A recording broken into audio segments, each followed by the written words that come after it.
The story begins with a couple tangled in bed, but it isn't a passionate embrace. The man is choking the girl. The young lady is Lysera Iris, popularly called the Duke of Whitlow's Flower, and she has just proposed to this man. Iris never expected it to be easy. She is basically entering a beast's house just to escape from the other beasts. She knows how terrifying he is, but he is the only one who can protect her. She refuses to give up. Meanwhile, Count Green is convinced the girl is joking. Iris has been raised in a greenhouse all her life.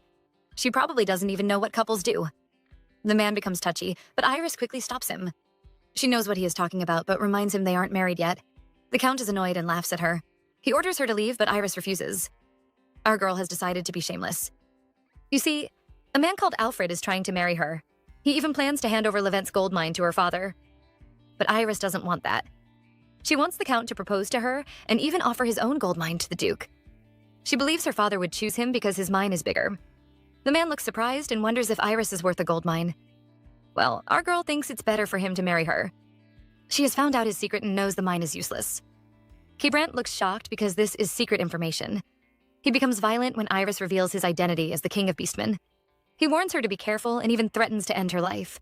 But our heroine isn't afraid. She is ready to drag him down with her if she fails. By then, his plan will be ruined and all his beastmen will die with him. She teases the Count. Right now, he has no choice but to marry her. Keybrandt thinks this woman is arrogant, but she is also mysterious. She doesn't seem to be afraid of him, and he can't understand her. He suddenly starts acting like a gentleman and even apologizes. He asks why she wants to marry him. Our girl is just trying to escape from her father. She wants to build her own greenhouse and live a happy life. Our heroine has a big secret. She has been reborn. In her past life, she was strangled to death by her ex-husband, but she was unwilling to die, and some deity or something gave her a second chance to live. It has been a month since the girl woke up. After a hard life, she died at the age of 40, but now she is back to her 20s again. Iris thought it was a dream, but after confirming it was real, she knew she had to escape. Except, the man she reached out to still hasn't replied to her. The girl thinks her life is miserable, but her stepsister appears to make it worse. Brittany is pleased when she hears Iris is going to marry an old man. She attacks our girl and hands over a revealing dress. She calls our heroine's mother a seductress. They had hidden the truth so they could marry her off. Now she wants Iris to seduce Alfred. Things are about to get heated, but a maid interrupts them. She announces that Keybrandt Green has arrived. Downstairs, our male lead mentions the Duke's daughter, and the man immediately praises Brittany. The girl appears and looks proud, thinking the Count is here to see her. She doesn't expect him to walk past her. Turns out, our male lead is a big shot. He has the Holy Kingdom's support, and even the Emperor has to respect him. He might be a Count, but he is as powerful as a Duke. And right now, the most popular man in the kingdom is kneeling before Iris and asking her to marry him. The man has decided to accept her deal. Iris is celebrating her new proposal, but her father is about to explode. He thought the Count was interested in his other daughter. Well, our male lead bursts his bubbles and pulls Iris close. He declares she is the one he wants. The Duke isn't the only unwilling person. Brittany looks like she wants to rip the two apart. She wonders what the Count sees in Iris. She refuses to believe any man could want her sister. The Duke is also trying to convince Keybrandt to give up. He says Brittany has to marry first as the eldest sister. The Count doesn't believe his crappy excuse. He mentions all the younger nobles who married before their siblings. Even the royal family is involved. He suddenly becomes hostile and asks if the Duke looks down on him. The man is frightened and rushes to explain. He is trying to appease the Count, but his daughter ruins his plans and yells at the man. She claims Keybrandt asked her for a dance at the last party. She really should have kept quiet because now the Count disgraces her. He calls her foolish and reveals that she was the one asking him for a dance. He only agreed because the girl looked desperate. He never thought she would be delusional, too. Brittany looks ashamed, and her father begins to change his mind. He doesn't understand the situation, but he is willing to agree. He just wants a chance to cozy up to the Count. The man ignores him and asks Iris for her answer. Her father is now eager and seems ready to agree on his daughter's behalf. Still, the girl doesn't say a word. Keybrandt offers his hand, and Iris finally smiles. She holds his hand and accepts his proposal. Everyone looks happy. Well, except for Brittany. She immediately yells and demands that her father stop the proposal. She claims Iris is too young and not ready for marriage. But this time, her father doesn't support her. He gives her a dark look and orders her to leave. Our heroine is finally leaving her dark prison. She enters the carriage and immediately questions Keybrandt. She believes he showed up today because he knew Alfred would pick her up. The Count had even prepared the contract for the gold mine and insisted on taking her away immediately. Keybrandt smiles and pretends to be ignorant. He thinks no one would know he sent a group of assassins to stop Alfred. After killing the old man's guards, they decide to teach him a lesson. Poor Alfred begs for help, but it is too late. Meanwhile, our heroine is wondering why the journey is so long. Last time, she only spent half a day on the road. She becomes uncomfortable when she notices someone staring at her. Kybrandt is wondering why his new bride is so calm. The girl looks confused, so he reminds her that she just sold herself to him. She was desperate to escape from the Duke, but she had just entered another dangerous home. She might end up dying one day just because she married a werewolf husband. The man thinks she is just pretending to be strong. He wants to know how she will protect herself. Kybrandt is trying to be stern, but Iris just laughs. She knows he is trying to frighten her, but nothing is scarier than her father's house. She has told the man about the future, but he still doesn't believe her. She suddenly grabs his hand and holds it to her face. The man is seduced and pulls her close. The girl ends up falling into his lap. Kybrandt can tell she isn't afraid. He moves even closer and asks if she will ever regret it. The Count wonders if Iris will ever regret her decision. Meanwhile, the girl finally realizes how close they are. The man is even holding her thighs. She isn't expecting this and begins to feel shy. She tries to push him away, but Kybrandt just pulls her closer. He even begins to get touchy, and Iris's heart nearly flies away from her chest. The man finally notices how stiff his bride is. The girl looks like she has frozen in stone. Still, Kybrandt doesn't give up and even tries to kiss her. Thankfully, they are interrupted by the servants, and Iris quickly runs back to her seat. The man asks her to look outside, and she sees a beautiful city. He says this will be her new greenhouse. She is now his wife, Iris Whitlow Green. The girl is admiring the view until a certain annoying man shows up. He asks if she likes the bedroom and says they will be sharing the room. Iris is shocked and immediately changes the topic. She wonders what she should call him now that they are married. She says he can call her Lysira. The man is once again surprised by his bride. He introduces himself like a gentleman and says she can call him Kira. Finally, a better name. Iris isn't as calm as she looks. Our girl is secretly nervous. She never thought she would share a room with Kira. In her past life, just like other couples in arranged marriages, she and Alfred slept in separate rooms. The girl is distracted, and Kira uses this chance to pull her close. He claims they have unfinished business and starts to seduce her again. Iris is frustrated, but the man proudly calls himself a beast. The girl isn't impressed and pushes him away. Kira immediately looks like a wronged puppy. Iris says he has to show her his real form. He has been using his werewolf identity to frighten her, and now she wants to see his wolf form. The man agrees, and the girl is excited. She never thought she would see what a werewolf looks like. Well, her chance is here, and Kira changes into a huge black wolf. Iris admires his size. The man expects her to be afraid, but she moves closer and touches him. She even calls him beautiful. Kira doesn't know, but Iris witnessed his death in her past life. He had died in a miserable way, killed by a human. He had spent his whole life protecting the holy relics, but just because he was a beast, the humans killed him. Iris thinks his death is unfair, so she hugs him again. Kira has no idea why his new bride is suddenly clinging to him. He says she might regret hugging him, but Iris misunderstands. She vows never to regret her decision. The man decides to tease her and suddenly changes back to his human form. He asks if she regrets it now. Iris finally understands why he asked because the man ends up naked. Our poor girl is frightened out of her mind. She immediately starts screaming and nearly brings the whole mansion down. Kira's soldiers are alarmed and immediately rush into the room. They are also embarrassed when they see the full scene. Their lord is wearing nothing but a red blanket. Kira scolds them for entering a newlywed's room, but they aren't deceived by his change of topic. The men immediately apologize to Iris. It seems they are used to their lord's weird behavior. A soldier tries to distract her and offers a tour of the castle. Behind them, another servant scolds Kira and drags him away to get dressed. The servant in front of Iris almost swears as he tries to prove his lord isn't a strange pervert. Our heroine finally looks at the culprit and notices something strange. Kira might look calm, but his ears are bright red. The servants are still struggling to dress him up. The place is chaotic, but it actually makes Iris laugh. The girl is delighted as she realizes her new marriage might actually be fun. The chaos finally ends, and it is time for introductions. The three head soldiers appear. The blonde one is called Nathan, and he is an expert in combat. He even offers to teach Iris some self-defense. The tall one who keeps crying like a baby is Wallace, and the calm boy next to him is Eugene. The big man starts crying again. He never thought his lord would get married and begs Iris to take care of their poor Kira. Even if she doesn't like him, she can't abandon him. Iris is amused, but our male lead is ashamed. He says he needs to take his wife on a tour. The truth is, he is just chasing his friends away before they make things worse. The men leave, and Kira groans in embarrassment. He is about to lose his mind. Iris thinks his friends are nice, and the man says they are his family. The girl can't relate because her family is full of horrible people. She wonders what they are doing now. Meanwhile, the Whitlows' mansion is in chaos, and it isn't the good kind. Brittany is throwing a tantrum. She refuses to let Iris marry the most popular count in the kingdom.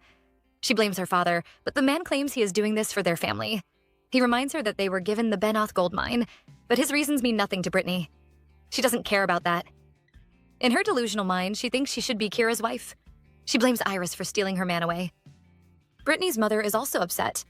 She never expected Iris to marry the count. She only took care of the girl, so she should sell her off and never planned to marry her into a good family. The whole family is really delusional. The mother thinks Brittany will be higher than Iris, and her father agrees. He announces he has joined the Crown Prince's faction. The girl is happy and believes she will become the Crown Princess. But she still isn't satisfied. She doesn't want Iris to be happy and makes a vow. When she becomes the Crown Princess, she will steal Kira away. The girl seems to be writing a letter that will ruin Iris.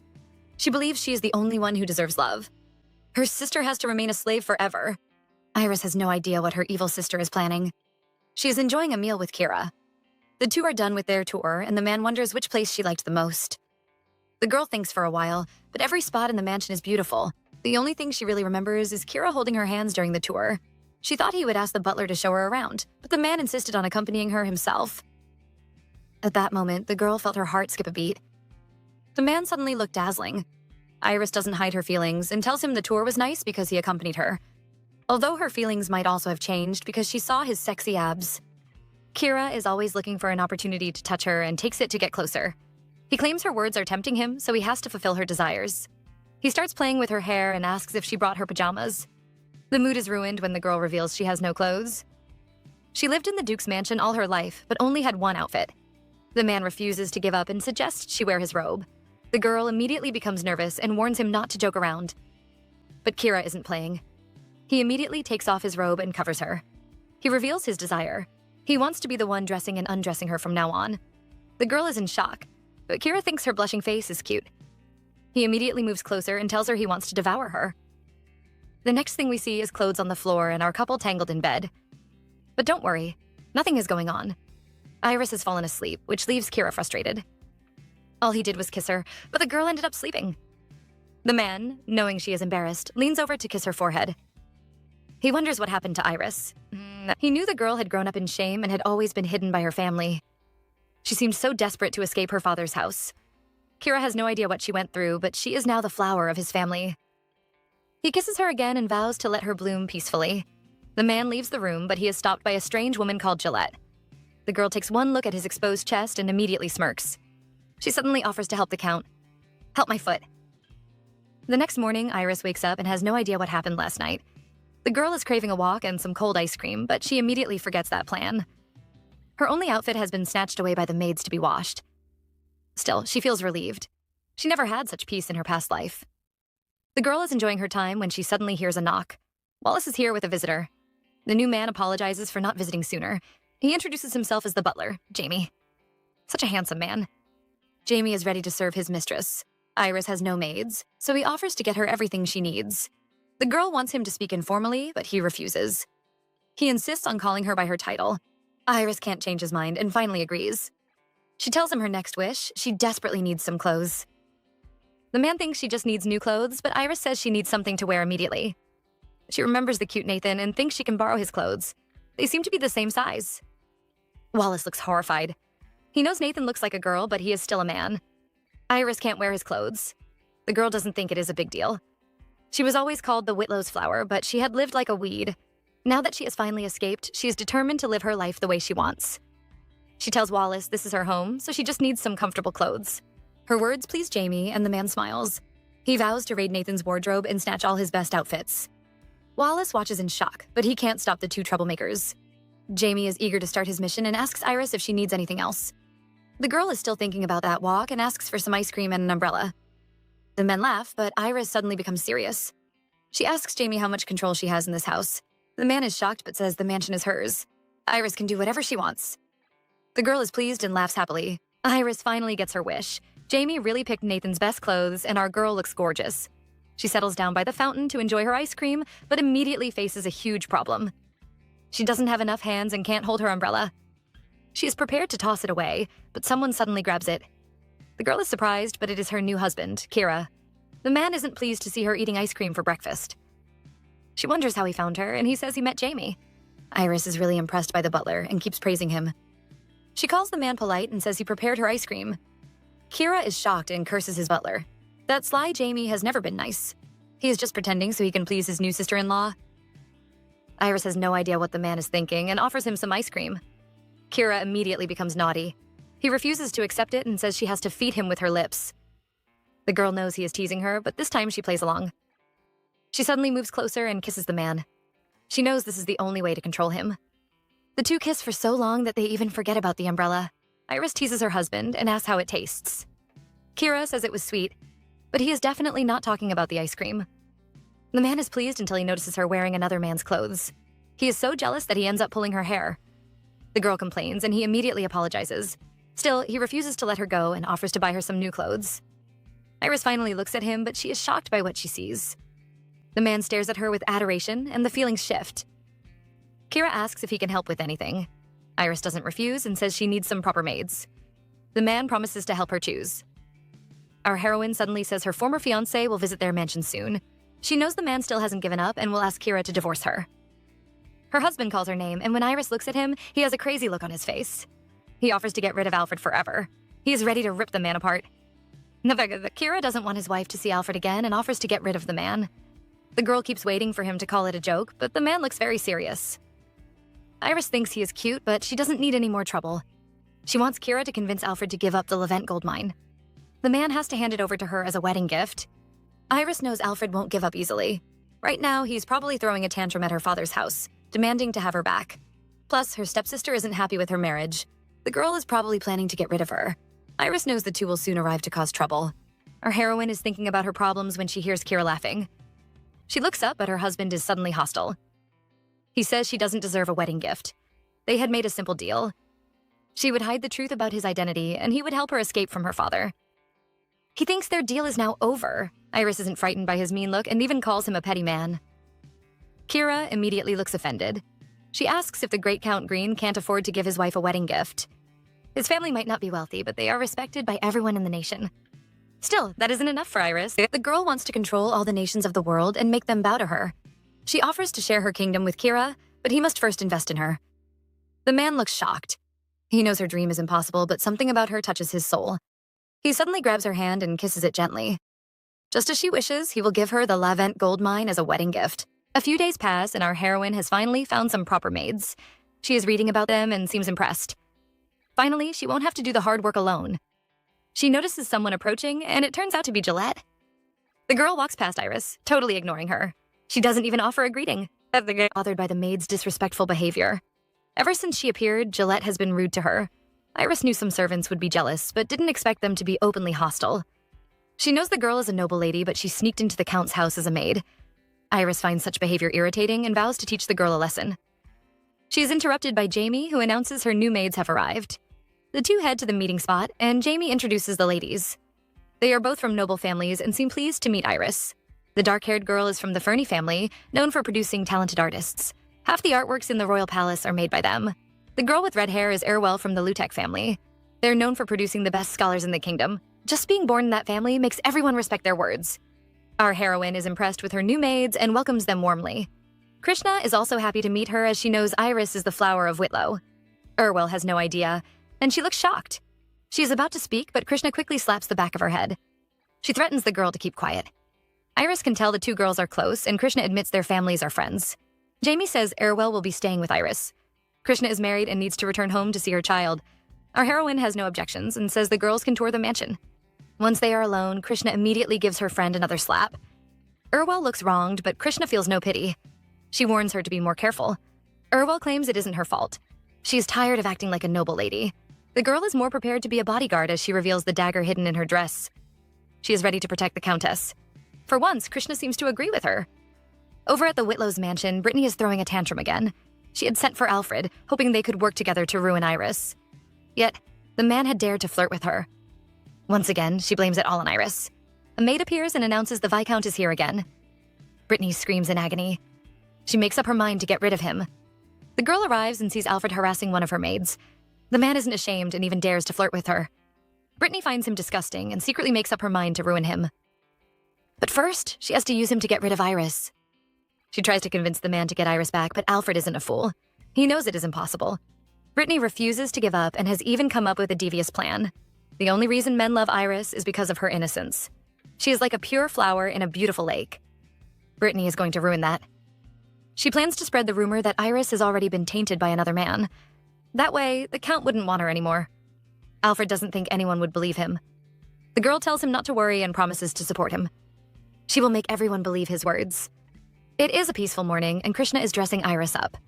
The two girls talk about Urwel and think she is very honest. It has been a few days since the maids arrived, and the girls seem to be getting closer. But there is just one problem. Outside the door, Urwel and Gillette begin another screaming match. The two ladies are about to destroy the entire castle. Krishna is terrified and wonders if she has to stop them. Our heroine feels her head aching. A single day doesn't pass without the two girls fighting. She knows it is all Gillette's fault. The girl thinks she is the real mistress and keeps trying to challenge the new maids. Iris looks tired because things have just become more annoying. The door suddenly opens and a furious Urwel steps in. She is about to complain, but the dark look on Krishna's face terrifies her. The girl quickly calms down and explains to Iris. The Countess had ordered her to do some tasks, but Gillette kept interfering every time. Iris doesn't blame the girl and even comforts her. Urwel is touched and her eyes sparkle with love for her mistress. She quickly reveals what Gillette said. The maid claims she has been running the household for a long time and knows more about the castle than Iris. She even wants Iris's maids to listen to her. Krishna is furious, and for the first time, our heroine is angry. Gillette has crossed the line. Our girl suddenly says the girl is useful. The other maids are shocked, especially when they see her smiling. Iris has made her decision. She will make the girl her personal maid. Gillette has no idea she's in trouble. The Countess has summoned her, and she wonders what Iris plans to say. She has been waiting for 30 minutes and is beginning to feel unhappy. Our heroine finally arrives, and the girl gives her a fake greeting. But Iris isn't having it. She scolds the girl and even laughs at her. Iris knows what Gillette is planning. She is from the noble family of Merdi, yet she became a maid and lives in the Count's household. This might be a normal event in their kingdom, but she is sure the girl has other plans. She thinks Gillette is in love with her husband. That explains the girl's harsh behavior. She thought she could marry the Count because she was pretty. Our heroine walks past Gillette and heads to her seat. She thinks the maid is foolish. She should have pretended to like her and try to approach Kira behind her back. Gillette is annoyed by Iris's smug look. She thinks the girl is shameless. Iris didn't even have a wedding, but is already acting like a countess. As if it isn't enough, the woman suddenly says she will become her maid. Gillette is furious and immediately starts screaming. She claims she is Kira's personal maid. Our heroine doesn't care about that. She tells Gillette she will become her new maid. The girl is angry and finally remembers she is from a noble family. Iris says it doesn't matter who she works for since she and Kira are a couple. The maid proudly says it is just an arranged marriage. Iris is amused by her foolishness and reminds her an arranged marriage is also real. She doesn't hide her disdain for Gillette, and it makes the girl furious. She yells at Iris and even walks out on her. Gillette thinks Iris has no right to control her and rushes to find the Count. She believes the man will support her because she is also pretty. The girl feels smug since she is the only woman allowed into the Count's study. She laughs and vows to make Iris regret it, but the girl soon receives a big shock. She keeps knocking at the door, but the Count refuses to let her in. He even chases her away. Just then, our heroine arrives and mocks the maid. She announces her arrival to Kira. Gillette thinks Iris won't be able to get in, but the door actually opens. Kira appears, and he is pleased to see his wife. He immediately starts touching her and praises her outfit. The two have totally forgotten about the furious Gillette. Iris finally remembers the girl. She tells Kira about her plan to make her one of her personal maids.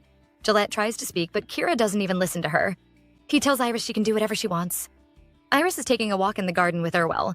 The maid is glad because Gillette's nasty temper has been tamed, although they still aren't friends. The girl they are talking about sneaks up like a ghost.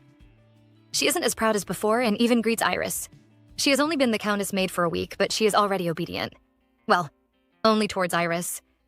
In front of the other maids, she remains rude and even flaunts her status as a noblewoman. This time she ignores Urwel, and the girl almost faints from anger. She complains to Iris about Gillette's rude behavior. Our heroine also thinks the girl is suspicious. She is sure Gillette is planning something devious. The servants at the Green Mansion gather around to gossip. They have noticed that Iris isn't wearing a wedding ring. Gillette has been spreading the news about their arranged marriage, and the maids all believe her. They really think the Count doesn't care about his wife. He couldn't even celebrate their marriage with a feast. They wait for Gillette to arrive, wondering what news she will bring. But instead of Gillette, an annoyed Jamie shows up. He chases them away, but the man doesn't look happy. Jamie is about to go bald from worry. The mansion is full of rumors about his mistress, but the woman doesn't seem to mind. She is so unbothered that it makes him upset. The man looks up and sees the Count waiting. Our male lead is here to visit his wife. Jamie happily says he also wants to see Iris. Kira doesn't give him a chance and quickly snatches the documents. He says he will deliver them and chases the poor man away. Iris is reading a book and doesn't expect to see her cute husband. The man is supposed to be busy. Kira says he had some free time. He isn't ashamed and admits he stole Jamie's work just to see her. The man suddenly pulls the girl close. Iris hasn't finished touring the mansion, so he offers to accompany her. The two hold hands as they walk. Kira has heard from Jamie that a naughty dog is causing trouble. Of course, that dog is Gillette. Iris blames him for spoiling his pet. The girl had even said she was taking care of Kira. The man is shocked and swears he is innocent. He finally knows why his wife has been avoiding him. She thinks he is sleeping with Gillette. Kira grabs her hand and pulls her close. He promises her no one has touched him. Iris isn't satisfied and wonders why he indulges Gillette. The man kisses her and admits the Murdy family is useful. The girl calls them useless and suggests he get rid of them. Kira is smart and doesn't argue. He says she shouldn't worry about some wild dogs and offers to show her a secret. The two head into the forest and Kira leads her to a strange-looking building. It looks very scary, but he claims there are good things hidden inside. The man shifts because the door can only be opened in his wolf form. Iris finally steps inside and sees the place is full of holy relics. The kingdom has lost its magic and sacred items have become expensive. People are now searching for the holy relics and its guardians. The girl moves closer and stares at the sacred items. Kira warns her never to touch them because the relics are harmful to ordinary people. Everyone knows people without magic can't touch the holy items. Once they do, they would suffer and beg for death. Even being too close can cause torture. Kira tells her a legend. In the past, a group of people called relic magicians could control the relics and use them.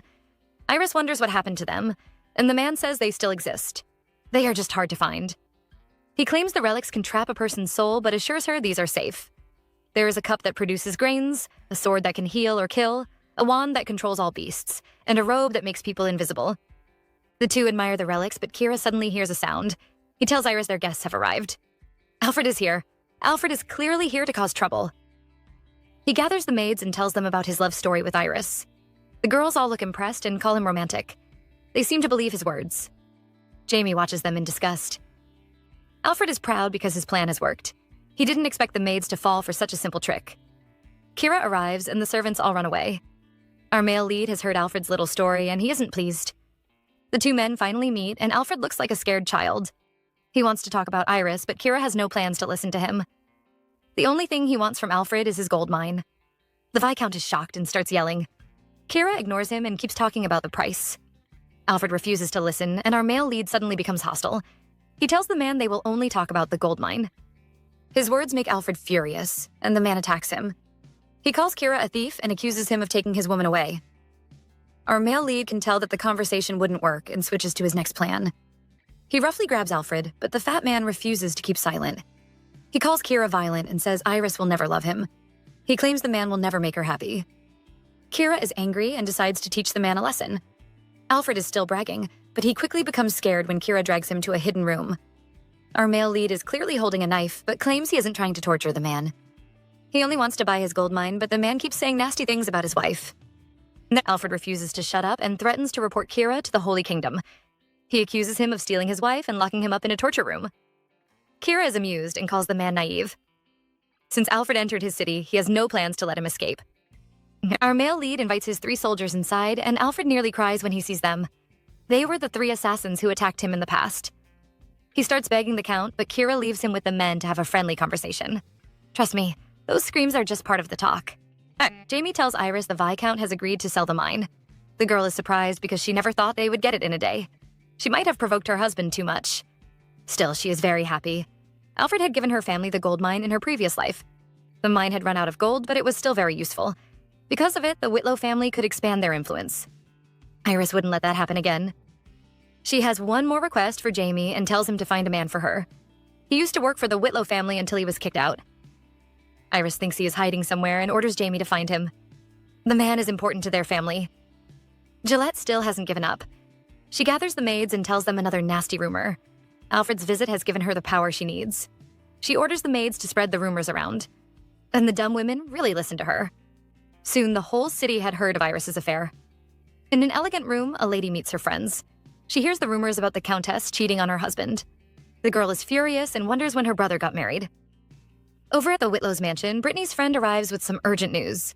She shows the girl a news article, and the paper is filled with rumors about Iris. The people claim to have discovered her secret life. The girl had married Count Green, but even after a while, there hadn't been a wedding ceremony. The paper claims it is because Iris is no longer pure. Brittany looks really smug when she hears this. She pretends to be sad that the truth is exposed. Her friend is surprised that Iris married the Count. Brittany had told her the girl was marrying Alfred. She had even said that Iris was the one chasing the man.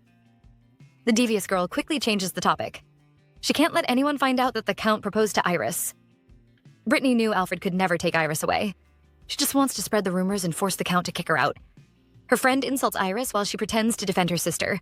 She says the rumors are false, but the girl doesn't believe her. She tells Brittany about Kira's fierce sister and reveals the rumors have reached the lady. She mentions Kira's famous admirer, Countess Nelanicus, but Brittany has no idea who she is. Her friend explains that the woman is close to Kira's sister. Before she got married, the lady had chased Kira. Even now, she still lusts over him. Our heroine isn't aware of the rumors spreading around and is going on a journey with her husband. She would have preferred to go with his soldiers, but the man insisted on following her. She is afraid she might be disturbing his work. Kira isn't pleased. This might be his first marriage, but he knows that following his wife comes naturally. He starts touching Iris again and praises her outfit. The girl claims she is trying to avoid attention. Kira takes one look at her exposed chest and tells her she is failing. Right now, he can't take his eyes off her. The man touches her chest. He hasn't forgotten their unfinished business and pulls the girl into his lap. This time, she can't pretend to fall asleep. Kira starts his attack and kisses Iris all over. He looks ready to devour her. The girl reminds him they are in a carriage, but Kira doesn't care about that. His touching kisses confuse Iris and set her on fire. She has never felt this way and has no idea what to do. But the girl is still traumatized by her past with Alfred. She starts trembling, and Kira notices. He immediately stops and tries to comfort her. He promises not to do anything unless she agrees. He says she can always stop him. The girl is relieved and thanks him. The two calm down, and Kira mentions his younger sister. She called men who never listen to women trash. Iris has never heard about his younger sister and is surprised. Kira admits his sister has a weird personality. Our male lead might have lied. His sister is clearly a terrorist. Right now, she is harassing the men in the Greens mansion. She scolds them for not telling her about Kira's marriage. Jamie tries to defend himself. He says the two married before anyone could find out. Jen doesn't spare him and says he should have informed her immediately. The three men immediately beg for forgiveness. They all look terrified. The woman doesn't calm down and says she'll wait for Kira to return. The other men have to bring him back immediately if they want to live. Our poor Kira has no idea he is now a target. Our couple finally arrive. Kira is eager to meet the man his wife has been searching for. The two head inside and see a man sitting at his desk. He seems to be unwell. The stranger is shocked to see them and immediately recognizes Iris. The girl introduces the man as Guger, the former estate manager of the Whitlow mansion. Kira waits at the side while the two talk. Guger never thought he would see Iris again. He is happy to see her safe and married to a powerful man. Iris has always felt guilty. Guger was one of the few people in her father's house who treated her well, but he was kicked out because he was too nice to her. The two share their feelings, totally ignoring the jealous man beside them. Kira was aware that Iris was searching for a man. He also knows she was just a kid when Guger left. But the thought of his wife searching everywhere for another man makes him jealous. Iris gets down to business. She invites Guger to be the manager of her gold mine. The man is shocked to hear she has acquired the Levent mine. He knows it belongs to Alfred. Iris doesn't explain and says she wants him to manage the mine. He is free to hire workers and monitor the extracted minerals. The idea is tempting, but Gauger refuses. He tells Iris he is just a poor drunkard. The girl doesn't accept his excuse. She insists on leaving her only property to him. Gauger is shocked by her determination. The girl who was scared to even look at the servants is now confident. The man is touched by her words and vows to live for her. Iris steps outside and sees an unhappy Kira. The man refuses to bring Gauger into his home and offers to give her his best subordinates. The girl has no plans to take Gauger with her. She only wants the man to manage her gold mine. She reminds Kira his subordinates will always be loyal to him. They can even kill her just to please him.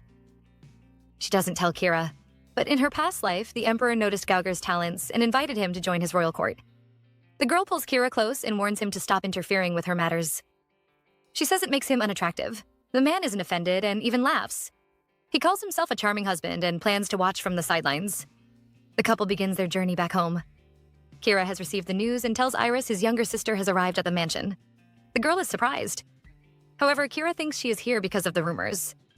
His sister must be furious after hearing about his marriage. Iris thinks about her husband's family from her past life. They were all rude and hated her very much. The girl panics but tries to calm down. The past has ended, and she is ready to see how Kira's family would treat her. The man interrupts her chaotic thoughts and mentions the spreading rumors. He wonders when she would stop them. The public already thinks he is a pitiful man. Iris feels sorry for her poor husband. The man really seems to be suffering. She wanted to wait until the rumors spread further, but now she is ready to catch the culprits. Gillette really thinks she is the mansion's hostess. She orders the maids around and prepares for Kira's return. Jen watches her in shock, demanding to know who this stranger is. Nathan feels wronged. He has answered this question 10 times. He explains that the girl is Iris's personal maid. Jen nearly explodes with anger, wondering why a maid is acting like the master. Nathan says he can't interfere since she belongs to Iris. This just makes Jen more annoyed. She thinks Iris isn't teaching her maids properly. She remembers the horrible rumors spreading around town and becomes more furious. Just what is her foolish brother thinking? Our couple finally arrives and everyone rushes out to welcome them. Jen is ready to see the delicate princess her brother married, but the woman she meets isn't weak. Iris steps out and waves the papers around. She has read the articles and hopes the culprit isn't someone from her household. She is ready to teach them a lesson. Jen looks at her new sister-in-law and is impressed. The girl's personality is just like hers. Our male lead is in trouble. He tries to explain why he told no one about his marriage, but only makes things worse. He says he forgot, and his friends almost faint from anger. He claims he was too busy. Kira didn't want to admit that he had forgotten everything the moment he saw his wife's gorgeous face. Jamie is furious, and the other men wonder if they should change their boss. Kira thinks the situation is too difficult and plans to speak to his sister. His friends tell him to drop the idea. They repeat the mean words Jen had said. The girl basically yelled at them and called Kira a dog. She didn't want to see him until dinner. Jamie advises him to be a good son and forces him to write a letter to his father. Kira agrees and orders them to inform Iris about the meeting. Our male lead invites his wife for dinner. He tries to give her a pep talk before she meets his crazy sister. He tells her he has 2 siblings, and Jen is the youngest. He calls her immature, but a furious Nathan appears out of nowhere and says the girl is difficult. The boy is worried about his mistress and offers to accompany them to dinner. Iris is surprised by the close relationship between the men. Everyone seems to be afraid of Jen, and she starts to worry about meeting Kira's sister.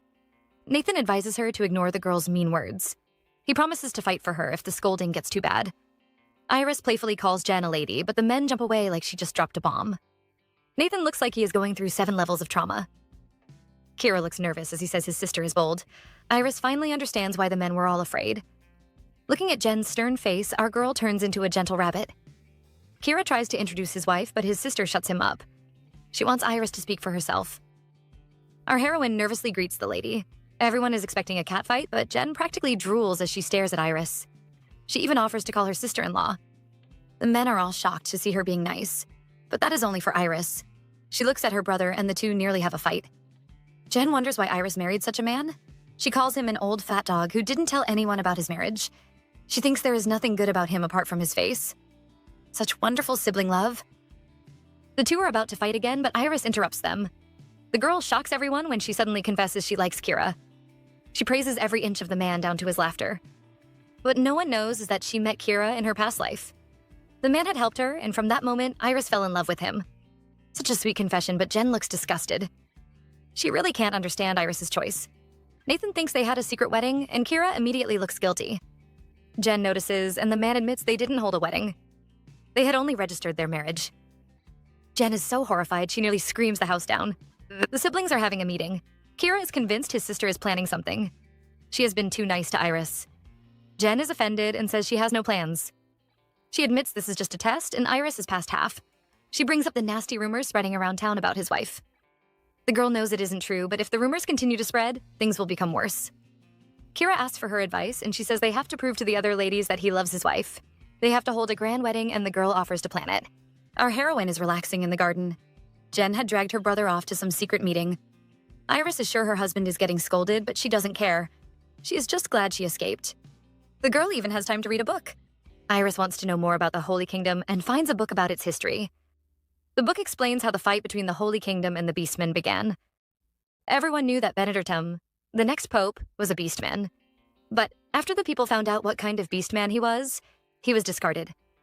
That led to the first Beastman Rebellion. Back then, the beastmen and humans were treated as equals. But depending on their beast form, the beastmen could be ridiculed or admired. Unfortunately, Benedictum's beast form was a mouse. The people couldn't accept that their next pope was going to be a lowly rat known for spreading diseases. Even though the man was righteous and kind, the people rebelled and refused to accept him. He was forced to face their mockery, and even the current pope turned his back on him. Benedictum was hurt by the betrayal and gathered the rest of the lowly beastmen to start a rebellion. The story is getting interesting, but Kira has to appear and ruin everything. His sister is done scolding him, and he runs over to speak to Iris. The two go on a walk. The girl teases him about his cute nickname and wonders how he got it. Turns out Kira is called a fatty dog by his sister. He explains he was able to transform since his birth. He never knew it was dangerous and is glad his family never freaked out. He finally grew up and realized he was an outcast in society. If his secret was found out, he would be killed. Iris looks sad to hear this. The boy reveals he always ate and slept in his wolf form. He soon became so fat, his sister had to give him that nickname. Iris is still feeling sad, but Kira tells her not to worry. The man suddenly becomes serious and says the beastmen are always at the risk of dying.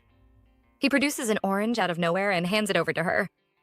His sister has given him some advice, and Kira decides to propose with the fruit. Iris isn't impressed. She doesn't even want to hold a wedding. But looking at Kira's cute face, the girl changes her mind. She finally understands the beastmen and wants to take away the man's pain. She suddenly touches his face and throws away the stupid orange. She agrees to hold a wedding and kisses the man. Iris is relaxing in the mansion, but almost faints when Jen appears out of nowhere. The girl is excited to hear about their wedding. She tells Iris she will be hosting the ceremony. Our girl is nervous because Jen clearly has no experience. The young girl says she has a friend who can handle the arrangements. She vows to make the wedding grand. She has more news for Iris. A priest from the Holy Kingdom is coming to investigate the rumors about her. A few days pass and the priest finally arrives. He says the Pope isn't happy with Kira's marriage. The guardians of the sacred relics are supposed to have a clean reputation because their behavior affects the Holy Kingdom. Kira failed to report his marriage, and his wife has also ruined their reputation. The man doesn't look bothered, which makes the priest furious. He slams the table and boldly says, Kira's position was given to him by the Pope. Our male lead has a dark look on his face. He reminds the priest the Holy Kingdom needs them.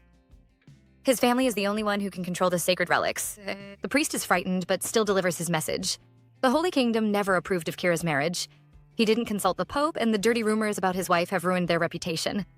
The Pope has ordered him to get a divorce. He even plans to pick a new bride for Kira. Our male lead isn't pleased. The priest says the Pope sent him, but Kira knows the old man would never care. He is certain someone else is trying to manipulate him. He suddenly moves closer, frightening the poor priest. He reminds the man the rumors might not be true. The priest says the newspapers have written about the rumors. He seems to have forgotten that most papers are just looking for profit. He claims Kira has been bewitched by his wife. Our male lead looks angry. He doesn't touch the priest, but the man starts to choke. Kira tells him his marriage can only be controlled by God. If the rumors are true, he vows to divorce his wife. But if they are fake, the kingdom will have to pay. He wants the Pope to attend his wedding, apologize to his wife, and bless her. Immediately, Kira ends the meeting and the servants report to Iris. The girl is impressed by her husband's bold move. The Pope didn't even attend the Emperor's wedding. He only sent his blessings, but the king had bragged for days. Yet, Kira asked the man to show up and even apologize to her. Iris is pleased with her husband's actions and decides to begin her plans. The town is full of excitement. The Countess is throwing a party and has invited the commoners. The people gossip about her. They want to attend her party, but still think she is a nasty person. The maids at the Green Mansion are also excited. They are eager to attend the party and have fun. They have totally forgotten about the rumors they spread about their mistress. Krishna catches them gossiping and orders them to resume their work. She doesn't leave, but secretly watches them. Meanwhile, Urwal is throwing a tantrum. As always, she complains about Gillette.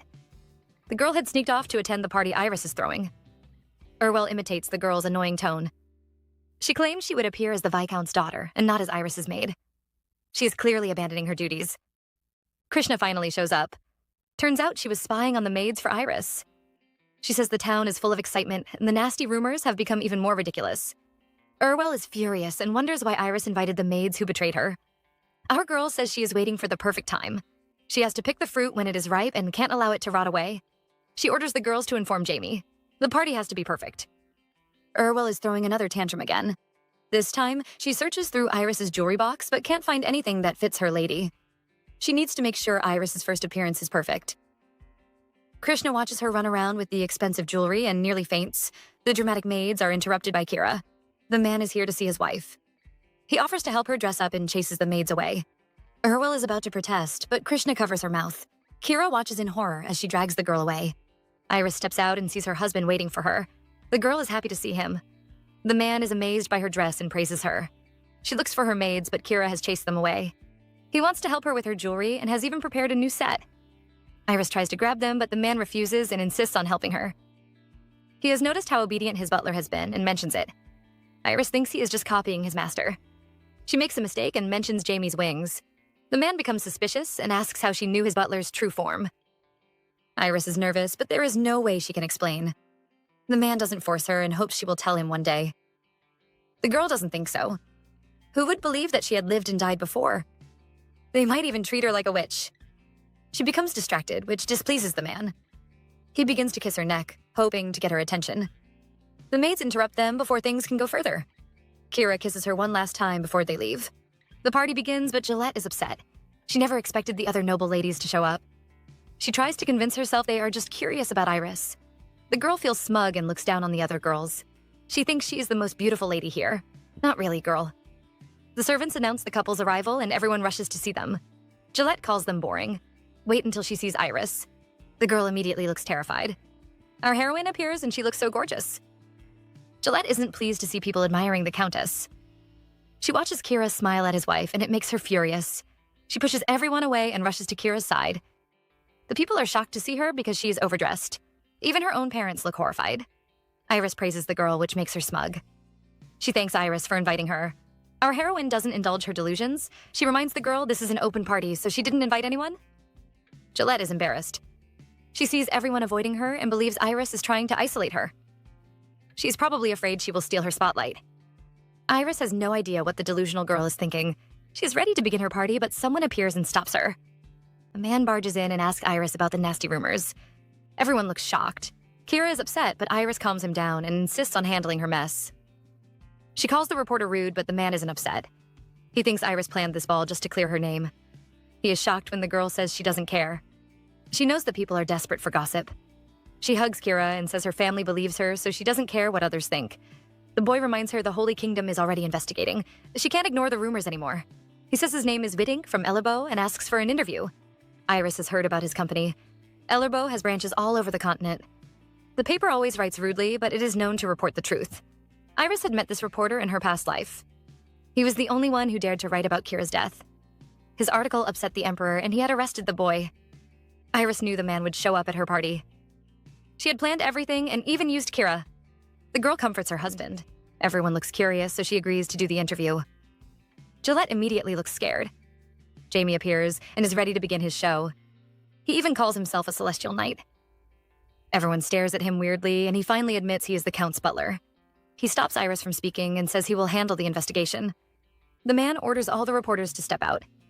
He questions the first man, and he admits he wrote his articles based on the rumors. The second man says he had an interview and points out his informant. The girl is terrified and exposes the person who told her the rumors. It soon turns into a pointing contest as everyone tries to avoid the blame. Meanwhile, Gillette looks horrified.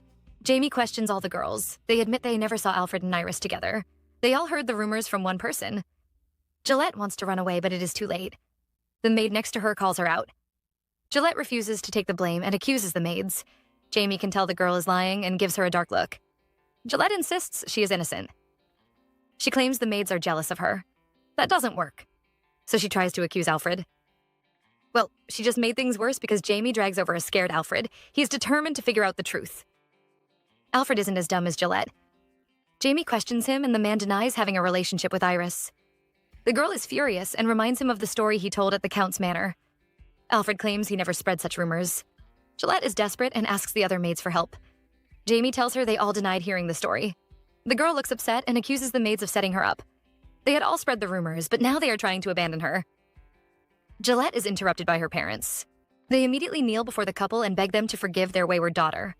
The girl can't believe her proud parents are kneeling. Iris mocks her for forcing her parents to apologize. Gillette finally realizes what she has done. She should never have messed with the Green family. Iris helps the girl's parents up. She glances at Gillette and says they shouldn't be the ones apologizing. The girl looks like she is in despair. Her delusions are ruined and she immediately admits to the crime. She kneels and begs for Iris's forgiveness. She can hear the people around gossiping about her. They all think she will be fired. Everyone is shocked when Iris says there will be no punishment. She smiles like a saintess and says she forgives Gillette so she won't punish the girl. Everyone is impressed and praises Iris. Only Whitink can tell the woman isn't innocent. She is just playing politics. The place is filled with reporters. Since she forgave Gillette, every reporter will write an article and praise her kindness. But Whitink knows she could have settled the issue privately. She has disgraced the Murdy family and ruined their reputation. The best part is, no one will blame her. The boy watches the girl in amazement. She's really interesting. Iris is enjoying her bath and reading the articles about her. The girl is sure the reporters noticed her scheme yet. They still praise her. She is relieved and knows she has won their favor. But hearing them call her the Duke's flower still upsets her. She needs to get rid of the name. The girl is thinking about her sad life when Kira suddenly barges in. The man is holding a bottle of wine. Iris is horrified and tries to cover herself. Not like it is helping. She questions the man, but he boldly says he wants to bathe together and drink some wine. The girl finally calms down and the man prepares to toast. She wonders what they are celebrating. The man says her clean reputation, their marriage, and her new friendship with the reporters. Iris is pleased with all three, and the two share a toast. He tells her their wedding plans are going well. The issue with the Holy Kingdom has been resolved and they owe them a blessing. The girl is finally relieved. Kira catches a glimpse of her chest and almost falls into the bath. He shyly turns away and asks if she has been to a wedding. The girl has never attended one and he tells her they are stressful. He advises her to rest on that day. The man feeds her some grapes and Iris feels like she is being loved. The man once again notices that beautiful chest. This time, he doesn't hold back. He pulls the girl close and kisses her. Things quickly become steamy and Iris is ready to take things further. But the man refuses. Like a gentleman, he insists on waiting till their wedding night. Iris is upset because she wants to become his. The girl wonders when she started opening her heart to him. She realizes it all started in her past life. From the moment they first met, she had wanted him. Iris's past life was full of horrors. Her sister would manipulate her and force her to sleep with other men. Every time her husband found out, he would hit and scold her. Alfred never knew Brittany, the Empress, was forcing her sister to sell herself. He would whip Iris's legs and yell at her. Iris is once again dragged to the palace. She looks sad, which annoys Brittany. The girl says she has to seduce some men. Our heroine can't refuse because Brittany is the Empress. She always threatens and oppresses her. She drags Iris's hair and stares at her in disgust. She has always hated her sister since they were young. She pushes the girl away and orders her maids to dress her up for a party. Iris is in despair. She wonders if her life would be different if Brittany's man hadn't fallen in love with her. The girl is dragged to the party. She can barely walk and notices her injuries are getting worse. Alfred might be horrible, but she desperately wishes she were back at his home. The girl looks out the window and sees Brittany kissing a man. It turns out to be Kira, her sister's lover. Iris hopes she doesn't run into the man. Now, what sort of plot twist is this? It begins to rain, and our heroine rushes outside. She immediately finds a spot and allows the rain to fall on her injuries. She knows she looks like a madwoman, but she doesn't care. Suddenly, she hears some men speaking. She looks around and sees Kira with his friend. The girl is terrified and quickly hides. She doesn't want to see him. The man hands over a holy relic to Kira. He warns him to be careful of some Piemondo and leaves. Iris is still hiding. She thinks she is safe, but the man has noticed her presence. He finds her hiding spot and is shocked to see her. He is worried she might have fallen ill. He notices her injured legs and looks upset. He tries to find someone, but the girl refuses to let him go. She begs him to ignore her. Kira is unhappy and says enduring the suffering wouldn't make it better. Iris has no choice. Only by enduring and hiding can she survive. The man doesn't want her pretty legs to be scarred and hands over some medicine. He promises to keep her secret. The man is about to leave, but Iris calls his name and thanks him. Kira looks like he is holding back. He immediately turns around and hands her the holy relic he just received. He calls them Triss's earrings and says they can bring her luck. The girl is surprised and wonders why he gave her. The man says he is giving her his luck. Iris is touched and begins to cry. The man holds her and prays she will always be lucky. Days pass, and Iris is on a walk with her husband when she notices Kira approaching. That day at the palace was the only time they met privately, but his kindness had warmed her broken heart. The girl watches him leave with a smile. She turns around and has no idea the man she was staring at is also watching her. The girl finally understands her feelings. From the moment they met, she had loved Kira. That is why she was desperate to save him in this life. Iris stares at his handsome face and calls him her only light. She suddenly leans over, which makes the man confused. The girl smiles like a flower and thanks him. She's glad she can finally say those words. Kira runs out of the bathroom. His wife always makes him weak. We see his face, and the man is blushing. Even his little ears have turned red. He touches his chest, and his heart is beating too fast. Iris is driving him crazy. He wanted to hold back, but he couldn't resist her lovely face. The man covers his face in shame. He had gone in to tease his wife and see her shy face. In the end, he was the one who got teased and ran away. Kira is still trying to recover when his naughty friends arrive. Wallace immediately notices his red face. Kira tries to drive him away, saying he doesn't want to talk. But it just makes Wallace even more curious. Jamie makes it worse and says the captain is going through hard times. Our male lead yells at him, but the butler isn't scared. He tells Kira his father has sent a reply about his wedding. He can tell the old man is very upset. Jamie advises him to talk to his father. The Count agrees and heads to the communication room. Wallace still isn't satisfied and asks about his hard times. The three men start another quarrel. Kira arrives at the communication room. We see a small globe, which was invented years ago by the magical engineers. It is called a communicator, but only the state and a few important persons have one. The Count looks frustrated. He never knew his secret marriage would cause so many problems. He starts the call, and the first thing he hears is his full name. Kira can tell he is in trouble. His father is furious. He immediately defends himself, which annoys his father. His son didn't even greet before bringing up his excuses. The old man says they didn't believe the rumors. They chose to trust the son they raised. Kira tries to explain, but his father isn't pleased. He asks if his wife is really the flower of the Whitlow Duchy. Everyone knows the man had hidden his younger daughter away and refused to show her to anyone. Kira's mother joins the call, and she is also upset. She isn't angry because he chose his own wife and held a secret marriage. She is furious because he married the Duke's daughter. Everyone knows Duke Whitlow is a greedy man. For years, he took Brittany around high society, yet he kept the stunning Iris away. Everyone knows why. The man planned to sell his daughter. He paraded Brittany around so everyone would desire Iris more. Kira's mother asks him what he paid the Duke to get Iris. The Count is frustrated and tries to deny everything. He thought his parents were relaxing in the countryside, but they had already found out the truth. His mother accuses him of lying because the day he took Iris away, the Whitlow Duke received one of their family's mines. Kira is frustrated and wonders who is informing his parents. The old couple begins to cry. Their sweet son has turned into a liar. He is even buying women with money. Kira is frustrated and reminds the couple that he can hear them. His parents scold him for buying his wife and ask if Iris agreed. Kira can't tell them that his wife was the one who came up with the idea. He quickly says the girl agreed as well. The man suddenly becomes stern. His parents had called her Lady Whitlow, and he reminds them she is now Countess Green. The old couple is speechless and decides they must see the situation for themselves. They will leave in the fastest carriage and arrive in 3 days. His parents warn him. If Iris were forced into this marriage, he would have to divorce her. Meanwhile, Brittany is meeting with her friends. Talk about shooting yourself in the foot. Because she always acts kind and pretends to like Iris, her friends are all glad the rumors have cleared up. Brittany smiles, but she is fuming inside. She wishes the rumors could have ruined Iris. Everyone is talking about her sister, and it is so painful. She feels like she is dying. Her best friend doesn't agree with the rest of the girls. She calls Iris cruel for questioning Gillette in public. Brittany is extremely pleased to hear this. She pretends to defend her sister, but claims Iris is petty. The other girls believe her. They think Iris was jealous because Gillette slept with her husband.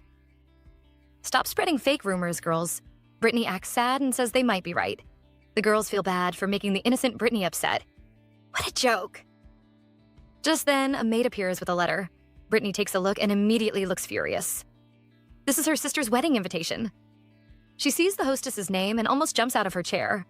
The girls all notice her terrified look. They spot the wedding invitation and immediately start laughing. They believe Iris forced Kira to hold a wedding just to clear her name. Why is everyone so delusional? The girls have fun mocking Iris, but Brittany is having a panic attack. The hostess's name seems to have really terrified her. Her best friend notices her expression and grabs the paper. She takes a look and is shocked as well. The hostess of the party is the famous Countess Nelanicus. The girls are all surprised. Even the queen can't control the countess. Plus, everyone knows the woman liked Kira before. The news is too much for Brittany, and she calls her friends noisy. She can't believe Iris is marrying the Duke, and even the popular countess is hosting their wedding. She laughs like a crazy person, ignoring her confused friends. She is clearly unhappy, but still says they have to celebrate. We finally see the famous Countess Nelanicus. The lady is preparing the clothes for Iris's wedding. Jen appears by her side and mocks her friend. The countess had claimed she was unwilling, but she looks very excited. The lady acts nonchalant and says she is just helping Jen. Her friend has an evil smile as she reveals her brother has handed over all his wealth for this wedding. The Countess is surprised that the stingy Kira could be so generous. Jen explains they need her help. The rumors have damaged their family's reputation, so this wedding is very important. Nelanicus asks if Kira had really married the Flower of Whitlow. Jen confirms and even praises Iris's beauty. She suddenly teases her friend for liking her brother. Because of those rumors, everyone is expecting a catfight at the wedding. The Countess is annoyed and wonders who spread such crazy rumors. She doesn't even care about Kira. The lady says she only agreed to host the wedding because she wants to be part of Iris's greatest event. She wants to show her support for the girl. She smiles playfully and says Iris should prepare for a surprise. Our heroine relaxes in bed, unaware of the plans being made. She wants to understand Kira and is reading about the Beastmen's history. But as she reads further, she becomes uneasy. The first Beastman rebellion had failed, but Benedictem refused to give up. He hid in the shadows and tried to gather allies. He spread the word that the Beastman's ability was a gift from God. He claimed the Pope was jealous and killed the Beastman because he didn't receive God's gift. He met the wizards and convinced them they had this gift as well. Once the Pope gets rid of the Beastman, he will also attack them. Some magicians were swayed by his words and joined his group. Soon, the second Beastman rebellion began. The fight was so terrible that the seas became red with blood. Iris looks worried. If the past remains the same, Kira will start the third Beastman rebellion. The girl understands his decision and has no plans to watch her husband die. She has to make sure he wins the war. Iris hears a knock and quickly hides the book. She looks over and sees Kira standing there with his robe open. The man apologizes for disturbing her, but Iris can barely hear a word. All she can see is that delicious chest in front of her. The man joins her on the bed and notices her stiff face. He looks smug because he has gotten his revenge. The girl warns him not to tease her. Kira suddenly sighs and leans on her shoulder. He tells her they have a problem. His angry parents have heard about their wedding and will arrive in 2 days. The girl immediately becomes nervous. Kira has no idea how his parents will react because he has never had a woman. The girl can't hide her surprise. She accuses him of lying, but the man is serious. She keeps staring at him, unable to believe the handsome man has never had a girlfriend. Kira's face turns red immediately, and he asks her to repeat her words several times. The man can't hide his excitement and asks for a kiss. The girl is confused by his strange behavior. She reminds him that he always kissed her without asking. The man says he will from now on. He kisses her desperately and keeps calling her name. Iris isn't used to his clingy behavior. The man seems to have changed since his sister arrived. The girl nearly faints from lack of breath. The man notices his wife isn't breathing and quickly releases her. He almost kissed her to death. Kira is still feeling shy and admits her words had made him excited. He suddenly pulls her close and promises to protect her. He kisses her hand and admits his parents might still hurt her. He hates the thought of seeing her in pain. The girl says she is used to it, but Kira isn't happy. His wife has just recovered and he won't let her get hurt again. Iris wonders what he will do if she suddenly becomes weak. The man vows to shield her if she ever needs to cry. Iris isn't pleased. She thanks Kira but pushes him away. She has no plans to become a weak woman. She refuses to live as someone's flower again. A few days pass and Kira's parents finally arrive. The two step out to welcome them, only to see a stern-looking couple. They don't look too pleased. Kira's father looks ready for battle while his wife calmly sips her tea. She looks to the left and sees the nervous beastmen. She turns right and glances at the terrified maids. The woman isn't happy to see any of them and admires the pretty girl in front of her. Iris is nervous, but she still looks perfect. The woman even starts to believe the Duke was really protecting her from the world. She wonders how her silly wolf son won her heart. She decides to speak to the girl alone, but Kira immediately refuses. His mother is furious. He hid his marriage from them and now refuses to let her see his wife. Kira admits he is guilty, but still refuses to leave them alone when his mother hasn't accepted his wife's identity. The lady is angry and asks him about the mine. Before the two can fight, her husband stops her. The man believes his son has a good reason and says they should listen to them. The woman immediately calms down. She apologizes to Iris because she is about to say some harsh words. Our heroine isn't offended and even smiles. She tells the lady to speak comfortably. The Countess is impressed. Iris looks gentle, but she is actually strict. She starts questioning them about their relationship, and Iris admits she proposed to Kira. The man is shocked and never thought she would expose their secret. His father asks why, and she admits she was trying to escape from her father's house. We take a glimpse into Iris's past. We see our heroine running around because her hair is on fire. She screams for help, and a younger gouger quickly pours some water on her. He looks worried and asks who bullied her. Little Iris cries in pain. She is about to speak, but sees Brittany standing behind her, still holding the candle. She gives Iris a mean look and warns her to keep quiet. Our heroine jumps into Grouger's arms in fear. She is too terrified to speak. Things only get worse. Brittany pushes Iris into an abandoned warehouse. Our heroine asks what she did wrong. Her sister calls her an illegitimate daughter and says she is trying to steal her place. She is just jealous because everyone thinks Iris is the kingdom's beauty. She shoves the girl into the mud and laughs at her dirty face. She tells Iris she has to remain below her. She isn't satisfied and decides to lock the girl inside the building. Our heroine begs and pleads, but no one rescues her. Iris tells her story to Kira's parents. Brittany had locked herself up for days, and after the incident, she became claustrophobic. Her father and his wife would also hit her whenever they could. The couple looks shocked, but Iris isn't done. She tells them she was mocked and despised by everyone. She was forced to work like a maid, and even the servants abused her. But anyone who leaked her story would be killed. Everyone in the room looks horrified. Iris says the only rumors that spread all claimed she was the Duke's cherished daughter. Soon, everyone called her his flower. She admits that her father planned to marry her to Alfred, so she sought Kira's help. The Countess watches Iris and knows she isn't lying. The girl looks strong, but she can tell she is really afraid. The woman finally smiles. She wouldn't abandon such a smart and pitiful person. She asks why the girl chose her son. Kira immediately interrupts and claims he wrote her letters because he wanted to find out the Duke's weakness. His parents must never learn that Iris knows his secret. His father seems satisfied, but his mother has one last question. She asks if Iris is happy. Our girl is nervous, but admits she has never been this happy in her whole life. The couple is left alone and immediately drops their stern act. They think Iris is beautiful and sweet. His mother even wishes she was their daughter. Her husband reminds her that the girl has married their son. She is now their youngest daughter. The two daughter stealers laugh and vow to protect her. Meanwhile, Brittany and her mother seem to be going on a trip. The girl seems to be thinking of something and smiles like a devil. It is a rainy night at the Green Mansion, and our heroine is having a nightmare. She keeps reliving those awful days with Brittany and cries as she begs for help. The girl wakes up screaming.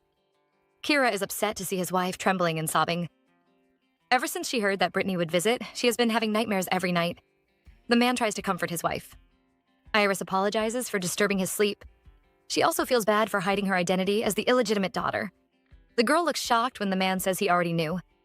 He became suspicious when her parents kept abusing their beautiful daughter. He didn't want to reopen her wounds, so he never asked. The man smiles as he wonders what he should do to make his wife happy.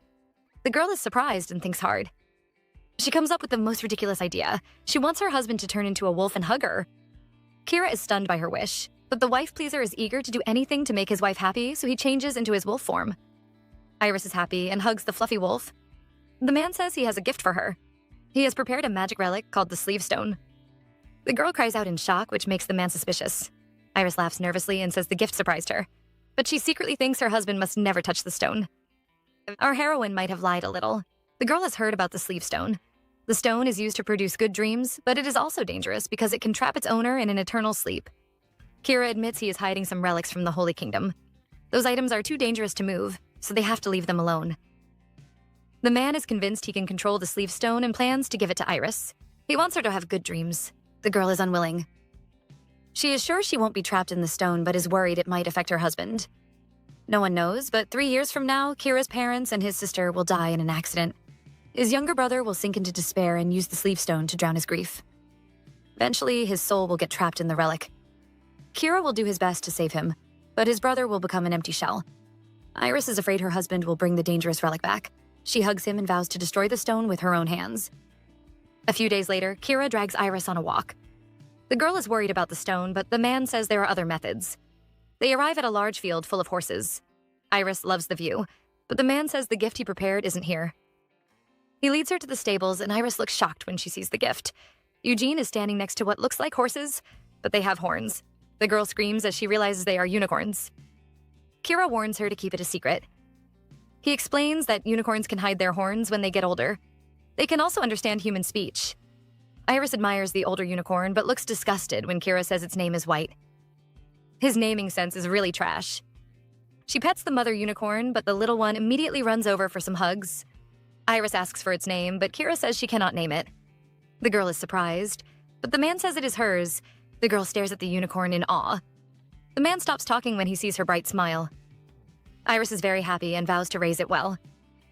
Inside an abandoned castle, a man is having a meltdown. He slams his fist and wonders if everyone in his family has gone mad. No one seems to be stopping this marriage. The man makes up his mind to ruin the wedding, but first he has to escape this prison. Neither Iris nor Kybrand realizes that beyond the trouble Brittany represents, another quiet danger is beginning to take shape. Elahart remains deeply dissatisfied with his brother's sudden decision to marry. And although he has not yet acted, his discontent lingers like a shadow waiting for the right moment to stretch across their lives. At the same time, K-Brandt's attention is divided, and Iris finds herself fully immersed in an entirely different challenge, one that is both exhausting and unexpectedly heartwarming. She is now responsible for raising a small unicorn foal, a creature so lively and mischievous that it seems to carry endless energy within its tiny body. Iris tries her best to keep up, but the little unicorn refuses to stay still for even a second, constantly darting around the stable and slipping away whenever she gets close. Despite her efforts, the situation quickly overwhelms her. The foal's unpredictable movements cause Iris to lose her balance more than once, and each fall leaves her breathless and increasingly frustrated. Eventually, she can no longer keep up with the chaos. She collapses onto a soft haystack, closing her eyes as she struggles to catch her breath. In that moment of stillness, she reflects on how difficult raising a foal truly is, far more challenging than she had ever imagined. Nathan has already provided her with an overwhelming amount of advice, enough to fill an entire encyclopedia on caring for baby unicorns, yet none of it feels useful in the face of real experience. What she needs now is not knowledge, but practice, patience, and endurance. Even so, her frustration never overshadows her affection. To Iris, the little unicorn remains the most adorable creature she has ever seen. Its playful nature, though troublesome, only deepens her attachment. She genuinely wants to tame it and build a connection, but the foal stubbornly resists her attempts, snorting and stepping away whenever she tries to touch it. This rejection leaves her slightly disappointed, though she refuses to give up. Nearby, K-Brandt watches everything unfold with a growing headache, his expression tightening as he observes the ongoing struggle. However, what truly unsettles him is not the difficulty Iris faces, but the way she looks at the unicorn, with a tenderness and warmth that mirrors the way she looks at him. That realization stirs an unfamiliar and uncomfortable jealousy within him. Unable to ignore the feeling, K-Brandt approaches Iris as she rests on the hay. He sits across from her, quietly studying her for a brief moment before suddenly leaning forward and kissing her. The action surprises Iris, and she instinctively pulls away, her expression filled with confusion. She questions his sudden behavior, while he challenges her reaction, wondering why she avoids him so quickly. A faint blush appears on her face as she explains that the foal is watching, making her feel self-conscious. The little unicorn is indeed standing nearby, staring directly at them. Its snorts carry an oddly sharp tone, almost as if it disapproves of the attention being diverted away from it. K-Brandt senses this and finds himself growing increasingly irritated. The atmosphere between him and the small creature becomes tense, charged with an unspoken rivalry. It feels as though an invisible current runs through the air, connecting them in silent opposition. In response, K-Brandt gently pulls Iris into his arms, preventing her from turning back toward the unicorn. He suggests that if she feels uncomfortable being affectionate under such watchful eyes, they should leave the stable and find a more suitable place. His low voice carries a subtle intensity that causes Iris to blush even more deeply. He then admits that being half-beast himself makes the situation feel strange, as though he cannot help but react instinctively to the bond forming between her and the unicorn. As time passes, the scene gradually shifts. Several days later, Iris is seen resting comfortably on a sofa, her posture relaxed as she leans back and tilts her head slightly. Her thoughts drift to the uneasiness she felt earlier that morning. K-Brandt has already left the manor at dawn, explaining that he needs to retrieve an important stone and will not return until closer to the wedding. His absence leaves a noticeable emptiness in the manor, one that Iris is not entirely accustomed to. She begins to realize just how much his presence has quietly become a part of her daily life. Despite this emptiness, Iris is not left alone. The residents of the manor continue to engage her, frequently approaching her with conversations and responsibilities that require her attention. Even in K-Brandt's absence, his parents remain present, occasionally seeking her out and involving her in warm and meaningful discussions. Iris genuinely enjoys these moments. The kindness and acceptance she receives from the Green family feel genuine, offering a comforting contrast to the cold and distant treatment she experienced in her previous life with Alfred's family. This difference does not go unnoticed, and it fills her with a sense of belonging she once believed she would never have. During one such conversation, K-Brandt's father casually brings up the unicorn, asking whether K-Brandt truly gifted it to her. Iris responds with a light laugh, confirming that it is indeed a gift, though she does not hide the challenges she faces while trying to tame it. K-Brandt's mother listens attentively before offering a gentle suggestion. She proposes that Iris give the little unicorn a name, explaining that naming a creature often helps establish a deeper bond and can make it easier to build trust. At first, Iris feels uncertain about the idea, but she takes the suggestion seriously, reflecting on its meaning. The image of the small unicorn fills her thoughts as she carefully considers what name would suit it best. After a brief moment of hesitation, she finally decides on a name that feels right.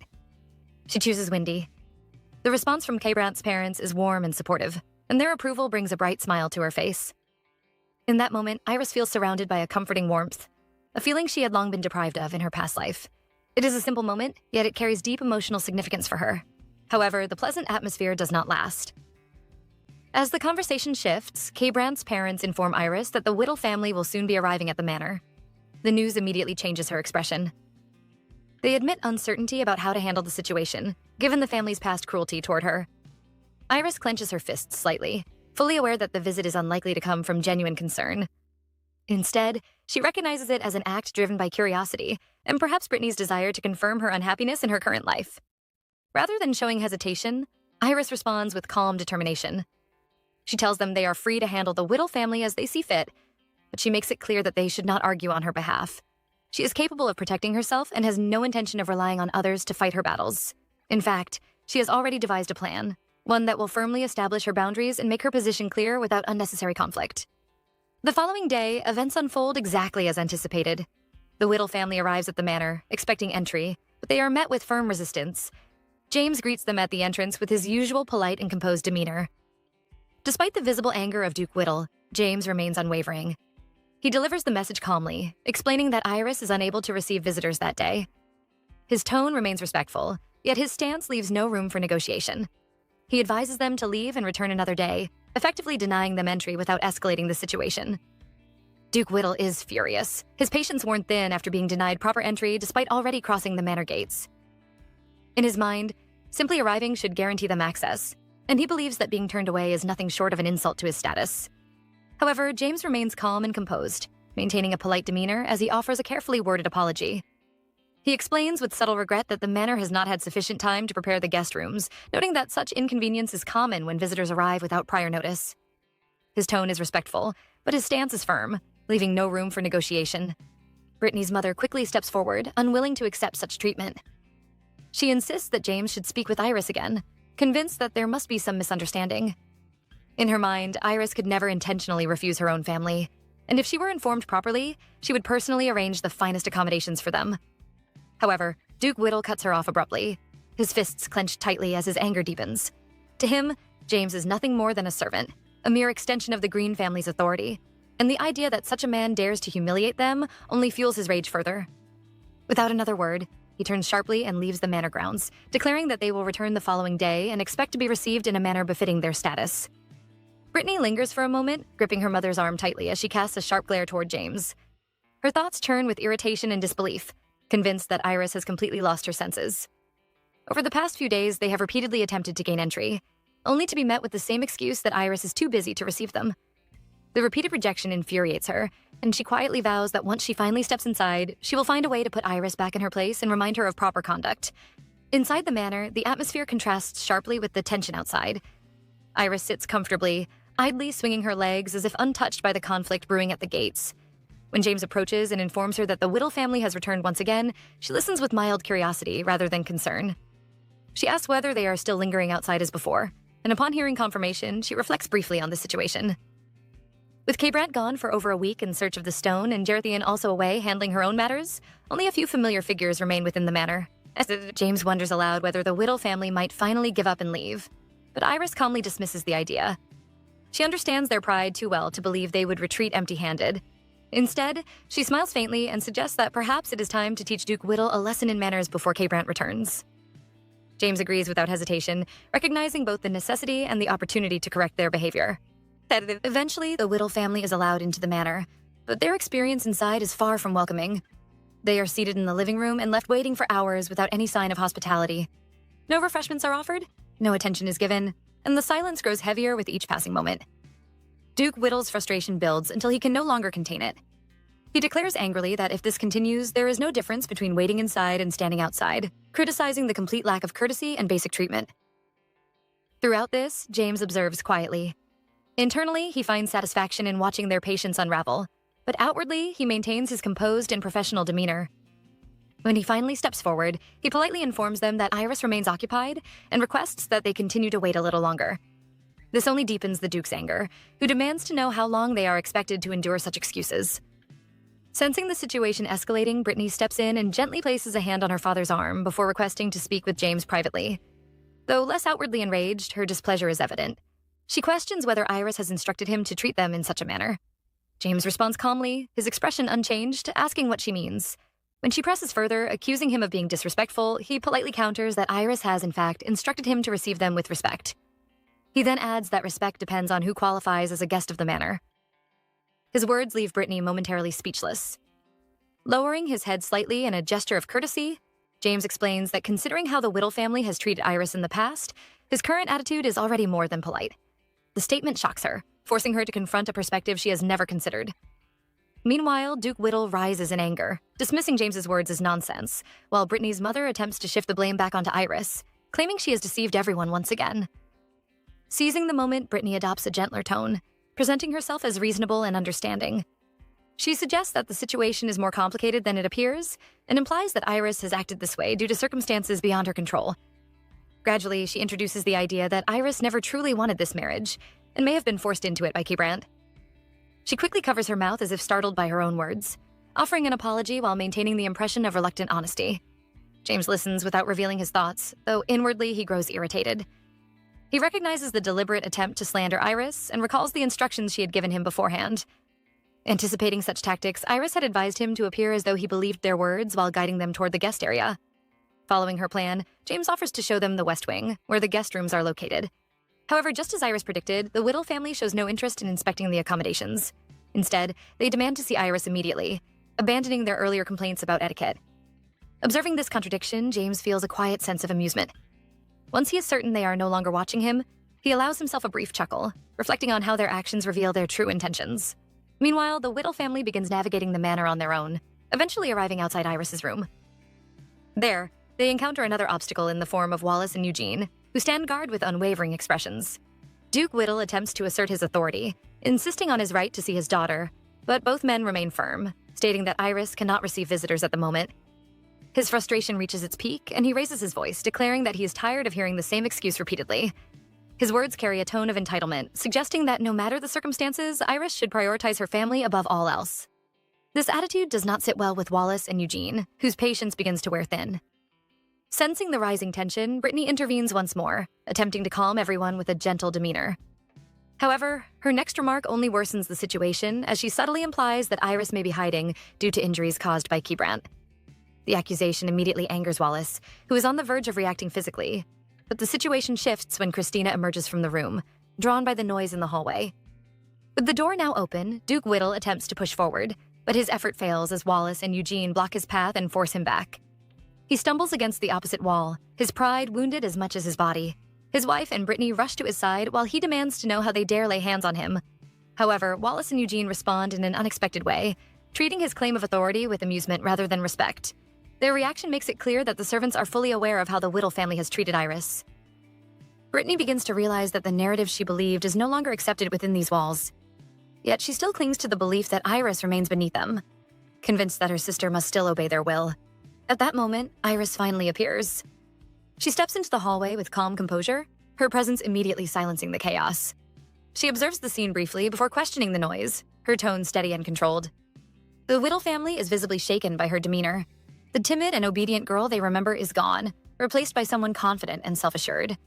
As they struggle to process this change, Iris calmly invites them into the room. Once inside, a heavy silence settles over them. The Whittle family hesitates, uncertain how to begin, while Iris remains completely at ease, observing them with quiet authority. When Duke Whittle questions her behavior, criticizing her lack of respect, Iris responds with a light, almost amused tone. She reminds them that she was never given a proper upbringing, subtly turning their criticism back on them. The remark leaves him speechless, his anger momentarily overshadowed by shock. Iris then introduces her maids, Christina and Alula, deliberately emphasizing their noble backgrounds.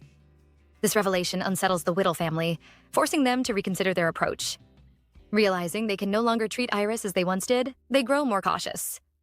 Iris continues by questioning their early arrival, pointing out that the wedding invitation clearly stated the appropriate date. The family hesitates before offering an explanation, with Brittany suggesting concern as their motivation. She claims that Iris was taken away too suddenly and hints at rumors spreading about her situation. Iris responds with quiet amusement, seeing through the attempt immediately. She exposes Brittany's role in fueling those rumors, revealing that her actions were deliberate rather than innocent. As the tension rises, Iris drops any remaining pretense of politeness. She challenges Brittany directly, questioning whether she still appears to be the same person they once controlled. She recalls the hardships she endured, describing the treatment she suffered without hesitation. The words leave Brittany visibly shaken, unable to maintain her composed facade. The room grows heavier as Iris continues, making it clear that she is no longer afraid to speak the truth. She warns them that if they wish to call her a liar, they are free to do so, but any attempt to harm her will have consequences. She declares that she is prepared to sever all ties with the Whittle family if necessary, and will not hesitate to involve the authorities. Her confidence is unwavering as she points out that too many people now know the truth for it to be hidden any longer. The power dynamic has shifted completely, and the Whittle family can no longer control or silence her. With a faint smile, Iris reflects on the support she now has and the strength she has gained. In that moment, it becomes clear that she's no longer the powerless girl they once knew, but someone fully capable of standing against them. After leaving Iris's room, Brittany is seething with anger. The conversation has not gone the way she expected, and being forced to withdraw only fuels her frustration. She immediately turns to Duke Whittle, demanding to know whether he truly intends to let the matter end this way. However, the Duke's expression is far more restrained. Though displeased, he understands the reality of the situation better than anyone else. Deep down, he recognizes that Iris is no longer under their control, no matter how much he might wish otherwise. More importantly, her connection to the Green family places her in a position of advantage, one that the Whittle family cannot afford to ignore or disrespect. With a heavy sigh, the Duke straightens himself and firmly states that they have no choice but to step back for now. His words only deepen Brittany's anger, and she begins to protest, her voice rising with emotion. Yet her father cuts her off, reminding her that retreating in this moment does not mean surrender. It simply means that provoking conflict now would be unwise. He warns her sternly to obey him and avoid reckless actions, making it clear that her future depends on her ability to remain patient and strategic. Though unwilling, Brittany is forced into silence, her frustration simmering beneath the surface. Elsewhere in the manor, Iris walks calmly alongside James. When he informs her that the Whittle family intends to remain at the manor until the wedding concludes, she shows no sign of surprise. She has already anticipated this outcome. In her mind, their decision is driven by opportunity rather than affection. With the royal family likely to send a representative to the wedding, the Whittles are eager to present themselves favorably. Iris finds herself mildly curious about how convincingly they will attempt to play the role of a caring and united family. However, her thoughts soon drift elsewhere, towards something far more personal. Turning to James, she asks with quiet anticipation whether Keybrant is truly expected to return the next day. Upon receiving confirmation, a subtle shift crosses her expression. A faint sadness lingers in her eyes as memories of her past life resurface. She reflects on how two people who once shared a complicated bond are destined to meet again. In the past, their union had been one of convenience rather than love. Brittany had gained the status she desired, while Keybrant, burdened by loss, had needed support. Yet this time, Iris is determined to change that fate. She wants to ensure that Keybrant will never again be placed in a position where he must rely on such circumstances. In the days leading up to his return, Iris finds herself plagued by restless nights. The arrival of the Whittle family seems to have stirred old wounds, making her nightmares more vivid and difficult to escape. Though she has stood her ground against them, the lingering pain from her past continues to surface in her dreams. Night after night, she tosses and turns, caught in shadows that refuse to fade. On one such night, as the darkness of her dreams tightens its grip, an unexpected presence enters her room. Keybrant returns quietly, slipping into the manor under the cover of night and entering through her window. His journey has been long and exhausting, yet his concern for Iris drives him forward. Upon seeing her trapped in another nightmare, his expression softens with pity. He sits beside her and gently reaches out, stroking her neck in an attempt to calm her. However, her reaction is filled with fear, even in her sleep, as though she cannot distinguish comfort from danger. Observing this, Keybrant retrieves the protective stone he has brought with him. Holding it firmly, he activates its power, watching closely as its effect takes hold. Gradually, Iris's restless movements begin to settle. Her breathing evens out, and the tension in her expression fades. Satisfied that the stone has worked, he leans down and presses a gentle kiss to her forehead before quietly wishing her peace. That by morning, Iris awakens feeling refreshed in a way she has not experienced for a long time. The absence of nightmares leaves her both relieved and surprised. As she stretches, a soft smile forms on her lips, but it quickly fades when she realizes she is not alone. Keybrant lies beside her, his presence unexpected yet strangely comforting. Her sudden movement stirs him awake. Still half asleep, he greets her with a quiet warmth, while she looks at him with astonishment, wondering when he arrived. Though slightly groggy, he simply acknowledges her, his demeanor calm but subtly pleased. She questions why he did not wake her, but he explains that he had tried and failed, appearing slightly embarrassed by the admission. Their conversation shifts naturally, and Iris expresses a quiet happiness at seeing him again. Keybrant responds sincerely, pleased by her reaction and glad that the protective stone has helped her rest. His words remind Iris of similar gestures from the past, and for a moment she allows herself to hope that things will be different this time. As they sit together, K. Brent draws her closer, asking what occupies her thoughts. Iris answers shyly, mentioning her dreams, though she carefully avoids revealing their deeper meaning. When he presses her for details, she deflects with a light tone, claiming she had been dreaming about her unicorn, Windy. This answer immediately sparks a hint of jealousy in him, though he masks it with playful annoyance. Their interaction grows softer, filled with warmth and unspoken emotion. Iris studies him closely, as though trying to confirm that he is truly there. For a brief moment, doubt creeps into her mind, making her question whether this is reality or simply another illusion created by her dreams. Seeking reassurance, she reaches out, her touch hesitant at first, as though grounding herself in the present. K. Brent notices her uncertainty and gently steadies her, bringing her back to awareness. His reaction carries both restraint and sincerity, revealing his struggle to maintain control in the face of his growing feelings.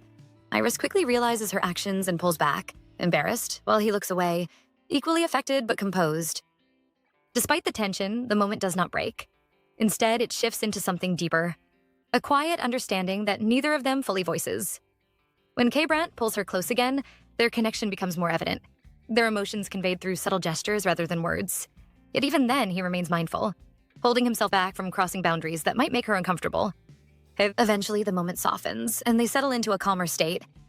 Iris leans against him, her thoughts drifting once more, while K. Brent admits that his hurried return has left him exhausted. His words carry a hint of humor, easing the tension between them. Their conversation turns lighter as he brings up Windy again, unable to fully hide his lingering jealousy. Iris laughs, sharing her experiences with the mischievous unicorn, describing how it eagerly snatches food without care. K. Brent responds with mock seriousness, warning her to be cautious, though his tone reveals more affection than concern. Sensing his mood, Iris gently changes the subject, asking about the protective stone. At this, K. Brent nods and begins searching through the bed, clearly intending to show her something. A few moments pass, and before the sheets are even disturbed, K. Brent reveals what he has been hiding. With a quiet sense of pride, he presents Iris with a delicate bracelet adorned with shimmering blue gems. The piece catches the light beautifully, its craftsmanship both elegant and refined. Naturally drawn to it, Iris reaches out, her curiosity evident, but K. Brent quickly pulls it back, a faint smile forming on his lips as he stops her from touching it. His reaction is not playful alone as he begins to explain that the bracelet is no ordinary ornament. It is a relic, one that carries power but also risk. According to him, the item can be dangerous to anyone who harbors deep unhappiness or thoughts of self-harm. His words catch Iris off guard, and her expression shifts to one of surprise. She questions whether he truly sees her as someone burdened by such darkness. In response, K. Brent's demeanor changes noticeably. The lightness fades from his face, replaced by something heavier, something more serious. He admits that there are moments when she reminds him of someone deeply wounded. Despite her strength and pride, there are times when she appears fragile in his eyes, as though she carries unseen scars. Hearing this, Iris's mood softens. She cannot completely dismiss his concern, as part of her knows that his observation is not entirely wrong. However, she also understands that she is no longer the same person she once was. The darkness that once consumed her belongs to a different life, one she has already left behind. As she studies K. Brent, she notices the intensity of his concern, the genuine fear hidden beneath his composed exterior. It becomes clear to her that his worry comes from a place of deep care. Originally, Iris has considered discarding the protective stone he gave her, wanting to distance herself from reminders of her past vulnerability. Yet, after experiencing its calming effect and seeing how much reassurance it brings to him, she begins to reconsider. Instead of rejecting it, she decides to keep it for the time being. Moving closer to him, she gently reassures him that she will not disappear, no matter what happens. Taking his hand, she expresses her gratitude, admitting that she appreciates the way he looks out for her. She then makes a request, asking him to promise that the protective stone will never be lost or used by anyone else. Though slightly surprised by her insistence, K. Brent does not question her further. Instead, he pulls her into a quiet embrace and agrees without hesitation. In that moment, he also reveals his affection, acknowledging that despite her occasional complaints, his feelings for her run deep. Not long after, the calm atmosphere is interrupted by the arrival of Jarethian. Her presence brings a sudden burst of energy into the manor as she rushes toward Iris and embraces her warmly. Her concern is immediate, asking how Iris has been managing in her absence. Iris responds with a gentle smile, reassuring her that everything has been fine, before returning the question. Their interaction carries a natural ease, reflecting the bond they share. Jarethian quickly shifts the topic, teasingly asking whether Iris is ready to spend the family fortune and whether she is enjoying the wedding preparations. This catches Iris completely off guard. The idea that such extravagant resources are being used for her wedding is something she has not yet fully grasped. For a brief moment, she wonders if Jarethian is exaggerating or joking, but the seriousness beneath her tone suggests otherwise. Realizing she has nearly forgotten something important, Jarethian suddenly becomes animated again and announces that she has someone to introduce. She brings in Nelanicus, presenting her as a trusted colleague from the academy. Nelanicus greets Iris with graceful composure, her presence immediately commanding attention. Jarethian proudly mentions her reputation, emphasizing how well-known and respected she is within social circles. Iris recognizes the name instantly, though not from this life. In her past, Nelanicus has held immense influence, far surpassing even Brittany in social standing. She has been a central figure in high society, someone whose presence could elevate any gathering. Eventually, she has risen to even greater heights, becoming a figure of authority and admiration. Remembering this, Iris studies her more carefully, aware that this encounter holds significance beyond the present moment. As Jarethian and Nelanicus exchange lighthearted remarks, their familiarity becomes evident, and Iris observes them with quiet interest. Her thoughts drift briefly to a memory of attending one of Nelanicus's gatherings long ago, a rare occasion that has left a lasting impression. When their eyes meet, there is a pause, a moment that feels deeper than a simple introduction. Iris senses something unspoken in Nelanicus's gaze, as though she is trying to understand her in ways that go beyond appearances. Choosing to move forward, Iris greets her politely, acknowledging her reputation and suggesting a more casual form of address. Nelanicus responds warmly, accepting the gesture and offering the same in return. The exchange creates a comfortable atmosphere, and though the room falls briefly silent, it is not an awkward silence, but one filled with quiet understanding. From Nelanicus's perspective, Iris is not at all what she expects. She has assumed that the sister of Brittany, often praised within their social circle, would resemble her family in demeanor. Instead, she finds someone entirely different. Iris carries herself with a gentle strength, a balance of kindness and firmness that sets her apart. There is a confidence in her that suggests experience, as though she understands the world in ways others might not. This contrast intrigues Nelanicus, leading her to question the accuracy of the rumors she has heard. Meanwhile, Iris notices Nelanicus's prolonged attention and becomes slightly curious about it. Before she can address it, Jarethian steps in, assuming the confusion stems from common rumors. She reassures Iris that Nelanicus has no personal interest in Keybrandt, clarifying that their relationship is far from romantic. This revelation surprises Iris, raising new questions in her mind about Nelanicus's involvement in the wedding preparations. However, before she can explore this further, the atmosphere shifts abruptly. Brittany enters the room without warning, her presence immediately disrupting the calm. Believing Iris to be alone, she begins to speak with visible irritation, questioning her actions and behavior. The tension in the room rises instantly, drawing the attention of both Jarethian and Nelanicus. And only after noticing their presence does Brittany realize her mistake. Her expression changes, and the confidence she entered with falters. Jarethian responds with a polite yet clearly sarcastic remark, highlighting the lack of proper introduction.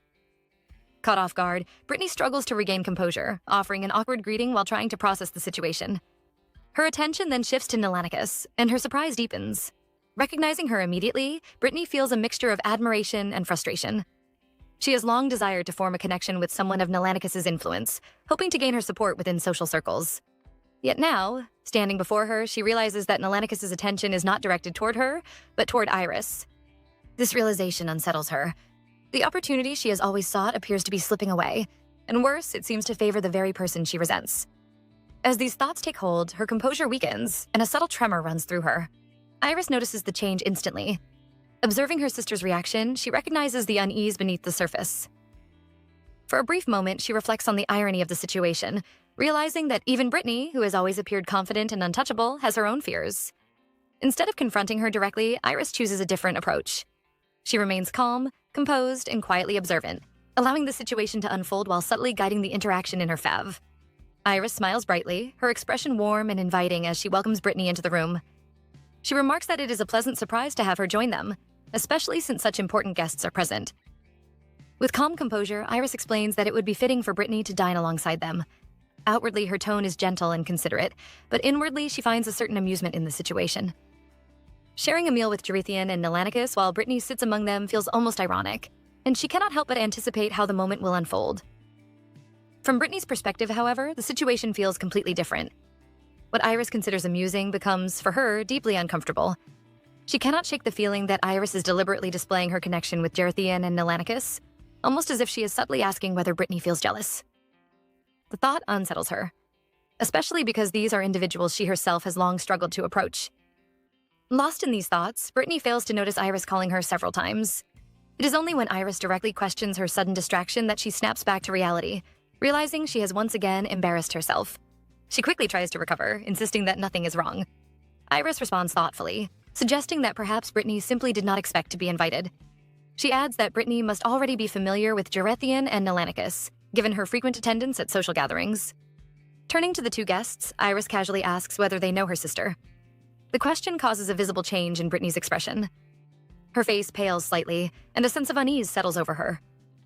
Iris continues with a gentle smile, mentioning how admired Brittany is at such events, noting that many people are eager to befriend her. Nelanicus's response is calm but cutting. She remarks that if such friendships exist, she is entirely unaware of them. The statement lands heavily, leaving Brittany momentarily speechless. She forces a laugh, attempting to dismiss the situation, but the discomfort lingers. Realizing she is losing control of the conversation, she abruptly stands and offers an apology, clearly intending to leave as quickly as possible. Iris, without even lifting her gaze from her meal, calmly asks where Brittany intends to go.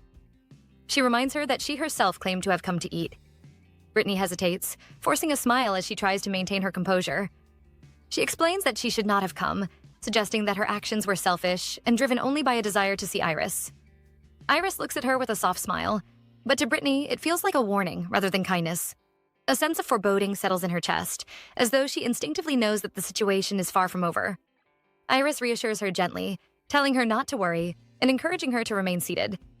However, beneath the warmth of her words lies an unmistakable firmness. When Brittany meets Iris's gaze, she feels a sudden chill, as though the invitation is no longer optional.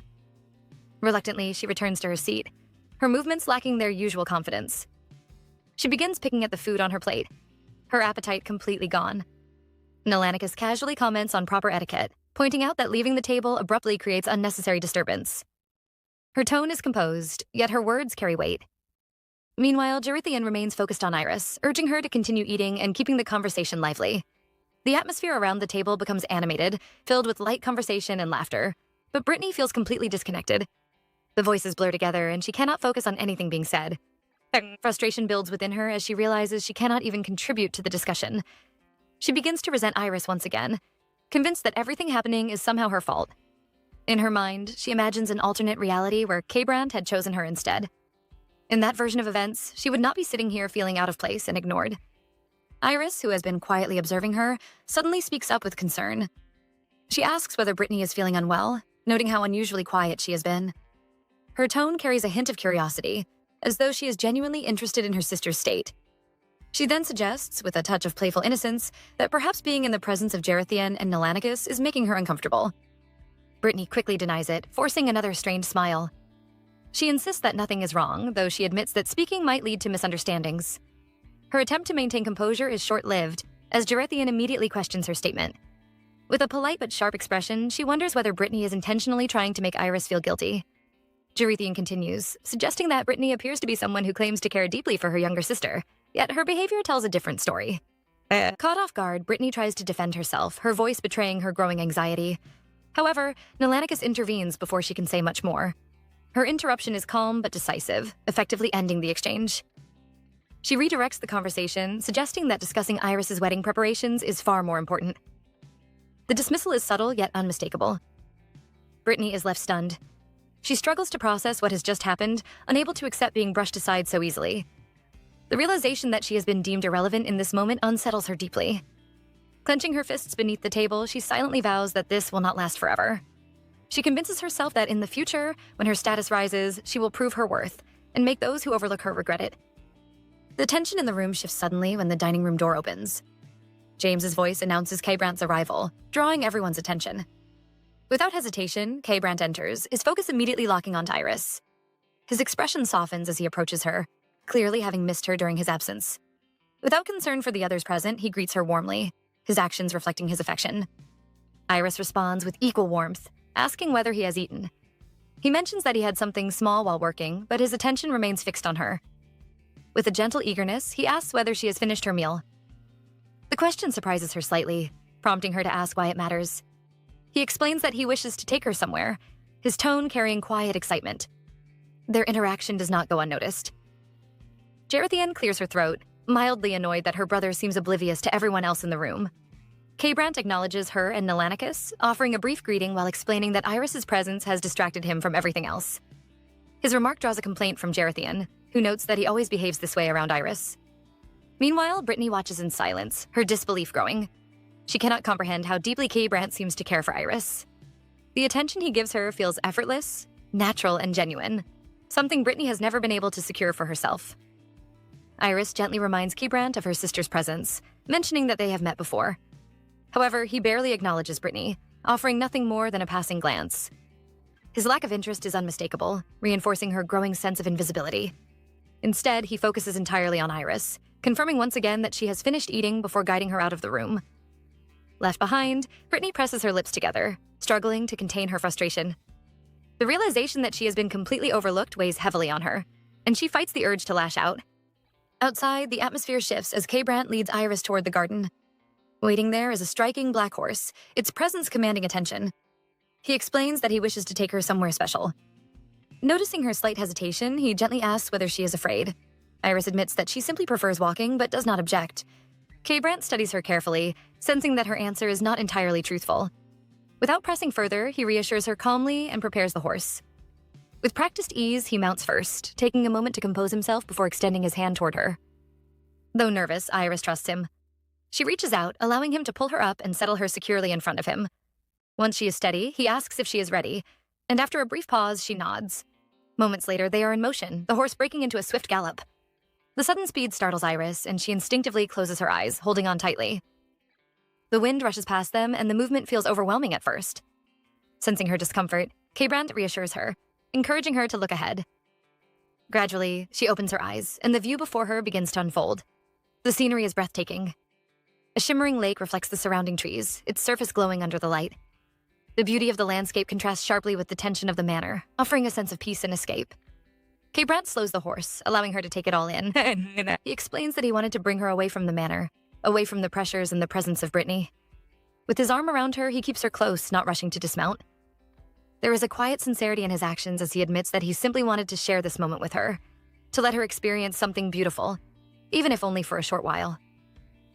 Iris smiles softly, her thoughts lingering on how gentle, attentive, and considerate K-Brant always is toward her. There is a quiet warmth in her expression, one that does not go unnoticed. K-Brant, catching that look, grows slightly shy and admits that if she continues to look at him that way, he might take it as an invitation to kiss her. Iris quickly reacts, flustered, trying to clarify that she had not meant anything of the sort. Her reaction only amuses him. With a light laugh, he dismisses the moment as a joke before gracefully stepping down from the horse. He then invites her to walk with him, explaining that this place will soon change and may not be accessible again for some time. After helping Iris down carefully, she asks why returning here would become difficult. K-Brant explains that Gerithian has chosen this location as the site for the wedding ceremony, and construction is set to begin the following day. The news surprises Iris. She cannot help but think about the enormous cost such a project would require, but K-Brant quickly reassures her, telling her not to concern herself with such matters. He admits with a hint of awkwardness that while he cannot yet offer her grand personal gifts, he can at least ensure that their wedding is nothing short of magnificent. Iris responds immediately, shaking her head as she insists that she should be the one thinking about what she can do for him. Her tone is sincere, but she also carries a playful energy. K-Brant laughs at her words, remarking that he is far from being a useless husband. Iris continues the playful exchange, explaining that it is not about usefulness, but about the opportunities she now has. With a bright laugh, she imagines a future where she spoils him with fine shoes, elegant suits, and exquisite jewelry. K-Brant looks at her, slightly confused but clearly touched by her enthusiasm. Before he can fully express his thoughts, Iris interrupts him again, teasingly asking whether her behavior makes him want to tease her in return. He admits that she understands him perfectly. With that, he asks her to close her eyes.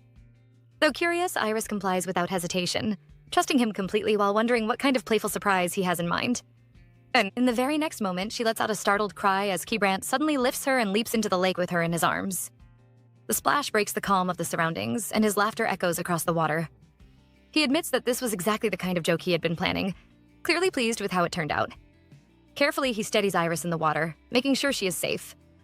As Iris regains her composure, she looks around and notices how clear the lake water is, its surface shimmering under the light. K-Brant gently reminds her to be cautious, mentioning that some areas are deeper than they appear. However, his warning proves unnecessary, as Iris has no intention of moving away from him, In fact, neither of them seems eager to create distance. A quiet calm settles between them once more. Instead of speaking, they simply remain close, appreciating each other's presence and the peaceful beauty surrounding them. The moment feels suspended in time, as though neither wishes for it to end. Eventually, K-Brant breaks the silence, asking why she is looking at him so intently. Iris answers honestly, explaining that his smile is so captivating that she cannot look away. Her words draw her closer to him, and in response, he holds her more securely. The connection between them deepens, filled with warmth and quiet happiness. For K-Brant, the moment feels almost too perfect, something he wishes he could extend indefinitely. However, he becomes increasingly aware of the situation. The cool water sharpens his senses, and with Iris's soaked appearance, he finds it harder to maintain his usual composure. Realizing they cannot linger too long, he decides to break the moment before it goes too far. Suddenly, he splashes water at her, catching her completely off guard. Iris reacts instantly, glaring at him with playful indignation. K-Brant laughs, offering a quick excuse, explaining that if they remain in the water any longer, her maids will certainly scold him, regardless of the warm weather. His reasoning only irritates her further, and he quickly realizes his miscalculation. Determined to retaliate, Iris chases after him, attempting to splash him in return. What follows is a lighthearted exchange, filled with laughter and movement. The tension from earlier disappears entirely as they enjoy the simple joy of each other's company. Both silently wish for more moments like this, free from pressure and expectations. Eventually, they return to the manor. The moment they step inside, Iris is quickly guided away to warm up, despite her attempts to explain that they had only been in the water briefly. As she begins drying her hair, there is a knock at the door. James's voice follows, asking for permission to enter. Iris has already been meaning to speak with him, so she immediately allows him in. Her curiosity leads her to ask about Brittany and what happened after she left the dining hall. James explains that Brittany remained seated, unable to engage with Gerithian and Nelanicus, who seemed rather satisfied with the silence. Iris considers this and concludes that the situation must have deeply frustrated her sister. She wonders quietly what Brittany might attempt next. Shifting the topic, Iris asks James the reason for his visit. His hesitation is unusual, immediately signaling that something is wrong. With a concerned tone, he informs her that a new guest has arrived at the manor, someone whose presence does not seem to bring good news. The guest has specifically requested to meet Iris privately, but James is uncertain whether allowing such a meeting would be wise. The visitor is soon revealed to be Groker. He waits in the living room, his posture heavy and his expression filled with regret. It is clear from his demeanor alone that he brings troubling news. As Iris joins him, he apologizes immediately, explaining that he has failed in a matter she entrusted to him. He informs her that the gold mine has collapsed and become completely blocked. Despite multiple attempts to clear it from different directions, every path has been obstructed by heavy rock. He expresses deep regret, believing he has disappointed her trust. However, Iris does not react with fear or panic. Instead, she remains calm and composed, asking specific questions about the situation. She inquires about the northern wall of the mine, and Groger confirms that he has personally inspected it. According to him, the rock there is far too solid for traditional methods to penetrate. Her next suggestion surprises him completely. With steady confidence, Iris asks whether explosives have been considered. The idea shocks Groger, who immediately rejects it, explaining that such a method would be extremely dangerous. The risk of collapse is too great, and lives could be lost in the process. Yet Iris does not waver. She calmly insists that the mine will not collapse and that no one will be harmed. Her certainty is unwavering, which only deepens Groger's concern. He tries once more to reason with her, emphasizing the responsibility he holds and the potential consequences of such a decision. Still, Iris remains resolute. She assures him that she fully understands the risks and is willing to take responsibility. Her confidence is not reckless but calculated, as though she already knows the outcome. With a calm smile, she asks him to trust her judgment, promising that they will not regret this decision. Iris reflects on the events of her past life, where the same gold mine had once been abandoned for identical reasons. Back then, the mining operation had come to a sudden halt, and the consequences had fallen squarely on her shoulders. The Whittle Duke had been furious, accusing her of being useless despite previously believing she could bring value to the family.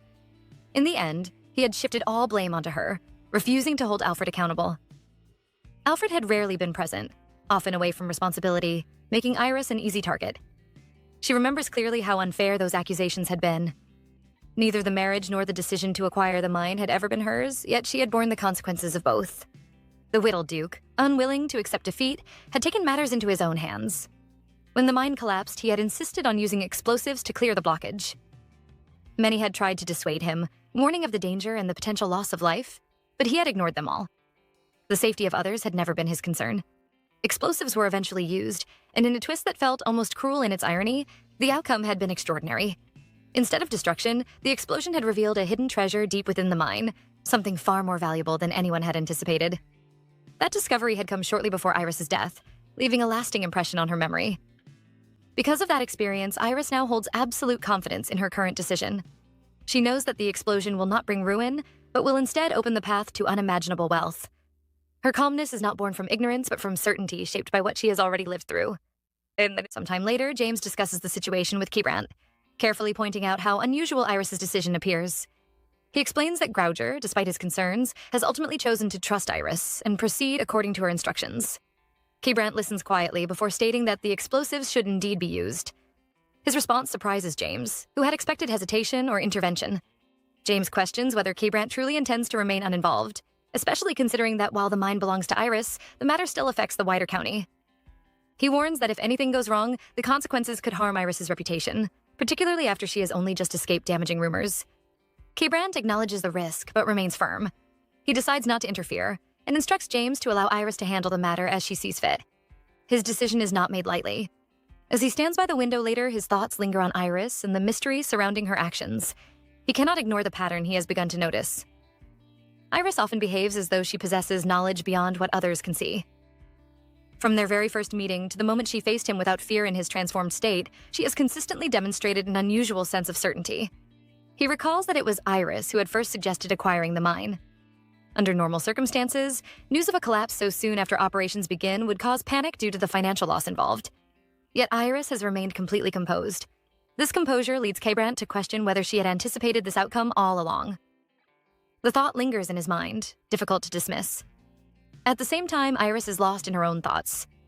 She estimates that the positive news about the mine will likely arrive around the time of the wedding. However, she is also aware that the future is no longer as predictable as it once seemed. Her actions have already begun to alter the course of events, and she understands that she can no longer rely solely on past knowledge. Because of this, she recognizes the importance of surrounding herself with capable and intelligent people. As she leans back against the sofa, her mind shifts to another matter entirely. She begins considering the need to establish trade relations with the Toller Kingdom, understanding that such alliances will be crucial moving forward. Her thoughts are interrupted when Kebrant enters the room. His expression reveals nothing of the hours he has spent contemplating her behavior. Iris looks at him with mild surprise, asking if his discussion with James has truly taken so long. Kebrant sits beside her and explains that he has had other matters to consider as well. As he studies her more closely, he notices the faint signs of exhaustion on her face. It is clear that she has been handling many responsibilities recently. There is a brief pause before Kebrant decides to address the question that has been weighing on his mind. With some hesitation, he asks whether she possesses the ability to see the future. The question catches Iris completely off guard, sending a wave of panic through her.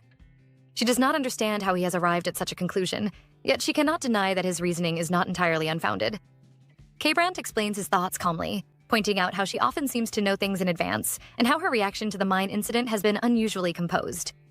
He moves slightly closer, suggesting that perhaps she possesses a unique ability, something similar to his own connection with relics. Iris is left momentarily speechless. She has always known that this moment might come, yet she feels entirely unprepared now that it has arrived. The truth is complicated. While she does have knowledge of past events, she cannot guarantee that the future will unfold in the same way. She remembers how she once tried to change Kebrant's fate, a fate that had led to suffering and an unjust end. Even now, she is uncertain whether telling him about her past life would bring understanding or disbelief. Although she trusts that Kebrant would never harm her, this particular secret makes her confidence falter. The weight of it is too great, too difficult to explain. Her silence does not go unnoticed. Kebrant senses the shift in her mood, recognizing the melancholy that settles over her. He understands that she is holding back something significant, but he also realizes that pushing her may only create distance between them. With a quiet sigh, he admits that he may be mistaken. At the same time, Iris responds by explaining that she cannot predict the future. She lowers her gaze and describes her actions as the result of careful calculation, reasoning based on knowledge of the past and present. In her explanation, she suggests that understanding patterns can sometimes make outcomes easier to anticipate. Kebrant listens, a faint smile appearing as he considers her words. He questions whether she arrived at her earlier conclusions through similar reasoning, including how she identified certain truths about those around them. Iris maintains her explanation, insisting that it is all logic combined with confidence in her decisions. Despite her answer, Kebrant remains aware that there is more she is not saying. He takes her hand gently, bringing it closer as he admits that many questions still remain in his mind. Iris meets his gaze with a soft smile, acknowledging that she is aware of this. She assures him that one day she will tell him everything, but she needs more time before she can do so. The seriousness of the moment lingers briefly before K. Brandt, realizing how close he has moved, shifts back slightly, unintentionally breaking the intensity of the atmosphere. Iris notices the subtle disappointment in his expression, but also recognizes that he has chosen not to pressure her. This restraint fills her with quiet gratitude. As she reflects on his actions, Iris becomes increasingly aware of her growing feelings for him. His presence alone brings her comfort, something she once believed she would never seek again. There was a time when she wanted nothing to do with men, yet now she finds herself drawn to him, craving the warmth and safety he provides. Sensing her own thoughts drifting too far, Iris pulls back slightly and shakes her head, attempting to regain composure. K. Brandt misinterprets her reaction, believing he has somehow ruined the moment. He quickly apologizes and shifts his focus to her well-being, expressing concern about her rest. Okay. He then produces a bracelet containing a guardian stone intending to help her sleep peacefully. Iris hesitates. She does not wish to sleep, especially not under the influence of the stone. A quiet unease settles over her as she considers the possibility of revealing something in a vulnerable state. She attempts to dissuade him, but K. Brandt gently activates the stone regardless. As its effect begins to take hold, Iris feels a flicker of fear. Her thoughts grow heavy, and despite her resistance, sleep begins to claim her. Beneath that calm exterior, her concern remains as she cannot be certain what truths might surface once she loses control within the depths of her dreams. K. Brandt, the count responsible for overseeing holy relics, lives a life filled with constant responsibility and pressure. His duties require him to track down locations where strange and dangerous phenomena occur, identify the presence of relics, and coordinate closely with his trusted subordinates, known as the Shadows, to secure them. At the same time, he must always be prepared for conflict, especially when it comes to protecting the freedom and safety of those who serve under him. Finding individuals capable of handling relics is yet another burden he carries. Because of all this, nightly meetings with his Shadows have become a routine necessity, a time to review developments and plan their next steps. However, on this particular night, something feels completely off. The atmosphere in the room is heavy, and the reason becomes obvious the moment K. Brandt appears. He looks utterly exhausted, as though sleep has abandoned him for days. Dark circles shadow his eyes, and his usual composed demeanor is replaced by an unusual sense of defeat. Eugene, Nathan, James, and Wallace exchange glances, unable to comprehend what could have caused such a drastic change in him. None of them has ever seen him like this before, and the unfamiliar sight leaves them unsure of how to respond. Nathan attempts to gauge whether anyone else has any insight, but the shared confusion among them makes it clear that they are all equally clueless. Then, in stark contrast to the tense mood, Wallace suddenly blurts out an excited and completely unexpected guess, wondering if K. Brandt has been rejected by Iris, and if that could explain his current state. The room falls into an awkward silence as K. Brandt slowly lifts his tired gaze and asks Wallace to repeat what he just said. Even that small reaction confirms that something is indeed wrong. Encouraged by the response, Wallace continues his wild speculation, suggesting various dramatic scenarios, from Iris losing interest in K. Brandt to him somehow ruining things himself. Before he can go any further, Nathan swiftly knocks him on the head, shutting him down and restoring some level of order. James, maintaining his usual seriousness, steps in and asks directly what has happened, convinced that something significant must be behind K. Brandt's condition. After a brief pause, K. Brandt finally answers, revealing that the reason for his state is that he has lost to Windy. His response leaves the entire room stunned. For a moment, they wonder if they have misheard him. The idea that someone like K. Brandt could be so affected by a small unicorn seems almost impossible to believe. Yet he calmly explains that Iris, who rarely dreams, had called out Windy's name in her sleep with a peaceful and happy expression. He had secretly hoped that he would be the one to appear in her dreams first. But instead it was the mischievous little unicorn. The silence that follows is heavy, not because they fail to understand, but because they cannot believe that such a trivial matter has shaken him so deeply. Despite their disbelief, the meeting eventually concludes, though the unusual tension lingers in the air. Afterward, K. Brandt makes his way toward Iris's room, still bothered by the incident. As he walks, he reflects seriously on what women might like, even recalling how the topic had unexpectedly become part of their earlier discussion. Wallace had enthusiastically suggested that giving gifts was the key, as it could bring happiness and strengthen emotional bonds. Nathan had immediately dismissed the idea as obvious, emphasizing that understanding a person's true preferences mattered far more. James, offering a more thoughtful perspective, had suggested that Iris might genuinely like animals, considering her fondness for Windy. That suggestion sparks something in K. Brandt's mind. Slowly, his earlier gloom begins to fade as an idea forms. By the time he reaches the bedroom, his expression has shifted, no longer resembling the defeated figure from before. However, his interpretation of the advice takes an unexpected turn. Instead of seeking out a new pet, he decides on a far more unusual approach. Once inside, he quietly removes his outer layers and transforms into his wolf form before settling beside Iris. In his mind, this solution feels perfect. If Iris likes animals, then there is no better choice than him. He convinces himself that there is no need to introduce any new creature that might compete for her attention. His own presence, especially in such a form, should be more than enough to earn her affection. With that thought, he relaxes beside her, content with his decision. Elsewhere in the manor, a completely different tension unfolds. Brittany's mother paces restlessly, unable to calm her growing frustration. She feels the current situation with Iris cannot continue. Brittany herself is in a volatile state, throwing documents aside and obsessively declaring her determination to become Empress, though she offers no clear explanation for her sudden urgency. The Whittle Duke attempts to reassure his family, insisting that everything is still progressing according to plan. He explains that the royal family, particularly those connected to the crown princess, place great importance on familial ties. He also mentions that the second prince remains cautious, while the heir to the throne appears eager to move forward with marriage arrangements. Despite his confidence, his words fail to ease the Duchess's concerns. The Duchess remains deeply unsettled, especially by Iris's growing confidence and defiance. She senses that something is bound to go wrong if things continue this way. Determined to act, she heads into the garden, considering ways to accelerate Brittany's marriage.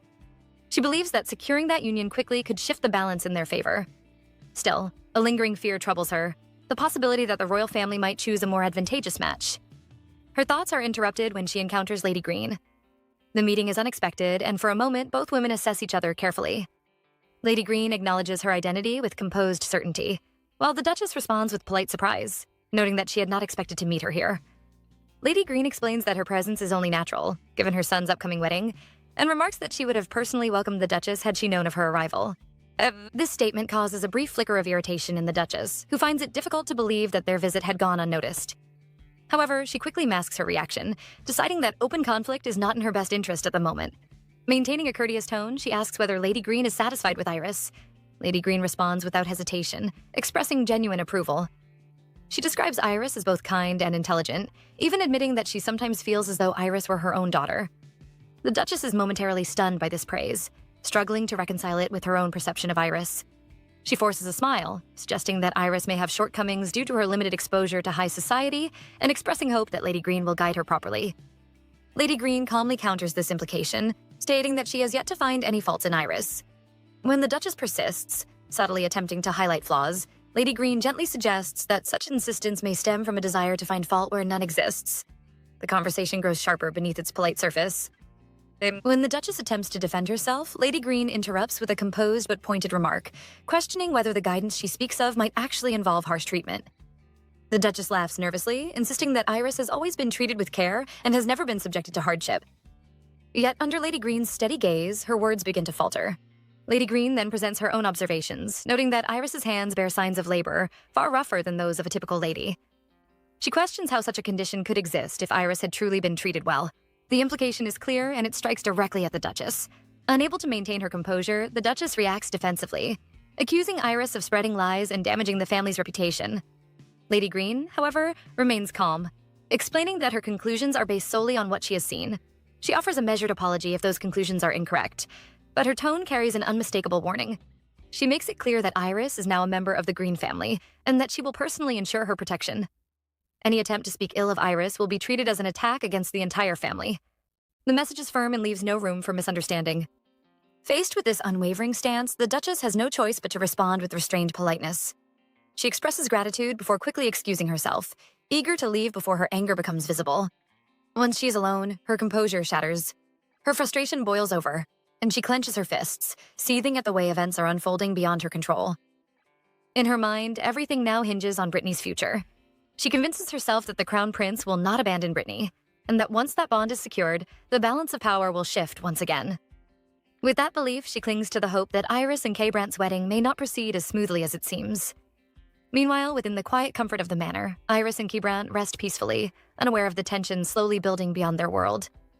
K-Brant, still in his wolf form, lies beside her as both drift into a deep, undisturbed sleep. The calm of the night wraps around them, offering a rare moment of serenity before the challenges ahead. The following morning arrives gently. Iris wakes with a soft yawn, stretching slightly as she realizes she has once again enjoyed a full night of uninterrupted rest. The absence of nightmares brings her a sense of relief she has not felt in a long time. Turning her head, she notices the large wolf resting beside her and wonders when exactly Brandt returned and chose to lie there.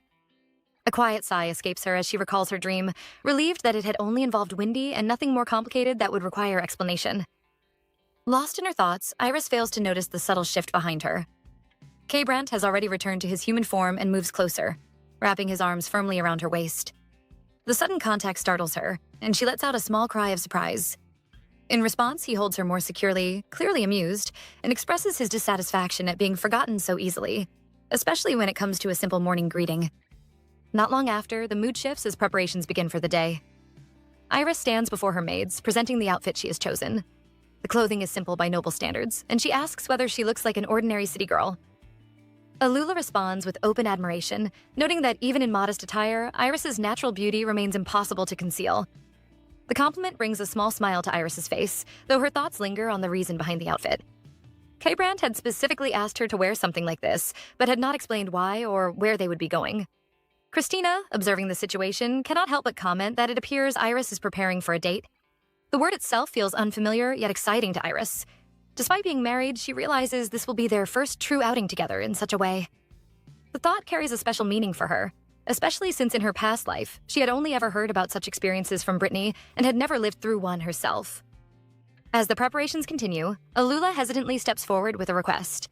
With a mix of excitement and concern, she asks if she can accompany Iris on the outing. She explains that since they will likely leave the safety of the manor, there could be potential danger, and she wishes to ensure Iris's protection. Christina immediately objects, placing a firm hand on Alula's shoulder. Though her smile remains gentle, there is an unmistakable edge to her tone as she insists that Brandt will handle everything and that this is not a moment for interference. Alula attempts to argue her case, but Christina's patience quickly wears thin, causing her composed demeanor to crack. The exchange amuses Iris, who finds herself laughing softly at their dynamic. Soon after, Iris steps out onto the street where Brandt awaits her. The moment he sees her, his expression softens, and he comments on how striking she looks, even in such simple attire. Iris responds lightly, mentioning that her maids had assured her the outfit was ordinary.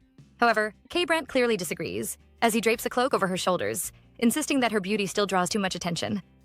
Iris responds playfully, suggesting that even if the outfit were to become worn or dirty, it would not change how he sees her. Taking her hand, Brandt leads her forward, remarking that he has no choice but to walk proudly beside such a remarkable wife. As they enter the city, Iris's curiosity awakens. She looks around with wide-eyed wonder, taking in sights she has never truly experienced before. In her previous life, she had always traveled by carriage, never walking freely among the people. Now she finds joy in the lively streets, where children run freely and merchants call out to passers-by, showcasing their goods. The atmosphere feels vibrant and alive, almost magical in her eyes. Brandt watches her reaction carefully, feeling a sense of satisfaction. In truth, much of this outing has been carefully planned with guidance from James. Having grown tired of declining countless gift proposals meant for Iris, James had instead provided a detailed list of popular places and activities suited for a proper outing. He had even emphasized the importance of sincere compliments, assuring Brandt that such gestures would bring Iris happiness. Their walk eventually leads them to a quieter district, where the noise of the city fades into a more refined calm. Iris notices the change immediately, commenting on how peaceful the area feels. Brandt explains that this part of the city is known for its high-end shops, often visited by nobles and wealthy patrons. He guides her into one such establishment, mentioning that it has recently become popular, especially among women. Inside, the shop assistant eagerly explains that the location is considered a favored destination for couples. Among its unique offerings are specially crafted teaspoons, rare items that some customers even collect. Despite the novelty, Iris finds herself less interested in the shop and expresses a preference for continuing their walk outside. Her response surprises Brandt, and a subtle disappointment flickers across his expression. Noticing this, Iris steps closer and gently questions him, wondering if he had intended to buy the items for her. He quickly reassures her that it is not important, but she senses otherwise. With a playful gesture, she raises a finger to his lips, pointing out that he appears to be sulking. The closeness catches him off guard, and he averts his gaze, clearly flustered, while insisting that he is perfectly fine. Without lingering on the moment, Brandt takes her hand again and leads her back into the streets, suggesting they continue exploring. Iris watches him with curiosity, trying to understand the subtle shifts in his mood. Recently, she has begun to suspect that his behavior might be tied to a quiet jealousy, perhaps even connected to her affection for Windy, though she struggles to fully make sense of it. As they return to a more crowded part of the city, Brandt suggests that she look for something she might like. Iris eagerly moves through the stalls, her excitement returning as she points out various items. Eventually, her attention is drawn to a display of combs. She leans in for a closer look, examining them carefully. K-Brandt, observing from behind, assumes that her interest must be related to Wendy. He tells himself that as long as she's happy, it does not matter. However, his thoughts are interrupted when Iris turns to him and asks him to hold out his hand. Confused but compliant, he does so. She gently runs the comb across his palm, asking if he likes the sensation. Still under the impression that the item is meant for the unicorn, he responds accordingly, suggesting that she would know better what Wendy prefers. Iris, however, surprises him with her reply. She explains that the comb is not for Wendy at all, but is something she chose specifically for him. The words catch him completely off guard. For a moment, he is unable to respond. Iris continues, her smile sincere, expressing that he is always the most important person to her. The simplicity and honesty of her statement leave him visibly shaken. Flustered, K-Brandt abruptly turns away and begins walking, telling her to follow without looking back. His reaction is quick and uncharacteristic, as though he is trying to regain control of himself. Iris hurries to catch up, concern evident as she asks whether he is truly all right. He assures her that everything is fine, though his pace and demeanor suggest otherwise, leaving her to quietly wonder what thoughts are now running through his mind. After their long walk through the lively streets, Iris and K-Brandt settle beneath the wide shade of an old tree, the shoom of the city fading into a distant hum. The calm atmosphere allows them a rare moment of quiet. K-Brandt, still holding the small comb Iris had given him, turns his attention to her with curiosity, wondering why she chose to give him such a thoughtful gift. Iris, leaning slightly closer, explains that her gesture comes from concern, a quiet acknowledgement of the burdens he carries even when he tries to hide them.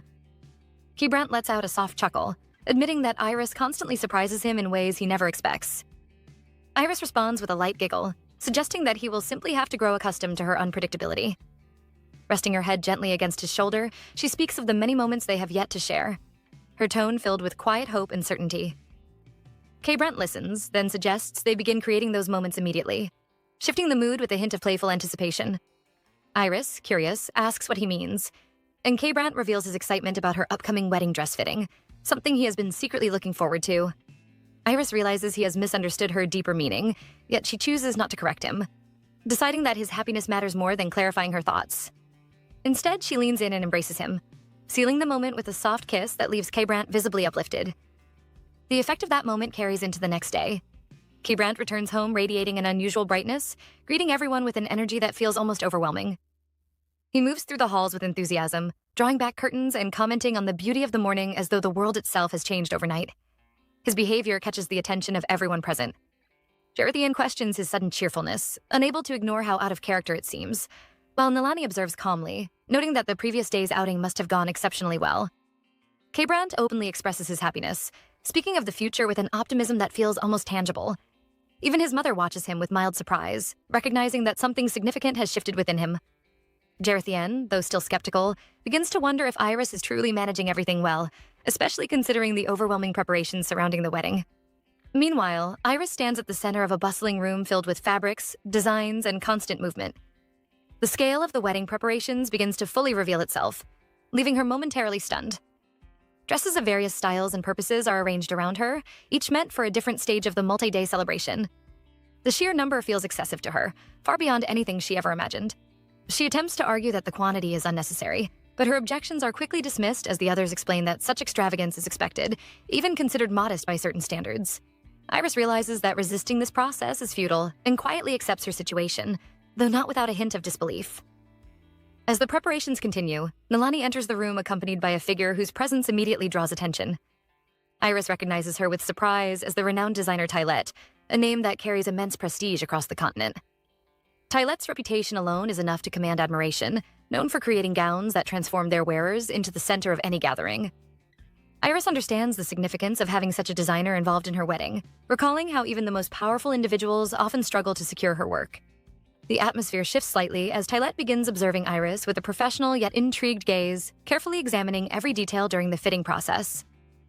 She offers precise adjustments, ensuring that the dresses not only look stunning but also allow for movement, especially considering the demanding schedule Iris will face during the celebrations. The conversation turns toward dancing, a central part of the upcoming events. Nilani inquires about Iris's skill, prompting a confident yet modest response. Though Iris presents it lightly, her experience runs deeper than she lets on, shaped by memories she chooses not to fully reveal. The discussion naturally transitions into the customs surrounding the wedding, including the traditions that will place Iris at the center of attention. She listens carefully, realizing the weight of these expectations and the significance behind each ritual. The thought of being so closely observed makes her slightly uneasy, yet she maintains her composure, determined not to falter. At that moment, the atmosphere shifts abruptly as Brittany enters without warning. Her sudden appearance disrupts the calm, her initial irritation barely concealed before she quickly masks it with a more composed expression upon noticing the others present. She attempts to present herself as concerned, questioning why she had not been included in such an important moment. However, her eyes betray her true feelings, scanning the room with unmistakable envy. The sight of the luxurious dresses confirms what she had already feared, intensifying her frustration. As Brittany's gaze lands on Tylette, her reaction becomes more restrained, yet internally conflicted. She recognizes the designer immediately, understanding the significance of her presence and the advantage it gives Iris. Trying to recover, Brittany offers to assist, implying that Iris lacks the refinement needed to make proper choices. Her words, though framed as helpful, carry an underlying edge. Tylette, however, calmly dismisses the suggestion, stating that the dresses suit Iris perfectly and even expressing willingness to provide them, recognizing the value of association. This response only deepens Brittany's frustration, though she struggles to maintain her composure. Attempting another approach, Brittany subtly shifts the conversation toward expense, questioning why such lavish preparations are not being handled by their own family. She expects resistance, believing this will paint Iris in a negative light. Instead, Iris responds with calm agreement, turning the suggestion back on Brittany in a way that completely alters the situation. She expresses that it would indeed be wonderful if their family took responsibility, framing it as a thoughtful and reasonable idea. The room falls into an awkward silence as the implications settle in. Brittany finds herself momentarily speechless, caught off guard by the unexpected response. Her attempt to undermine Iris has instead placed her own family in a difficult position, exposing limitations she had not intended to reveal. The tension lingers as she struggles to regain control, realizing too late that her words have worked against her. Iris, meanwhile, remains composed, her calm demeanor contrasting sharply with Brittany's internal turmoil, quietly maintaining her advantage without the need for further confrontation. Brittany stands frozen, unable to believe that Iris does not retreat or soften her stance by claiming everything was merely a joke. Instead, Iris remains calm and composed, which only deepens Brittany's frustration. In her mind, Iris should feel embarrassed, yet there is no sign of shame, no hesitation, no attempt to undo what has already been set in motion. Desperation begins to creep in as Brittany searches for a way to regain control of the situation. She quickly raises the concern that having the Whittle family cover the wedding expenses instead of the groom's family could spark gossip and damage reputations. However, Iris responds with steady confidence, pointing out that since the suggestion originally comes from Brittany herself, there should be nothing to worry about. She further adds that no one would dare spread rumors about the Green family, subtly reinforcing the imbalance of influence between the two households. With a gentle yet deliberate smile, Iris questions whether the Whittle family would truly struggle to spend money on their own daughter, especially considering how often Brittany claims their affection and devotion. At that moment, realization strikes Brittany. She understands too late that she has been skillfully cornered, her own words turned against her. The situation slips entirely out of her control, and despite her resistance, she is forced to accept that the Whittle family will now bear the burden of the wedding expenses. The consequences unfold swiftly. When the Duke of Whittle learns of this arrangement, his anger erupts without restraint. He reprimands Brittany harshly, unable to comprehend how she allowed herself to be drawn into such a disadvantageous position. Brittany attempts to defend herself, insisting she never intended for things to escalate this way, but her explanations do little to calm him. The Duke argues that she should have corrected the situation immediately, especially in the presence of Jarethian, emphasizing that it is highly improper for the bride's family to shoulder such an extravagant cost. In his view, the Green family, known for their refinement and status, would never willingly accept such an arrangement if it threatened their reputation. Brittany tries to shift the argument toward preserving the Whittle family's honor, but the Duke cuts her off, declaring that he will personally confront Kbrand and resolve the matter. Despite her attempts to stop him, he refuses to back down, convinced that allowing this situation to stand would be both unreasonable and humiliating. Without delay, the Duke makes his way to Kybrandt's office, his anger barely contained. Upon arrival, he is met with unexpected politeness. Kybrandt greets him calmly, even expressing what appears to be gratitude, which only fuels the Duke's irritation further. The Duke dismisses this notion immediately, arguing that there is nothing to be thankful for, and that Kybrandt, as a rational and capable man, should have discouraged such a proposal regardless of its origin. Kybrandt, however, responds with quiet clarity, explaining that there has been a misunderstanding. He reveals that the suggestion did not come from Iris, but from Brittany herself, who personally approached Iris with the idea that the Whittle family should handle the expenses, including the dresses and overall arrangements. Kybrandt presents this as an act of sisterly concern, implying that Brittany simply wished to contribute to her sister's happiness. The Duke is momentarily speechless, caught off guard by this explanation. When he regains his composure, he attempts to reframe the situation, questioning whether K. Brandt is taking advantage of his daughter's inexperience. K. Brandt responds with subtle precision, asking which daughter the Duke is referring to, a question that forces the Duke to clarify that he means Brittany. The Duke insists that regardless of how the idea originated, allowing the arrangement to proceed would invite gossip and damage both families, suggesting they simply pretend the conversation never occurred. At this point, K. Brandt's demeanor shifts. His calm expression hardens into something far colder, and he makes it clear that the consequences would fall not on the Green family, but on the Whittles. He explains that Brittany has already made a public commitment, and failing to honor it would reflect poorly on their integrity. Furthermore, he emphasizes that an alliance with the Green family is a privilege, and it is only natural for the Whittles to demonstrate their support through financial contribution. His reasoning leaves little room for argument, placing the Duke in an increasingly difficult position. As the weight of the situation settles in, the Duke begins to see the reality he cannot escape. Much of the family's wealth has already been invested elsewhere, particularly in efforts to secure Brittany's future through a favorable marriage. Covering the cost of Iris's wedding would place an immense strain on their resources, potentially forcing them into debt. Yet refusing would damage their reputation beyond repair, risking everything they have worked toward. With no viable alternative, the Duke finds himself cornered, forced to accept a burden he cannot easily bear. K. Brandt, maintaining his composure, produces detailed documents outlining the extensive costs involved, from attire to arrangements, presenting them as a formal acknowledgement of the Duke's contribution. With that, he takes his leave, leaving the Duke alone with the consequences of his daughter's miscalculation. Elsewhere, K. Brandt reflects on the situation, his thoughts returning to Iris. He cannot ignore how accurately she anticipated every development. Prior to his meeting with the Duke, Iris had already suggested obtaining a full account of the wedding expenses, predicting that the Duke would come to object. She had also confidently stated that he would ultimately choose to protect the family's reputation, especially given their ambitions for Brittany's future. K. Brandt finds himself quietly impressed by her foresight, though he does not yet fully understand the depth of it. At that moment, Iris enters the room, her presence light yet deliberate.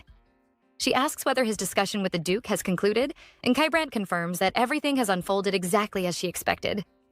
Pleased, Iris steps closer and offers a small gesture of appreciation, praising his handling of the situation.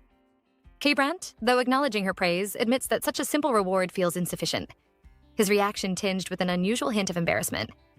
He then shares his concerns, pointing out that while they have secured the funds, the Whittle family's financial state remains uncertain. If they resort to loans and fail to repay them, the consequences could eventually extend to the Green family as well. Iris listens without concern, her expression calm and assured. She reassures him that there is no need to worry, stating that she will handle any complications personally. When K. Brandt asks about her plan, she offers only a playful hint, suggesting that she may reveal it in time, but only if he earns the privilege. Her tone remains light, yet her confidence is unwavering. However, as she looks more closely at him, she notices a subtle shift in his expression. His gaze becomes heavier, more distant as though something weighs on his mind. Before she can fully understand the change, K. Brandt tells her to ignore it, brushing aside whatever thought has unsettled him. He pulls her closer, his actions driven by instinct rather than words, and for a moment, the tension between them deepens. Yet just as quickly, he regains control, stepping back and distancing himself as if aware that he has crossed a line. Without further explanation, he turns and leaves, offering only a brief remark about attending to other matters. Iris is left standing in silence, watching his sudden departure with growing confusion. From her perspective, his behavior has been increasingly unpredictable, and she cannot shake the feeling that something important remains unspoken. K. Brandt steps into the garden, seeking the calm of fresh air as he tries to steady his thoughts. The quiet surroundings do little to ease the storm within him. He feels unsettled, almost overwhelmed, as if his emotions are slipping beyond his control. Though he has already decided to wait patiently for Iris to reveal her secrets in her own time, he cannot deny the disappointment lingering beneath that decision. It troubles him deeply, not only because of what she hides, but because of how strongly it affects him. These are not feelings he is accustomed to, and the unfamiliar intensity leaves him restless and confused. Trying to escape his thoughts, he continues walking until he reaches the training grounds, where the familiar environment offers a chance to redirect his energy. Eugene notices him almost immediately and is surprised to see him alone. K. Brandt is rarely without Iris now, and her absence is noticeable. When asked, K. Brandt gives a simple explanation, claiming he only wants to stretch his legs. Sensing his mood, Eugene quickly orders the others to clear the area, leaving K. Brandt with the space he clearly needs. Alone, K. Brandt picks up a sword and stands still for a moment, staring at the training equipment as if trying to gather his thoughts. However, the silence only amplifies his inner conflict. He realizes that his turmoil is not solely about Iris's hidden truths. The closeness they have shared, the fleeting moments of intimacy have stirred something far deeper within him. Those moments have not satisfied him, but instead awakened a stronger, more persistent longing. Driven by this restless energy, K. Brandt begins striking the target with increasing force. Each movement reflects the chaos in his mind. Images of Iris surface unbidden, her smile, her gaze, the way his heart reacts whenever she is near. He feels himself losing control, not in action, but in emotion, and the realization unsettles him. What frightens him most is the possibility that these feelings could one day harm her. That thought alone pushes him further, his strikes growing more forceful until, in a sudden burst of strength, the training sword snaps. The sharp sound breaks the moment, and Eugene quickly steps in, concern evident as he offers a towel and questions what has happened. K. Brandt dismisses it lightly, claiming nothing is wrong, yet even he knows that answer is far from the truth. Despite the distance from Iris, his thoughts remain consumed by her. He cannot deny the intensity of his desire, the urge to be closer, to hold her, to lose himself completely in her presence. The memory of their earlier interaction lingers, and he realizes that if things had gone even slightly further, he might not have been able to stop himself. Eugene, noticing his distracted state, presses him for answers, unwilling to accept silence. When K. Brandt tries to avoid the topic, Eugene threatens to involve the others, forcing him to finally speak. Reluctantly, K. Brandt admits the truth, his conflicting desires, his fear of losing control, and his frustration over the secrets Iris keeps. Yet beneath all of it lies a stronger feeling, a desire to see her happy, to protect her from anything that might cause her pain, even if that pain comes from himself. Eugene listens carefully, then responds with quiet understanding. He explains that such emotions cannot simply be controlled or suppressed, and what K. Brandt is experiencing has a far simpler name than he realizes. The realization strikes K. Brandt with unexpected clarity. After a moment of silence, he begins to understand what has been happening within him all along. The confusion, the intensity, the fear, and the longing all point to a single truth. He has fallen in love with Iris. While K. Brandt comes to terms with his feelings, events continue to unfold elsewhere. In the royal palace, the crown prince receives the wedding invitation and examines it with interest. The craftsmanship alone captures his attention, reflecting the significance of the occasion. He recalls what he has heard about Iris, her beauty, her reputation, and the contrasting image of her sister Brittany. The stories he has heard paint a divided picture, one of arrogance and mystery on one side, and humility on the other. His curiosity is piqued, not only by the wedding itself, but by the opportunity to see these individuals for himself. The thought of attending the ceremony appeals to him, offering both entertainment and insight into the choices of his old acquaintance, K. Brandt. Despite a brief concern from his attendant about potential complications, the Crown Prince dismisses the idea of causing trouble, though he hints that challenges may arise for Iris regardless of his actions. Back at the manor, one such challenge appears without warning. Elahad, K. Brandt's brother, arrives and immediately confronts Iris with open hostility. His reaction is sharp and unfiltered, making it clear that he does not accept her presence. Iris is momentarily taken aback. While she never expects universal approval, the intensity of his rejection is unexpected. Quickly assessing the situation, she identifies him and adjusts her response accordingly. Elahad criticizes her manners, addressing her in a way that deliberately undermines her position. Any initial patience Iris might have had disappears instantly, replaced by a composed yet firm demeanor. She responds by pointing out his own lack of courtesy, reminding him of her status and the implications of his words. The exchange grows tense as Elahad questions her place within the family, implying that she must have manipulated circumstances to secure her position. His frustration is evident, but beneath it lies something deeper, a sense of confusion and perhaps even fear of losing his brother. Iris recognizes this underlying emotion and addresses it directly, suggesting that his reaction stems from something more personal than mere disapproval. This observation unsettles him, prompting him to shift his approach. He attempts to provoke her further, referencing rumors and testing her reactions, but Iris remains steady, refusing to be drawn into his tactics. As the confrontation escalates, Elahad notices something unusual about Iris, a presence he cannot fully understand. His attention shifts to the subtle aura surrounding her, something that intrigues him enough to act. He reaches out, intending to examine it more closely, but his sudden movement startles Iris. For a brief moment, uncertainty crosses her mind, unsure of his intentions. Before the situation can develop further, James arrives, stepping in swiftly to intervene. Elahad withdraws his hand and acknowledges James with a controlled greeting, though his expression clearly reveals disappointment that James has chosen to stand on Iris's side. James immediately steps forward, placing himself firmly in front of Iris as a shield, his posture tense and his gaze fixed on Elahad with unmistakable displeasure. In that moment, James cannot help but think that if he had known of Elahard's return beforehand, he would have taken every precaution to prevent this encounter, even going as far as locking the doors to keep him out. However, Elahad quickly dismisses such a notion, pointing out with quiet confidence that something as simple as a locked door would never be enough to stop him and would only make James look foolish. He questions the reason behind James's reaction, subtly implying that his behavior is not driven by logic or duty, but by an irrational attachment to Iris. James responds in a restrained but firm manner, expressing his hope that he will not be forced to draw his sword against Elahard, though the tension in his voice makes it clear that he is prepared if necessary. This statement immediately provokes irritation, as Elahard asserts that James would never dare to raise a weapon in the presence of Elahard Green. Despite this, James refuses to back down and counters calmly, emphasizing that Elahard has already crossed a line by insulting Iris, and therefore cannot rely on his name or status as protection. The air between them grows heavy, thick with unspoken hostility. Yet Iris remains silent and composed, showing no urgency to step in or calm the situation. After a long moment, Elahard lowers his head slightly, appearing to concede, but the gesture lacks sincerity.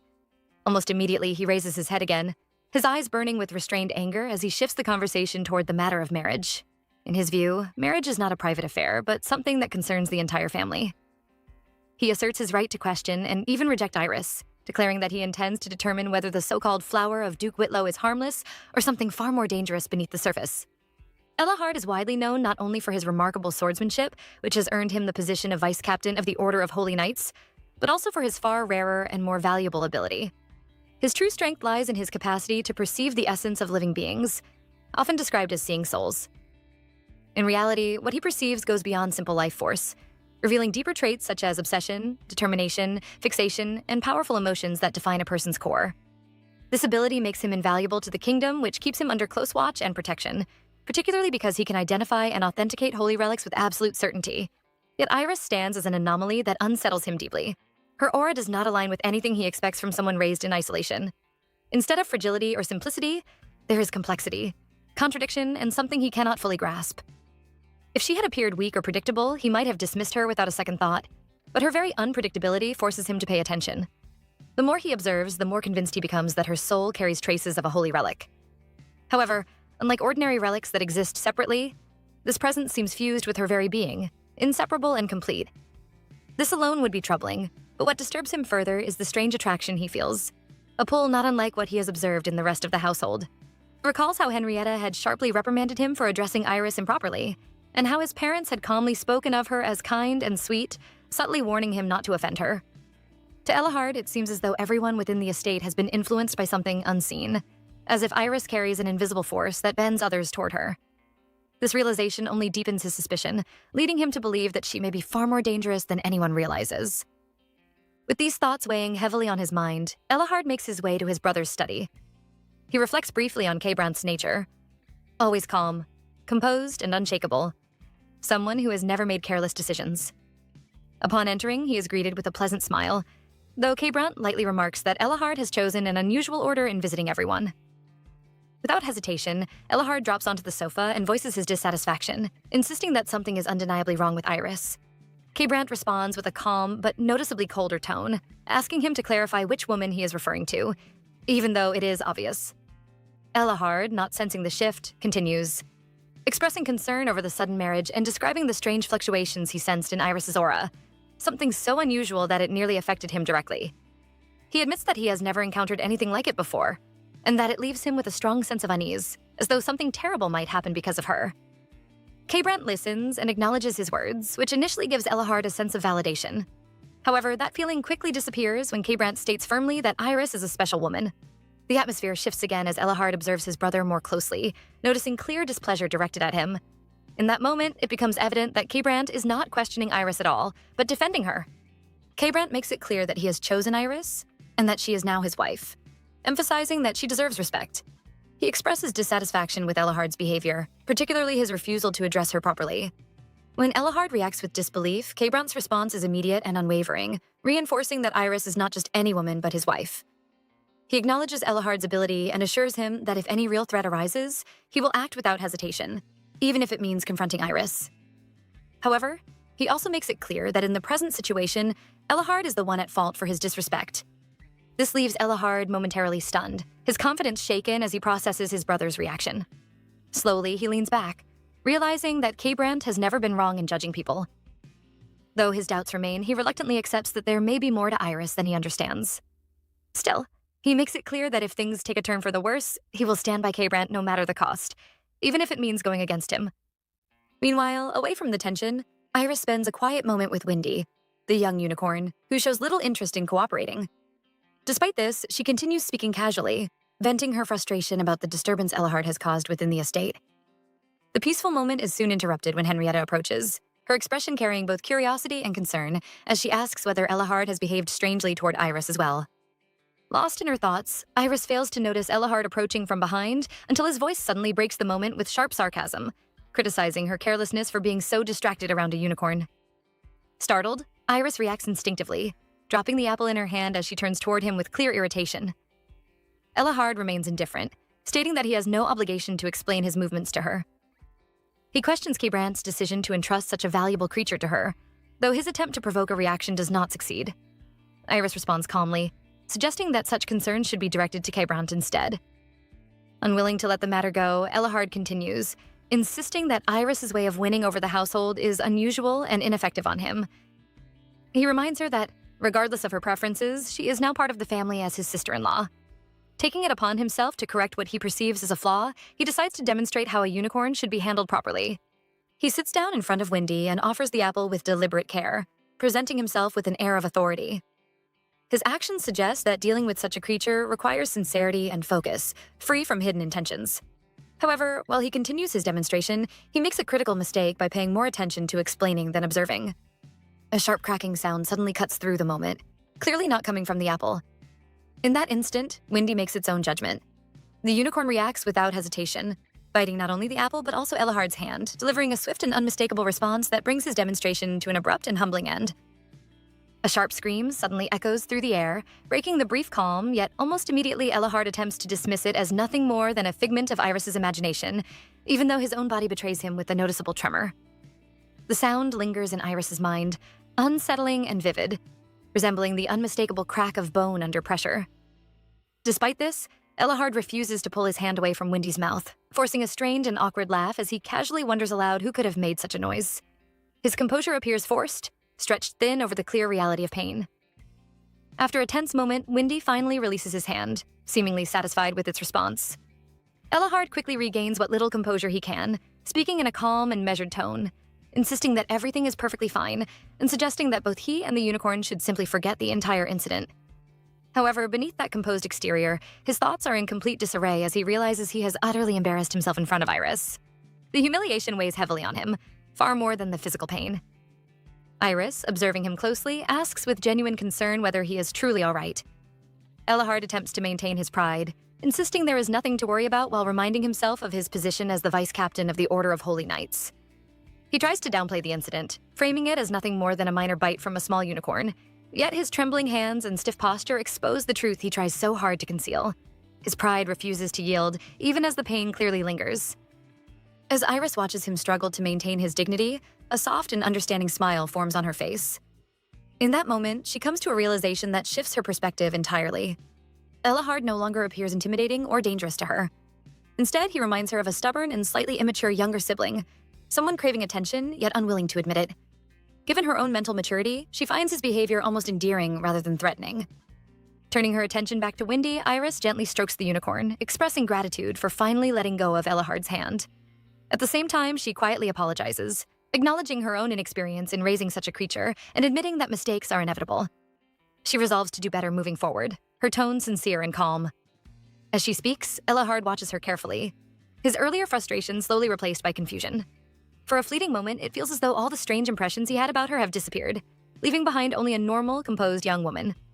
He shakes his head, trying to ground himself in logic, reminding himself that even if her aura appears calm now, a truly normal person would not possess such unusual fluctuations in the first place.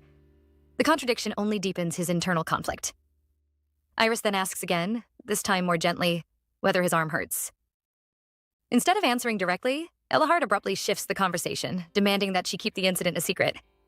His tone carries a hint of desperation masked as authority.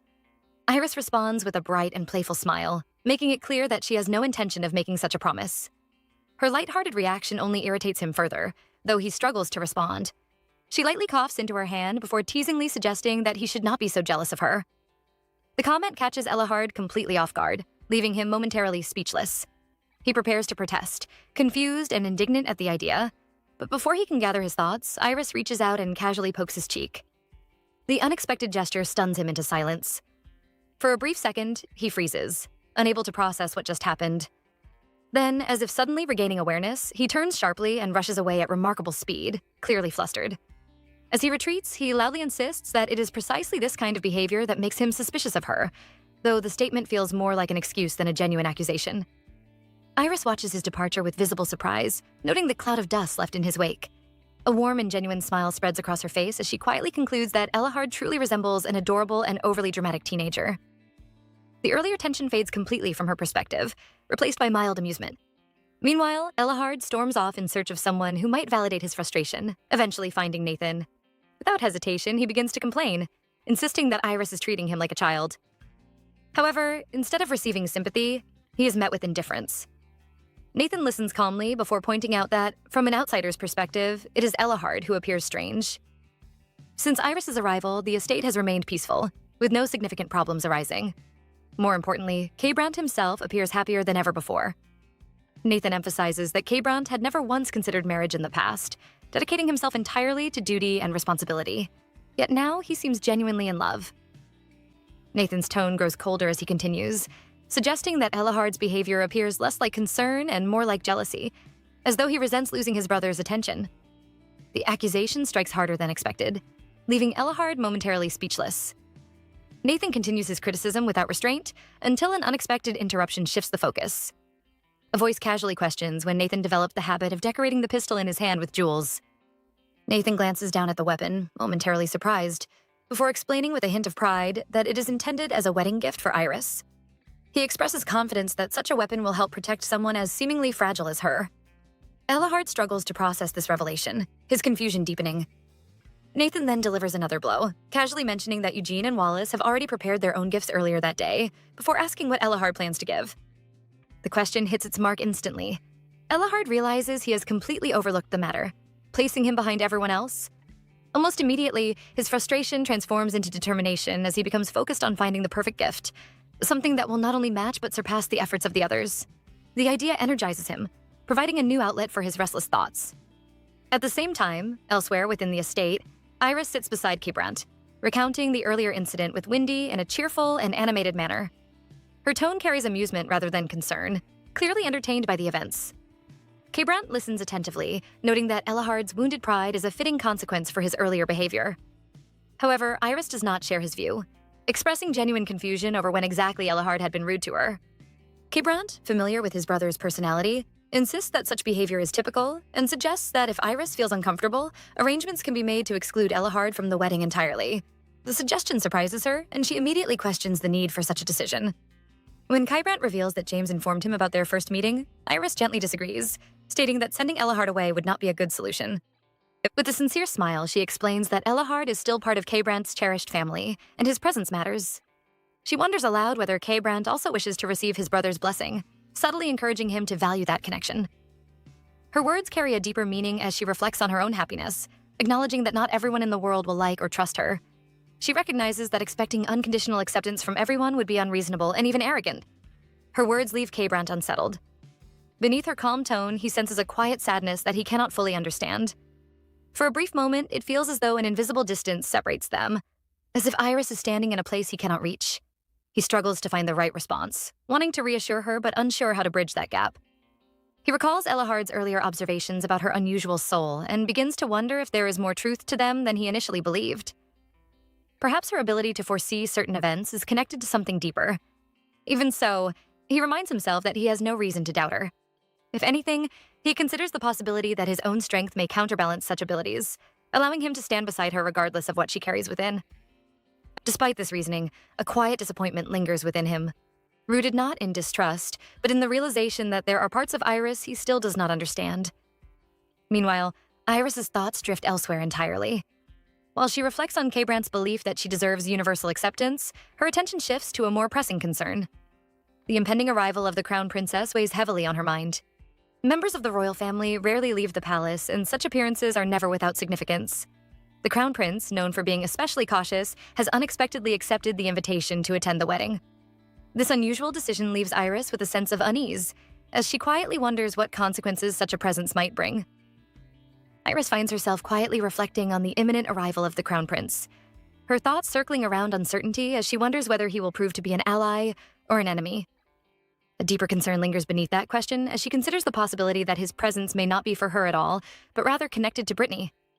Ayabet Oxbashidas, the crown prince and only son of the late empress, is a figure whose position has not always been secure. Since the death of his mother 3 years earlier, the stability of his title has been shaken by the shifting currents of imperial politics. Despite this, he continues to hold his position firmly, supported by his exceptional abilities and the trust he has earned from the emperor. Now, that same powerful and calculating man arrives at the Green Estate, bringing with him both influence and uncertainty. Iris and K-Brant step forward together to receive him, their movements composed and respectful as they bow their heads in greeting. The crown prince responds with an easy smile, his demeanor outwardly warm as he gestures for them to rise. His mood appears light, almost friendly, as he expresses gratitude for the invitation to the wedding. K-Brant replies with equal politeness, stating that it is an honor to host him, though beneath the formal exchange lies an undercurrent of careful observation.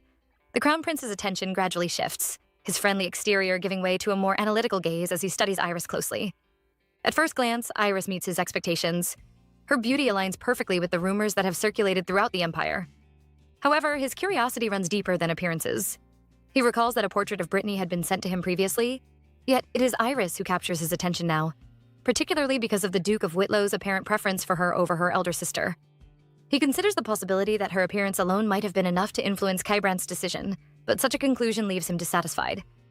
To him, beauty without substance holds little value, and he expects more from the woman who has become K-Brant's wife. Iris notices the fleeting shift in his expression, catching the brief smile that crosses his face, though she chooses not to dwell on it. Her thoughts are already moving ahead, guided by memories of a past life in which the crown prince had used this very wedding as an opportunity to conduct important business. She recognizes that the same situation may unfold again and begins preparing herself to act accordingly. Meanwhile, K-Brant, unaware of the full extent of her intentions, suggests showing the crown prince around the estate, maintaining the role of a gracious host. Their eyes meet briefly, and in that moment, K-Brant recalls a conversation from the previous day. Iris had made an unusual request, asking him to speak highly of her in an exaggerated manner before the crown prince. Her intention had been clear, to create doubt in the crown prince's mind regarding K-Brant's judgment, while simultaneously highlighting her intelligence. The request had puzzled him at first, leaving him wondering what benefit such an approach could bring. He had questioned her motives, his expression darkened by uncertainty, suspecting that she might be hiding something from him. However, Iris had reassured him, promising that she would explain everything in time. True to her word, she had shared her reasoning, revealing a plan that demonstrated not only foresight, but also a keen understanding of human nature. As K-Brant listens to her explanation, he realizes that there is no need for exaggeration or deception. Her intelligence speaks for itself, and he finds himself genuinely impressed by her clarity of thought. When she finishes, she asks whether her plan is feasible, and he responds without hesitation, affirming that she possesses an extraordinary ability to read people and anticipate outcomes. Even so, Iris reminds him that while she has asked him to praise her, he should not resort to lies. Authenticity, she believes, will be far more effective. With this understanding, K-Brant proceeds to escort the crown prince to the guest quarters that have been prepared in advance. The rooms are arranged with care and precision, reflecting both respect and attention to detail. When asked for his opinion, the crown prince acknowledges that everything meets his expectations, though his satisfaction appears measured rather than enthusiastic. As K-Brant prepares to leave, offering a respectful bow, the crown prince's expression shifts again, this time revealing a hint of dissatisfaction. He questions whether K-Brant truly intends to leave so quickly, especially when his attendants remain outside. K-Brant pauses, asking if there are additional matters to address, only for the crown prince to respond with a tone that blends humor with irritation, suggesting that excessive formality is unnecessary between them. Their shared history quickly becomes evident. Having attended the academy together since childhood, K-Brant stands as one of the few individuals who treats the crown prince as an equal, rather than a distant authority. In a world filled with political maneuvering and constant intrigue, this straightforward relationship holds significant value. The crown prince, having endured countless schemes within the imperial court, finds a rare sense of trust in K-Brant's presence.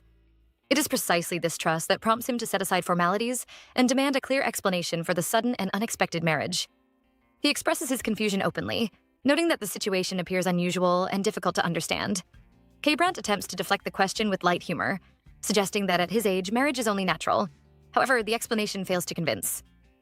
The crown prince counters by pointing out that K-Brant had previously shown no interest in marriage, even when pursued by individuals of remarkable status and beauty. Among them, Princess Mary stands out as someone who possessed both influence and appeal, making Kybrandt's indifference toward her all the more striking. The Crown Prince continues, emphasizing that Mary remains one of the most celebrated figures in the empire and had even spent time at the Green family's estate not long ago. To him, the sudden appearance of Iris, the younger daughter of the Whitlow family, raises questions that cannot be ignored. Kybrandт responds calmly but firmly, correcting the implication that Iris belongs to another household. In his view, she is no longer tied to her former identity but has become a part of the Green family entirely. Despite this, the Crown Prince admits his lack of trust in Duke Whitlow, highlighting the political implications of such an alliance. Kybrandtacknowledges the concern, but points out that the Emperor himself is considering elevating Brittany to the position of Crown Princess, suggesting that the Whitlow family holds significant influence. The Crown Prince counters this argument by referencing historical precedent, noting that it is often more advantageous for a Crown Princess to come from a less powerful family, thereby maintaining balance within the empire. He draws a clear distinction between political strategy and personal choice, suggesting that Kybrandt's situation differs greatly, and that a marriage to someone like Mary would have offered far greater benefits. Kybrandtt listens without interruption before responding that his decision is not based solely on advantage. Iris, he explains, has already contributed greatly to his life, and his choice to marry her is rooted in something beyond calculation. The Crown Prince remains unconvinced, cautioning Kybrandtt to ensure that rumors do not spread, suggesting that his marriage was motivated by wealth or material gain. He mentions that such gossip has already begun circulating, questioning whether Iris is truly worth what she brings. Before he can continue, Kybrandtt interrupts with unwavering certainty, stating that Iris is worth everything. The conviction in his voice is unmistakable, and as he repeats the sentiment with a faint but genuine smile, it becomes clear that his feelings are sincere. The Crown Prince is caught off guard by this display, having never seen this side of his friend before. The expression on Kybrandt's face is unfamiliar, filled with warmth and quiet confidence. For a moment, he finds himself uncertain of how to respond. His confusion deepens as Kybrandtt continues, explaining that Iris is far more than her appearance. Her intelligence, her ability to foresee outcomes, and her understanding of people set her apart in ways that cannot be easily measured. He goes further, describing her as someone whose wisdom rivals even the most revered figures, and whose heart possesses both strength and warmth in equal measure. To him, Iris represents something rare and irreplaceable, a presence untouched by darkness. As these words settle in the room, the Crown Prince is left in thoughtful silence, forced to reconsider his assumptions and reevaluate the woman he has only just begun to observe. The Crown Prince struggles to accept the conclusion forming in his mind, yet Kybrandtt leaves no room for doubt. With calm certainty, Kybrandtt reveals that he has fallen deeply in love with Iris, to the point where pride no longer governs his actions. He openly acknowledges that he has entrusted his heart to her and is prepared to wait patiently until she chooses to open hers in return. There is no hesitation in his words, no attempt to conceal his feelings, only quiet resolve. He even suggests that the Crown Prince take the time to understand Iris personally before revisiting their discussion, confident that such an experience would change his perspective.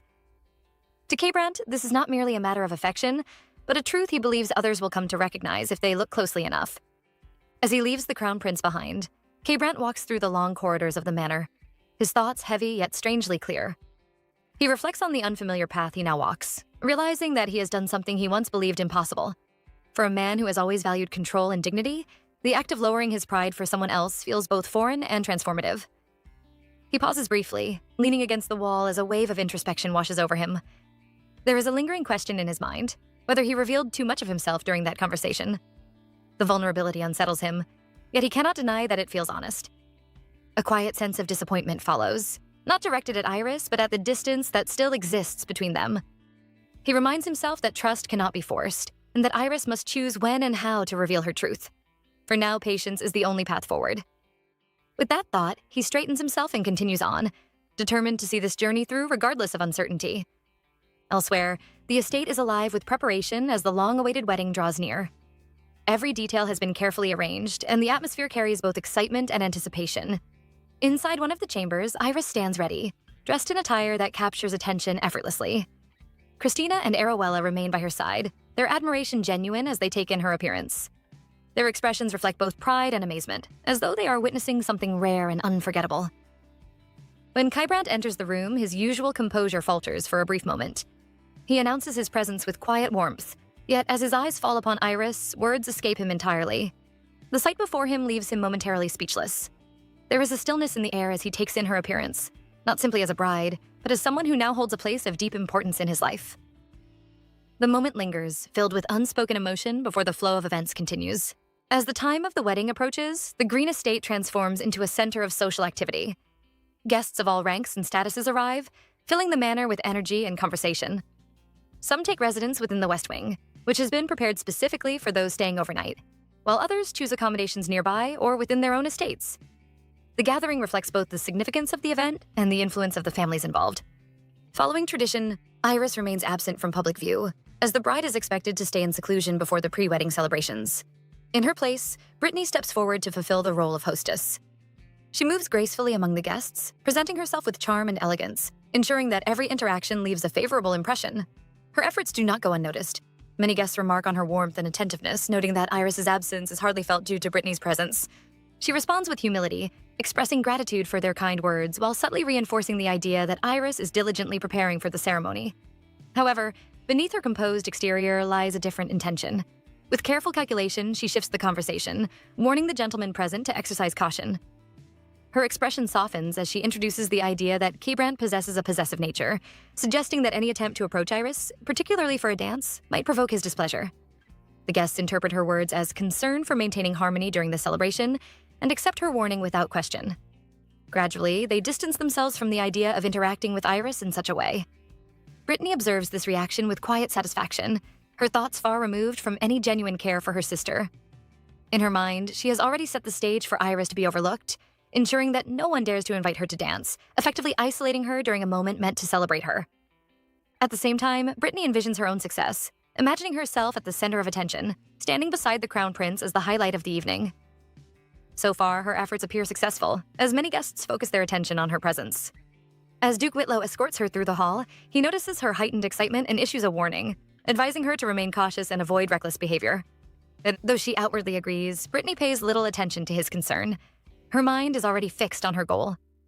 The Duke continues, instructing her not to draw attention to any potential marriage arrangements involving the crown prince. She must appear unaware, maintaining the illusion of innocence. Brittany accepts these instructions as well, though her thoughts drift toward the anticipated arrival of the crown prince. The idea of sharing a dance with him fuels her anticipation. At last, the moment arrives as the Master of Ceremonies announces the entrance of the crown prince. The atmosphere shifts instantly, conversations pausing as attention turns toward the newcomer. Brittany's gaze searches eagerly, hoping to position herself close enough to capture his attention. The crown prince enters with composed confidence, offering a polite acknowledgement that the evening does not revolve around him, encouraging guests to continue their celebrations. Despite his words, he quickly becomes the focal point, surrounded by admirers who seek his attention. Brittany watches from a distance, her excitement gradually giving way to frustration as she realizes how difficult it will be to approach him. Though she finds his appearance comparable to Kebrant's, her current position leaves her with no choice but to observe. Duke Whitlow remains close, his grip firm as he anticipates potential missteps, but Brittany soon finds herself pulled away by a group of noble ladies eager for conversation. The group surrounds her with curiosity, questioning rumors that suggest she may become the future crown princess. Brittany responds with practiced modesty, dismissing the claims as mere speculation while redirecting the focus to the significance of the day. She expresses excitement about seeing Iris, presenting herself as a supportive and caring sister. Yet inwardly, she remains focused on her own ambitions. As the conversation shifts toward Iris's beauty, Brittany feels a flicker of irritation. She finds it inappropriate that attention should move away from her, especially in her presence. However, she reassures herself that her plan is already in motion and that Iris's moment of embarrassment will soon follow. Regaining her composure, she maintains a pleasant expression, carefully masking her true feelings. Suddenly, the Master of Ceremonies announces the arrival of Kebrant and Iris. The effect is immediate, as all attention shifts toward the entrance. Conversations fade, replaced by a collective sense of anticipation. When the couple appears, the reaction is undeniable. Iris stands out effortlessly, her presence commanding attention in a way Brittany had not anticipated. Her attire, unique and striking, draws admiration, while her expression radiates genuine happiness. Crowd responds with a mixture of surprise and appreciation, their admiration evident despite attempts to maintain composure. Some whisper that her appearance is unusual for a wedding, yet even those remarks cannot diminish the impact she creates. Brittany watches in disbelief, her expectations shattered as she realizes that Iris has not faded into the background, but instead has become the center of attention. The outcome is far from what she had planned. Amid this shift, the crown prince moves forward, his focus unwavering. Without acknowledging Brittany, he approaches Iris directly, his actions deliberate and clear. The movement captures the attention of everyone present, signaling a moment of significance. As he reaches her, he bows with formality and extends a gesture that carries both respect and intent, requesting the honor of the first dance, setting the stage for an unexpected turn in the evening. Amid the shocked gazes of everyone present, Brittany is the most stunned of all, her eyes fixed on the Crown Prince as he unexpectedly requests a dance with Iris. She cannot understand why he would choose Iris over her, especially after all her careful planning and effort to position herself as the center of attention. The confusion quickly turns into disbelief as the reality of the situation settles in. Iris, on the other hand, responds with a gentle and charming smile, gracefully placing her hand in the Crown Prince's. The orchestra resumes its performance, and soft music fills the hall as the two step into the rhythm of the dance. The Crown Prince leads at first, observing her closely while maintaining perfect form, yet his thoughts drift inward. He notices that Iris has remained unusually silent since earlier, despite being chosen as his first dance partner. Unlike most nobles who would be overwhelmed or eager to impress, she appears completely unaffected, as though the situation holds no pressure over her at all. As they continue dancing, the Crown Prince becomes increasingly aware of her skill. Contrary to expectations that she might lack experience due to limited exposure to social events, Iris moves with remarkable precision and fluidity. Her steps are so refined that at moments it almost feels as though she is subtly guiding him instead of the other way around. This realization unsettles him slightly, though it also deepens his curiosity about her. Just then, Iris smiles lightly, and the Crown Prince reacts with visible surprise as she casually mentions that Warbin is not a good choice. Her statement immediately interrupts his train of thought, causing a brief hesitation in his movements. Recovering quickly, he apologizes and asks how she could possibly know about Warbin Trading Company. He explains that the company is primarily known for dealing in monostones called mertium, which have recently drawn his attention for potential investment. In an era where magic has nearly faded from the world, mertium remains one of the few valuable resources capable of sustaining magical applications. Whoever controls its trade would gain significant influence, and securing Warbin would greatly strengthen the Crown Prince's political standing. However, the second prince has also shown interest in the same company, creating a dangerous competition for control. Because of this, the Crown Prince has been carefully evaluating strategies to secure his position and prevent interference from his rival. Now, hearing Iris casually dismiss Warbin as a bad investment leaves him both intrigued and suspicious. He wonders how she acquired such information and why she confidently rejects an opportunity that appears so valuable on the surface. His curiosity grows, and he resolves to ask her further questions. However, before he can continue, Iris gently redirects his attention, informing him that the song has ended and he should prepare to dance with the next partner. The Crown Prince pauses and looks around, only now realizing that the music has indeed stopped. He finds it strange that he had not noticed the transition, as he was completely absorbed in their conversation. A quiet chuckle escapes him as he reflects on the situation, noting that people call her the flower of the Whitlow family. At this moment, he finally understands why K-Brant is so deeply drawn to her. Her beauty, her composure, her grace, and now her sharp intellect all combine into something far more compelling than he initially expected. He begins to consider requesting another dance with her, intrigued by the complexity she presents. In fact, he now understands why K-Brant moved quickly to formalize their marriage before the wedding ceremony even took place. A fleeting thought crosses his mind that if he had met Iris first before K-Brant, he might have chosen her as his own crown princess instead of Brittany. This realization, he politely apologizes once more and requests a second dance with Iris. This time, Brittany, who has been watching from a distance, turns pale with shock. Murmurs spread through the crowd as people begin to comment on Iris receiving a second dance with the Crown Prince. Some nobles whisper that it is inappropriate for the bride to monopolize the Crown Prince's attention at her own wedding, while others express admiration. Brittany clenches her dress tightly, her frustration building as she hears the comments. In her mind, everything she carefully arranged is collapsing. She had worked hard to make Iris appear insignificant, a background figure who would fade into obscurity. Yet now Iris stands beside the Crown Prince twice in a row, stealing attention effortlessly. Brittany silently vows that she cannot allow this situation to continue. As the second dance begins, Iris calmly tells the Crown Prince that it would be inappropriate for him to request a third dance. The Crown Prince, however, remains persistent. He insists that he still needs answers regarding Warbin and how she obtained her information. Iris replies calmly that she has reliable sources. When he questions whether she has been investigating his affairs, she clarifies that her focus was solely on Warbin and that his involvement was coincidental. He presses further, asking why she believes Warbin is not a good investment. Iris only smiles and repeats that a third dance would be inappropriate, avoiding giving a direct answer. The Crown Prince falls silent for a brief moment before admitting that he should have expected such intelligence, especially after K-Brant's earlier remarks about her. Iris modestly replies that it is nothing special and that her husband simply sees her in a favorable light. The Crown Prince responds that he once believed the same, but now he is no longer certain. He then asks what he must do to hear the rest of her explanation regarding Warbin. Meanwhile, Brittany watches from afar, growing increasingly frustrated as she is unable to hear their conversation. She notices the Crown Prince leaning closer as Iris whispers something to him privately, further fueling her irritation and curiosity. Around them, noble ladies begin to gossip, remarking that after 2 dances with Iris, the Crown Prince has not approached anyone else. Speculation spreads quickly, with some suggesting that he may have developed an interest in the bride herself during her own wedding. Brittany can no longer tolerate the situation. Rising abruptly, she moves forward with determination, planning to secure a dance with the Crown Prince. She believes that etiquette will ensure he cannot refuse her request. However, when she finally reaches him and asks for a dance, smiling despite her inner tension, the Crown Prince responds with indifference. He states that he is feeling exhausted and politely declines, excusing himself before walking away. Brittany is left standing alone, her face flushed with humiliation as whispers spread through the crowd. Down a quiet hallway, 2 noble girls walk past, giggling as they discuss Brittany's rejection by the Crown Prince, their laughter echoing faintly through the corridor. Nearby, hidden from view, K-Brant and Iris observe the scene quietly, avoiding attention as they make their way through the estate. They eventually arrive at a private room where the Crown Prince is already waiting. Upon their entrance, he remarks that he expected them to arrive together, though he is mildly surprised by their attire. The atmosphere inside the room is noticeably more serious compared to the festivities outside. They take their seats, and without delay, the Crown Prince turns the conversation toward Warbin Trading Company. He asks directly why Iris dismissed the company so strongly. Iris responds calmly, stating that Warbin is involved in fraudulent activities and does not genuinely trade merdium. According to her, the so-called monastones are artificially enhanced or entirely fake. She further explains that several of Warbin's shipping vessels have mysteriously sunk in rough seas, suggesting deeper corruption within their operations.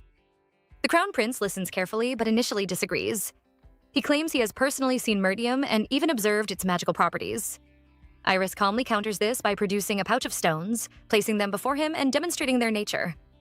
As he watches closely, the stones begin to emit a faint glow, mimicking true merdium. However, Iris explains that this effect is artificially induced, created by embedding small traces of real merdium within ordinary stones. After a short time, the glow fades completely, revealing their true nature as worthless rocks. The Crown Prince is visibly shaken, anger rising as he realizes he may have been deceived. He demands to know what actions should be taken. Iris explains that Warbin is backed by the Second Prince, who has already promised support and investment. The Crown Prince admits he believed the Second Prince was also independently investing in the company, but Iris clarifies that Warbin operates 2 branches. The first branch handles ore trading and appears legitimate, while the second branch operates separately with silk and covert transactions. The Crown Prince recalls focusing mainly on the ore division due to its prominence. Iris then reveals the key deception. The Second Prince was shown real merdium from the second branch and misled into trusting the company's legitimacy.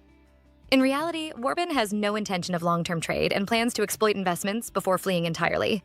K-Brand adds further insight, explaining that the company intends to escape to the island nation of Caboras after securing funds. In exchange for financial support, they would transfer large sums to Caboras, which has been quietly strengthening its naval power for future expansion. This revelation causes a subtle shift in the Crown Prince's expression, as such strategic knowledge is not widely known. Iris then presents the Crown Prince with 2 possible courses of action. He may choose to withdraw alone or coordinate with the Second Prince to act jointly. The Crown Prince questions whether he has any reason to trust her, but Iris simply replies that he already does, whether he admits it or not. She advises against immediate action, warning that interfering too quickly may worsen the situation. Instead, she suggests a thorough investigation to confirm the truth.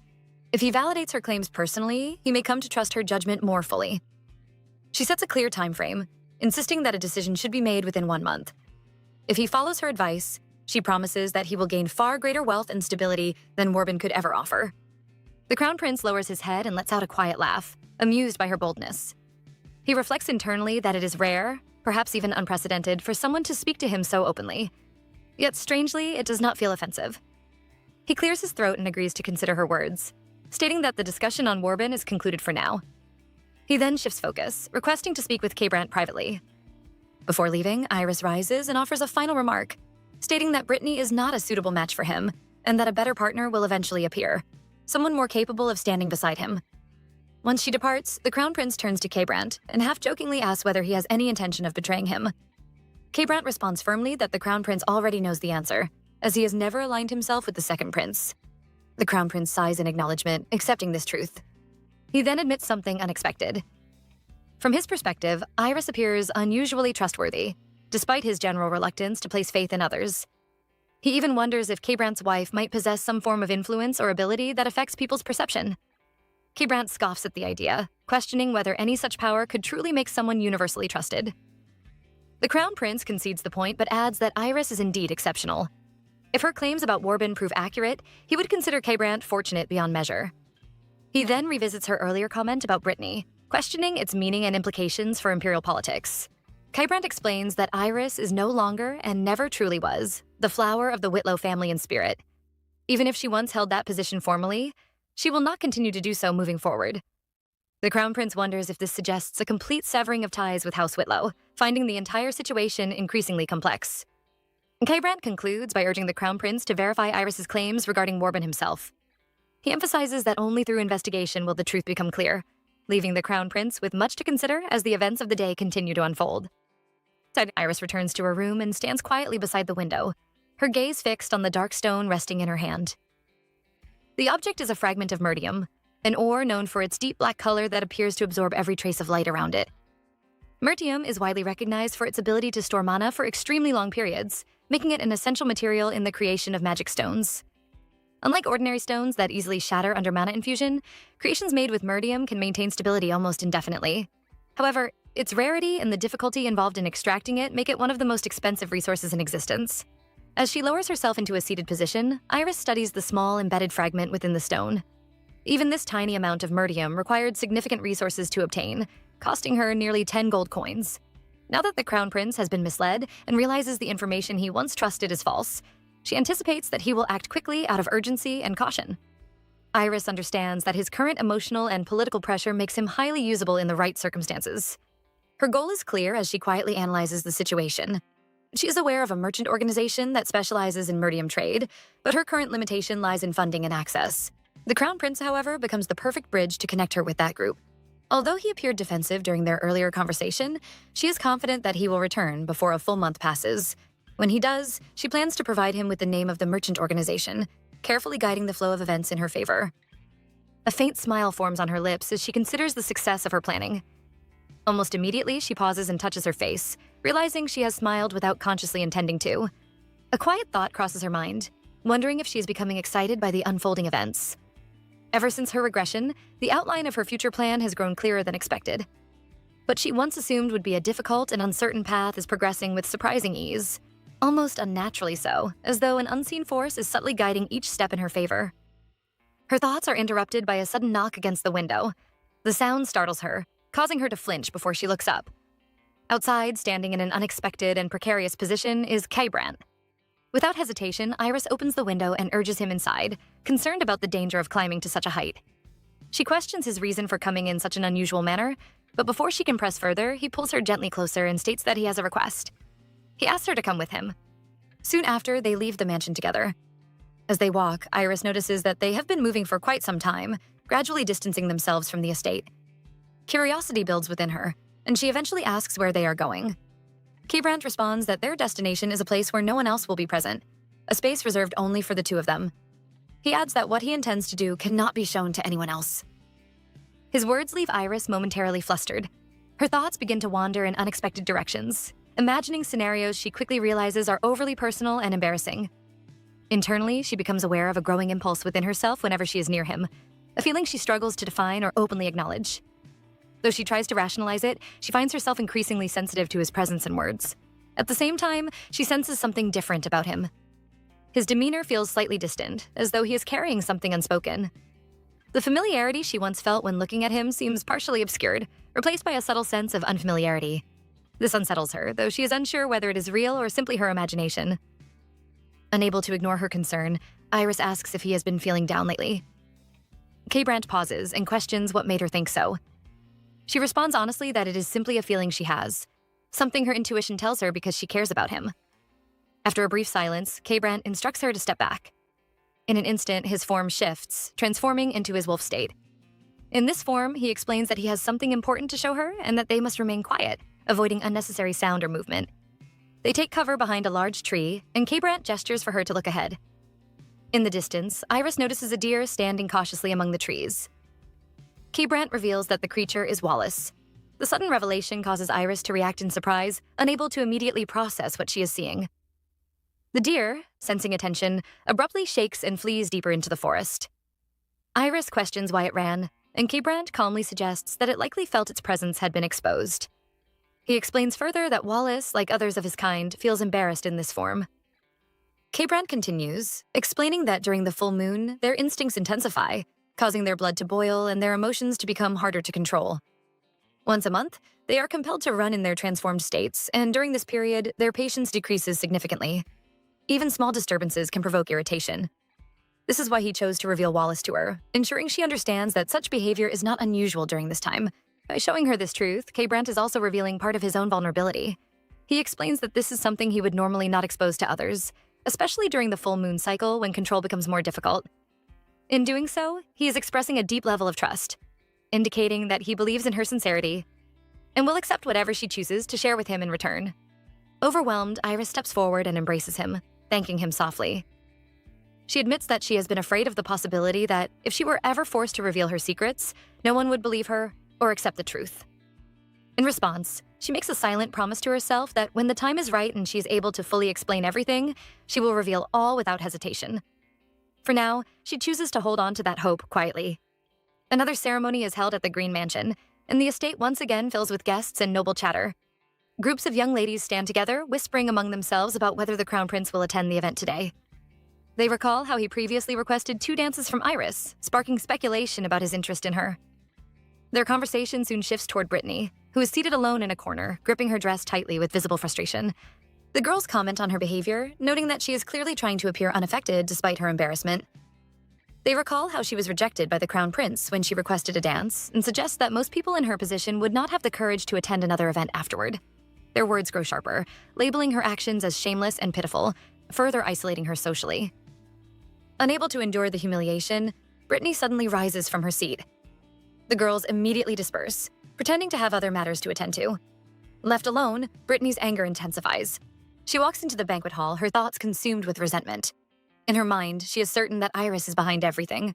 She convinces herself that Iris must have influenced or manipulated the Crown Prince. Otherwise, there is no reason for him to reject her.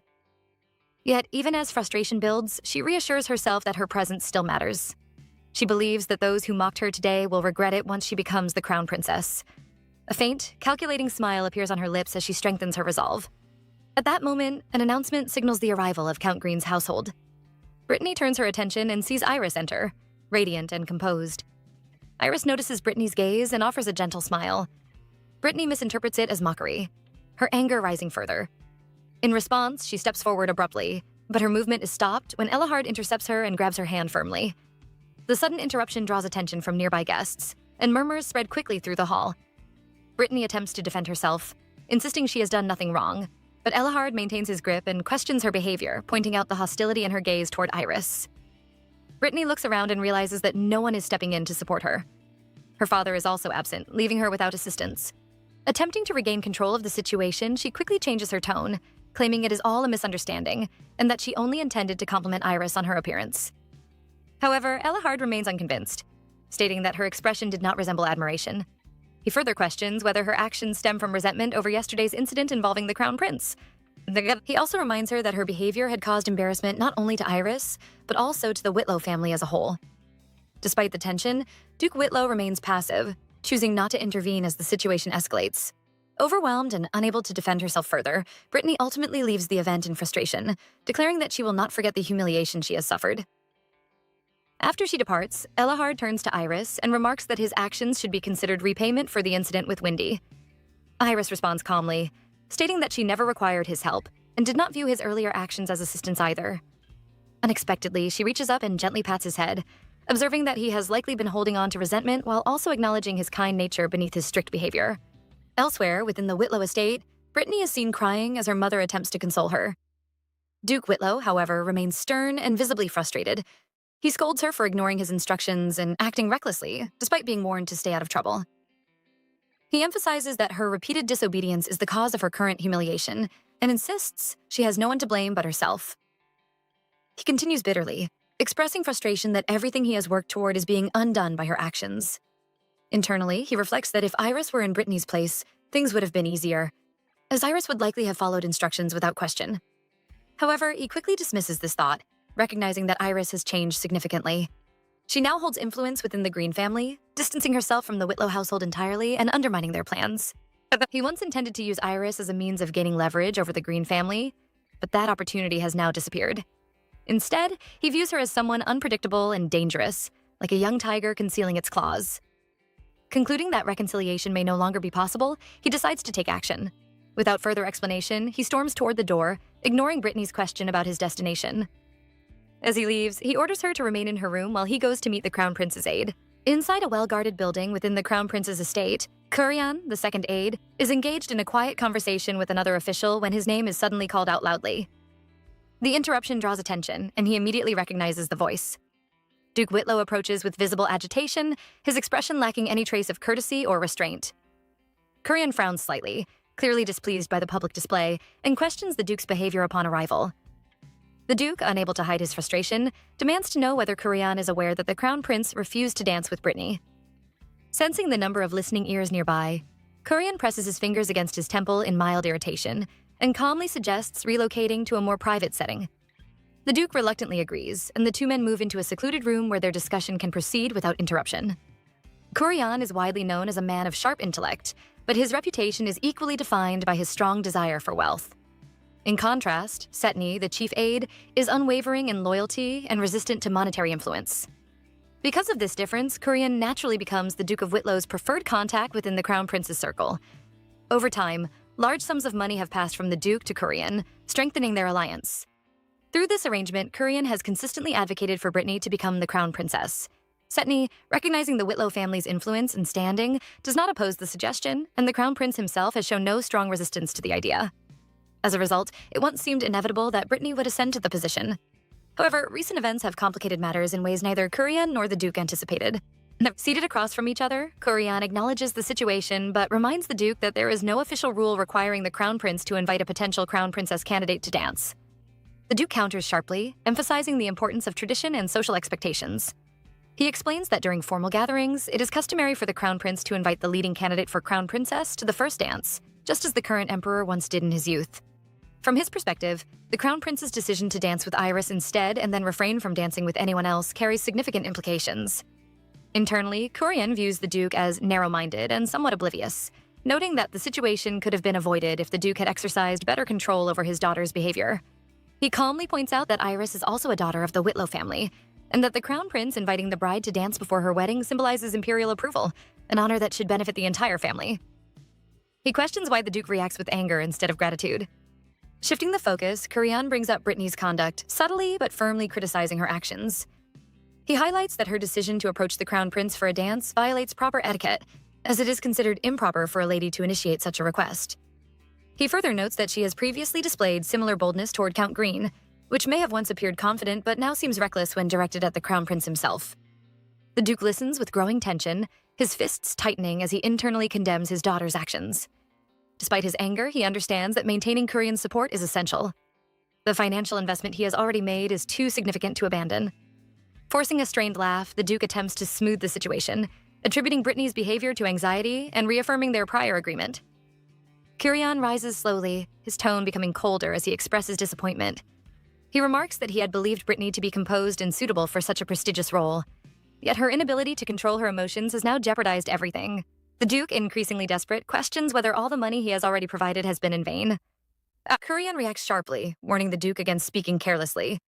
He insists that the funds have been used as preparation to secure Brittany's position, but her recent mistake has made the situation far more difficult. Had she simply remained patient and composed, her selection would have been almost guaranteed. But pressed for solutions, the Duke offers to write a promissory note, revealing that he has already spent more than 10,000 gold coins in pursuit of this goal. The thought of losing everything is unbearable to him. However, Kuryan dismisses the offer immediately, stating that only direct payment is acceptable. He demands an additional sum of approximately 2,000 gold coins, emphasizing that securing a position as Crown Princess in the Empire requires immense generosity. The demand strikes the Duke heavily. Internally, he calculates the cost, recognizing that such an amount equals years of income from a gold mine. Combined with the already enormous expenses of Iris's wedding, which alone exceeds 3,000 gold coins, and the depletion of royal funds, the burden becomes overwhelming. Yet, seeing no alternative, he resolves to secure the money through a loan. Before leaving, he firmly reminds Kuryan that he must uphold his promise no matter the circumstances. Elsewhere, within the Green Estate, the atmosphere shifts to something more personal and intimate. Iris sits quietly in a warm bath, letting out a soft gasp as exhaustion settles into her body. One of her maids notices and gently asks whether she has fallen asleep again. Iris admits her disbelief that there is still another day of events remaining, expressing how physically draining the continuous celebrations have been. The maid reassures her, reminding her that the wedding is finally approaching and that she only needs to endure a little longer. She offers Iris a plate of herbal medicine, urging her to maintain her strength. Iris, however, shows visible reluctance, clearly tired of the bitter remedies. Another maid briefly steps out of the room, leaving the first behind. Once alone, the remaining maid secretly produces a small meat sandwich and offers it to Iris. Grateful, Iris accepts it, her expression softening as she takes a bite. The maid then hesitates before bringing up something that has been on her mind. She reveals that she recently discovered traces of wolf fur in the corner of Iris's room. The statement catches Iris off guard, causing her to nearly choke on her food. The maid speculates innocently, suggesting that a wolf may have somehow entered through the window during ventilation, since no knights have reported sightings nearby. Iris quickly attempts to redirect the conversation, knowing full well that the fur belongs to Keybrant. Before she can fully respond, the maid suddenly becomes alert, sensing movement. Assuming it to be an intruder, she prepares to act, but the tension dissolves when Keybrant appears. The maid scolds him lightly for entering without warning, while he explains that he intended to surprise Iris and did not expect her to have company. With calm authority, he asks the maid to leave, assuring her that he will take over. Once they are alone, Keybrant approaches Iris and mentions that he has heard she has been falling asleep in the bath recently. Iris admits her exhaustion, explaining that the constant events have left her unable to eat properly. She describes the pain in her feet from prolonged use of high heels, along with swelling in her legs. Keybrant listens attentively and asks if the pain is severe. When she confirms it, he moves closer without hesitation. In a moment that catches her completely off guard, he steps into the bath with her. Iris's face flushes instantly at the sudden closeness, her composure slipping as she processes his actions. Calm and focused, Keybrant explains that if her legs are hurting, he will help relieve the pain himself. The scene opens with our male lead offering to massage her legs for her, his tone calm yet firm as he insists on taking care of her. But our girl resists, telling him that she can handle her own feet, though he disagrees immediately, pointing out that they are already in such a bad state because she failed to take proper care of them. She argues back that they are not that bad, refusing to admit any weakness. Yet he persists without hesitation as he gently lifts her off her feet, determined to take care of her. Especially since it is the day before their wedding. And as he begins to massage her feet, our girl slowly relaxes under his touch, her tension easing as she questions why he is so skilled at it, prompting him to explain that among trainee knights, those who are not used to the physical strain often suffer cramps in their feet, so he learned how to deal with such issues. He then admits that it must have been difficult for her to endure such pain and almost face their wedding day while still in agony, his voice carrying a hint of concern, before he adds teasingly that, even after all this, she still refuses to give him the honor of taking care of her, remarking that while her hands may be soft, her heart is quite petty. Our girl responds with a playful smile, asking if he is only just realizing how petty she is. She jokes further, saying she might become known as the embodiment of pettiness in the Green Count House, perhaps even earning the title of Lady Pettiness. Makes our male lead laugh as he remarks that his subordinates would definitely enjoy hearing that. He continues the playful tone by asking if he should become even more petty by making sure to remove every bit of pain from her feet that night, while also advising her to apply ointment and wrap her feet in bandages before going to sleep. As the moment continues, our girl admits to herself that his massage feels incredibly good and soothing. Yet beyond the comfort, there is a strange sensation she cannot quite explain. She begins to wonder if her feet have always been this sensitive, though she does not want him to stop, leaving her caught in indecision, and at some point, a soft moan escapes her lips unintentionally, catching him off guard and causing her immediate embarrassment. She quickly tries to cover it up by pretending it was a reaction to pain, letting out a fake exclamation, prompting our male lead to apologize warmly and offer to call Elle or Sheena to assist her instead. But before he can continue, our girl calls his name, cutting him off mid-sentence. She pauses briefly before asking if he could stay with her for the night, her request surprising him as he gets up and sits beside her on the bed, seeking clarity on what she means while reassuring her that he is always by her side. She explains that she knows this, but whenever moments like this arise, he tends to run away, and he admits that he does so because he fears she might become scared of him.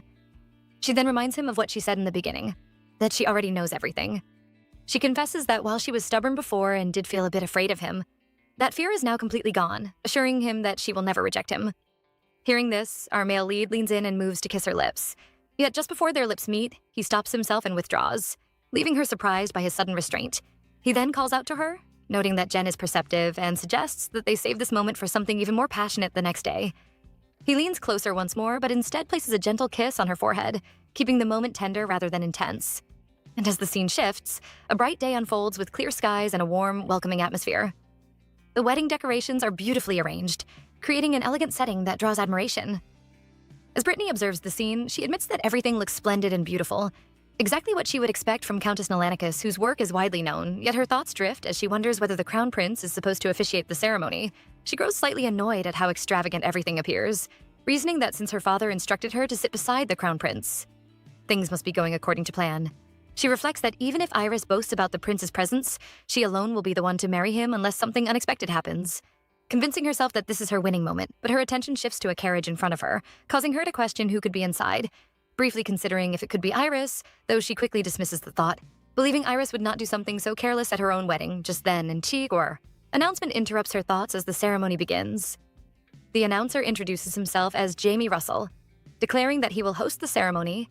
He announces that this is the day Count Keybrant Green and Countess Iris Green become one. He gestures toward the carriage and invites the guests to welcome the officiant who will bless the union. And at that very moment, the crown prince is thrown into shock and disbelief as the announcer reveals the identity of the officiant, welcoming His Holiness Pope Andries Gudelm, marking a dramatic turn in the atmosphere of the ceremony. A red cloak embroidered with gold rests on his shoulders, a crown that rises higher than the emperor's sights upon his head, as if declaring his closeness to God. Even the greatest emperor of any continent cannot summon the Pope at will, which makes his presence here even more astonishing. The guests are overwhelmed with shock at the sight of him, some wondering if they are trapped in a dream. The Crown Prince stands frozen in disbelief, unable to accept that His Holiness the Pope is truly present. Brittany is equally shocked and clearly confused as she tries to process the situation. She notes to herself that he did not attend the imperial wedding and wonders why he would appear at a mere count's wedding instead. The Pope pays no attention to the tension circulating around him. He gently raises his arms toward the sky and offers to begin the ceremony with a prayer. He prays that the grace of God be upon Count and Countess Green as they unite in harmony. He adds that God's blessing should rest upon everyone attending the wedding of Count and Countess Green. He concludes with a final declaration for grace. The announcer then steps forward and declares that the groom will enter. Our groom enters the scene. Several ladies seated at a table begin gossiping about him. The first lady, dressed in green and white, remarks that those who admired the Count will surely be disappointed now. She adds that there is nothing they can do since his bride is the flower of the Duke of Whitlow's family. The second lady in a deep purple dress questions the reason behind the Pope's attendance. The third lady in a light purple dress wonders if it is because they are guardians of the holy relics. The Crown Prince, who has been secretly eavesdropping, deliberates within himself that their assumptions are partly right and partly wrong. He reflects on how a single slip of the tongue from a foolish priest has caused His Holiness the Pope to travel all the way here. It was done under the strict condition that the matter remains a secret in the future. The host, Jamie Russell, warmly welcomes the bride. He comments on her beauty as she enters the scene. Our male lead immediately stares at her in complete awe, mesmerized by her appearance. She walks gracefully down the aisle in a beautiful light blue wedding dress while holding a flower. The guests are equally stunned by her beauty, including the Crown Prince. He admits internally that she's truly beautiful, but cannot find the right words to describe her. Our girl finally reaches our male lead. They both stand before the Pope. The Pope calls upon Keybrant Green, asking if he accepts Iris Whitlow Green as his wife. At the same time, the journalist is seen jotting something down in a small book. He contemplates writing about a one-of-a-kind wedding, never before seen and never to happen again. He pauses and decides against such a dull title. He agrees with himself that such a groundbreaking wedding deserves something better. He admits that the Countess Green is truly clever. His curiosity has been piqued ever since receiving the wedding invitation. He knows that a commoner journalist would not usually write favorably about a noble wedding, which makes him question why she would invite criticism. He realizes she has not lost her mind since she managed to call the Pope. Now he finds himself unable to write anything negative about the wedding. He also notes that he appears to be the only person present who looks like a journalist. He understands that this is clearly an attempt to win him over. Normally, he would not be swayed so easily, but today he considers indulging them. The Pope proceeds to declare the two as husband and wife. Our girl gently holds our male lead's arm and asks if it is time to greet the guests. He responds by asking if she is tired. She admits that it feels as though they have just climbed a huge mountain, but there is still a long way to go. She then asks if His Holiness the Pope has already left. He confirms that the Pope has departed quickly. He suggests that the Pope must be a busy man and likely not pleased about being summoned. He then questions whether it is truly all right for them to greet the Duke of Whitlow's family. He notes how they have been glaring at her from the very beginning. She calmly responds that she had wondered whether they would leave early or not. She observes that they have clearly chosen to stay and show off. She adds that she does not mind. Suddenly, their attention is drawn to a small commotion nearby. Someone attempts to force his way into the ceremony, insisting that he has the right to be there. The person blocking him reminds him that he does not even have an invitation. The intruder spots our male lead and our girl not far away. He calls out to Kay and demands to know how he could do such a thing by not inviting him to his own wedding. Our girl becomes surprised that this man knows our male lead. She feels a strange sense of familiarity with his appearance, especially his red hair and red eyes. However, his current vibe feels completely different from what she remembers. Kay notices her confusion and explains that the man causing the disturbance is Milanis Piemondo, the Grand Duke. Our girl pales instantly as she realizes that the person before her is indeed Milanis Piemondo. In this life, he possesses a bright and beautiful appearance. In his previous life, he carried a dark and eerie aura. During battle, more than half of his face was burned. He lost an eye and his voice was damaged. He withdrew into his castle and became consumed by strange sorcery. Everyone feared him. She is even more shocked to see him now looking so neat and lively. She wonders what has changed. The Grand Duke expresses his frustration and calls the situation a serious problem. He questions again why our male lead failed to invite him. Kay attempts to respond calmly, but Milanis cuts him off mid-sentence. He shifts his attention to our girl and asks who the beautiful lady beside him is. He remarks that it is his first time seeing her. Lysira smiles nervously. Milanis casually tells her not to look at him so intensely. He explains that although he does not currently have a partner, he is actively trying to avoid romance. Our girl stares at him in complete disbelief, her mouth slightly open. Then realization strikes her. She remembers exactly who he is. The Grand Duke of Piemonte, who went through a divorce in less than 2 years. His ex-wife labeled him as an awful man, shaping his reputation. As the tension lingers, Kay calls out to him as Mill. He wraps his arm around our girl's waist and pulls her closer. He firmly states that considering the fact that today is his wedding, it should already be obvious who the woman standing beside him truly is. Mill stares at them with a confused look on his face. He asks if he is supposed to solve a riddle. The person who had been stopping him from entering earlier leans closer and whispers to him that the woman beside Kay is Countess Green, the one who just got married to Count Green. Mill finally comes to a realization. He lets out a nervous laugh and quickly says that he knew all along and was only joking. Kay responds that his jokes are always surprising to him.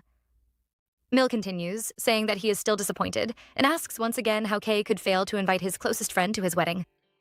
He adds that our girl is truly beautiful. Our male lead reminds him of how he once screamed at him 2 years ago, telling him to never show his face again and even threatening to cut off his head if he saw even a strand of his hair. Mill tries to play dumb. He asks if he really said all those things, then brushes it off and says it should just be taken as a joke. He suddenly pulls Kay into a hug and adds that he truly wanted to be his best man. Kay feels awkward from the hug and tells him that he does not need a best man like him. Mill then casually reaches into Kay's back pocket and takes something out. Our girl notices immediately, but her expression changes to shock the moment she sees what he has taken. It is a sleeve stone. Our male lead also notices and recognizes it at once. It is the Milanis diamond. He tells Mill that he still has not learned not to take other people's things. Meanwhile, our girl feels a sudden wave of fear. She quickly rushes forward, snatches the diamond from Mill's hand, and holds it tightly against herself. The moment she does, the sleeve stone begins to glow. A bright blue light radiates from it. She looks at it in surprise, unable to understand what is happening. Our male lead suddenly feels uneasy. He turns around and sees something terrifying. Everyone has collapsed to the ground, lost in a deep slumber. He quickly looks back at Mill, then at our girl, and calls out to her in panic. He tells her to put the sleeve stone down, but before he can say more, he loses consciousness. Our girl turns toward him in confusion at first, but that confusion quickly turns into fear as she watches him slump to the ground. Our male lead feels as though he has entered a dream. It is deep, quiet, and strangely comforting. It feels cozy and sweet, as if he is being wrapped in endless sleep. The sensation tempts him to let go of everything and remain in that peaceful darkness forever.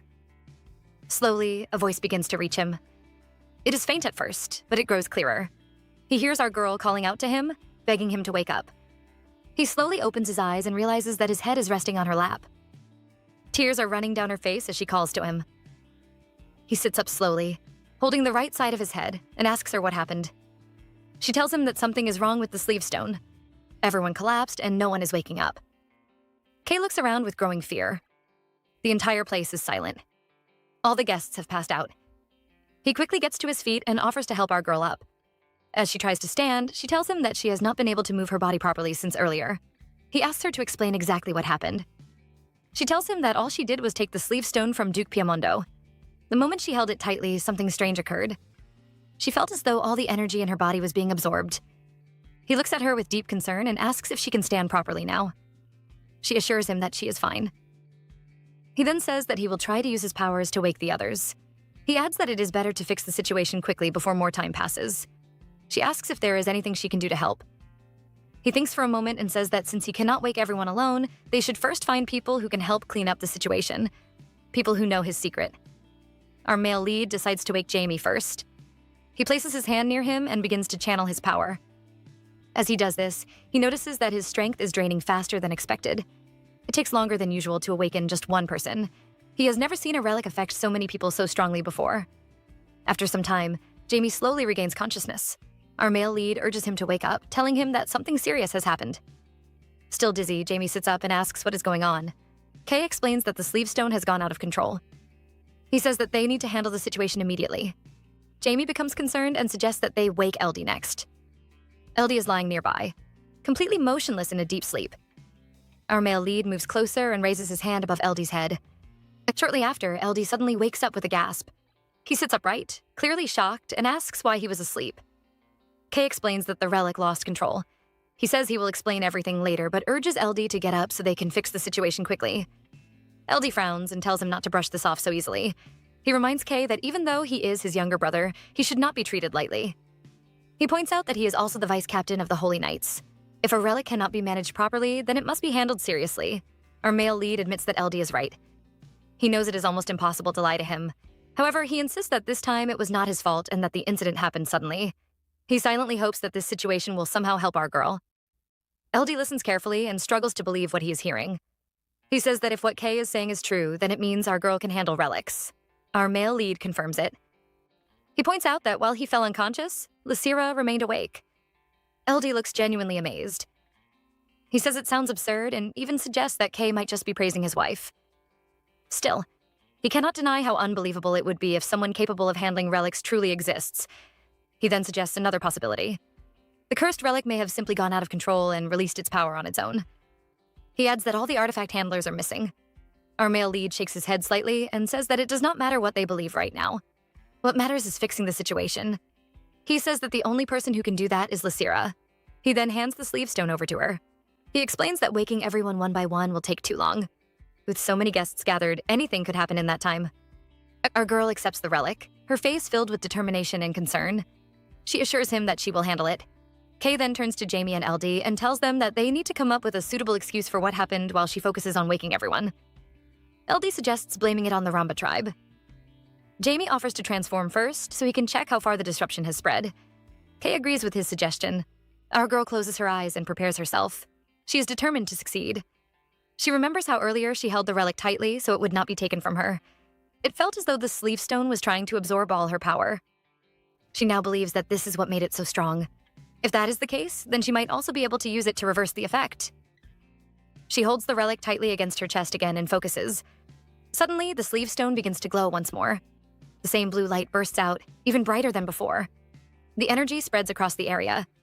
Jamie and LD watch in shock and admiration, raising their hands slightly to shield their eyes from the intense light. Slowly, the guests begin to stir. One after another, they regain consciousness. Our male lead watches closely and calls out to our girl. He tells her that she can stop now since everyone is waking up. However, she does not respond. She remains standing still, her body trembling slightly. Sweat runs down her face. He calls out to her again, this time with worry in his voice. She slowly lifts her head and looks at him. Her face is pale, and she looks completely drained. She quietly expresses her relief. In the next moment, her body gives out, and she collapses. Our male lead quickly calls out to her once more, panic filling his voice as she faints right in front of him. She could not breathe. It feels as though every bit of strength in her body has been completely drained, completely burned away until nothing remains. The darkness around her stretches endlessly, heavy and suffocating, as though it will never end no matter how long she remains trapped within it. It presses against her from all sides, making her feel small and powerless, as if she is sinking deeper with every passing moment. The scene then shifts to an inner chamber. Our male lead is seated beside the bed, leaning forward with his head resting close to our girl, who still lies in an unconscious state. The room is quiet and still, filled with a tense silence. Suddenly, she lets out a soft, faint sound. Our male lead reacts instantly. He lifts his head at once and calls out to her with urgency and eagerness. Slowly, her eyes begin to open. Her vision is blurry at first, but she manages to call out to him weakly. He looks at her, relief flooding his expression, yet there is also deep guilt written clearly across his face. She notices it immediately. She asks him why his face looks like that. He gently takes her hand, holding it carefully as if she might break, and lowers his head. He tells her that he must have asked too much of her, his voice filled with regret. Our girl quickly reassures him that it is not the case. She then asks him how long she has been unconscious. He hesitates briefly before answering. He tells her that she has been out for a week. The words shock her. Her eyes widen as she processes what he just said. He admits that he thought she might never wake up again. Hearing this, she finally understands why his face looks the way it does. Kay suggests calling the doctor and offers to bring her some soup so she can regain her strength. However, our girl stops him and says that there is something she wants to ask him. He objects immediately, insisting that they can talk about it later and that her recovery is the most important thing right now. The next day arrives, and the doctor comes to examine her condition thoroughly. Jamie and LD also visit her, along with some of the guests who attended the wedding. Their concern is clear as they check on her and speak to her. After a while, everyone leaves, and the room finally becomes quiet again. Our girl is left alone. She reflects on how worried everyone seems to be about her. Although she still feels a bit tired, her body does not feel weak anymore. It seems to be fine. The door opens gently, and our male lead enters the room. He asks her how she is doing. She tells him that she is fine and mentions that the doctor said there is nothing wrong with her. She also adds that she finished all the soup he brought. He feels relieved after hearing this. However, he already knows what she intends to do. Before she can sit up properly, he raises a finger and gently pokes her forehead, making her lie back down. He tells her that she should rest for the day. She complains softly, saying that she has questions she wants to ask.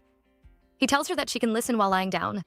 He begins to explain that he told everyone the incident was caused by the Ramba tribe. He goes into detail about them.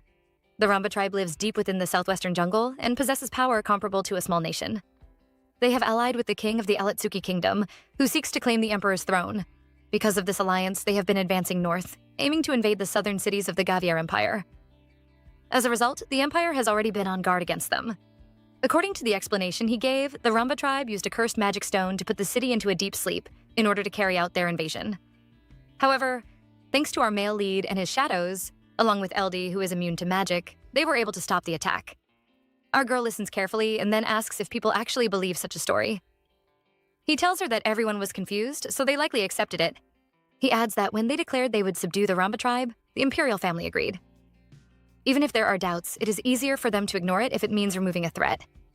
He also explains that the deputy of the Holy Knight Order joined the subjugation because the incident affected his family. In such a situation, no one would argue openly.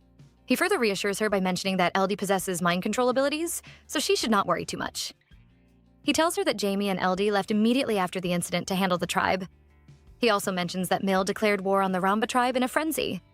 Hearing all this, our girl feels a deep sadness. Even if the Ramba tribe is a threat, she cannot ignore the fact that all this happened because of her.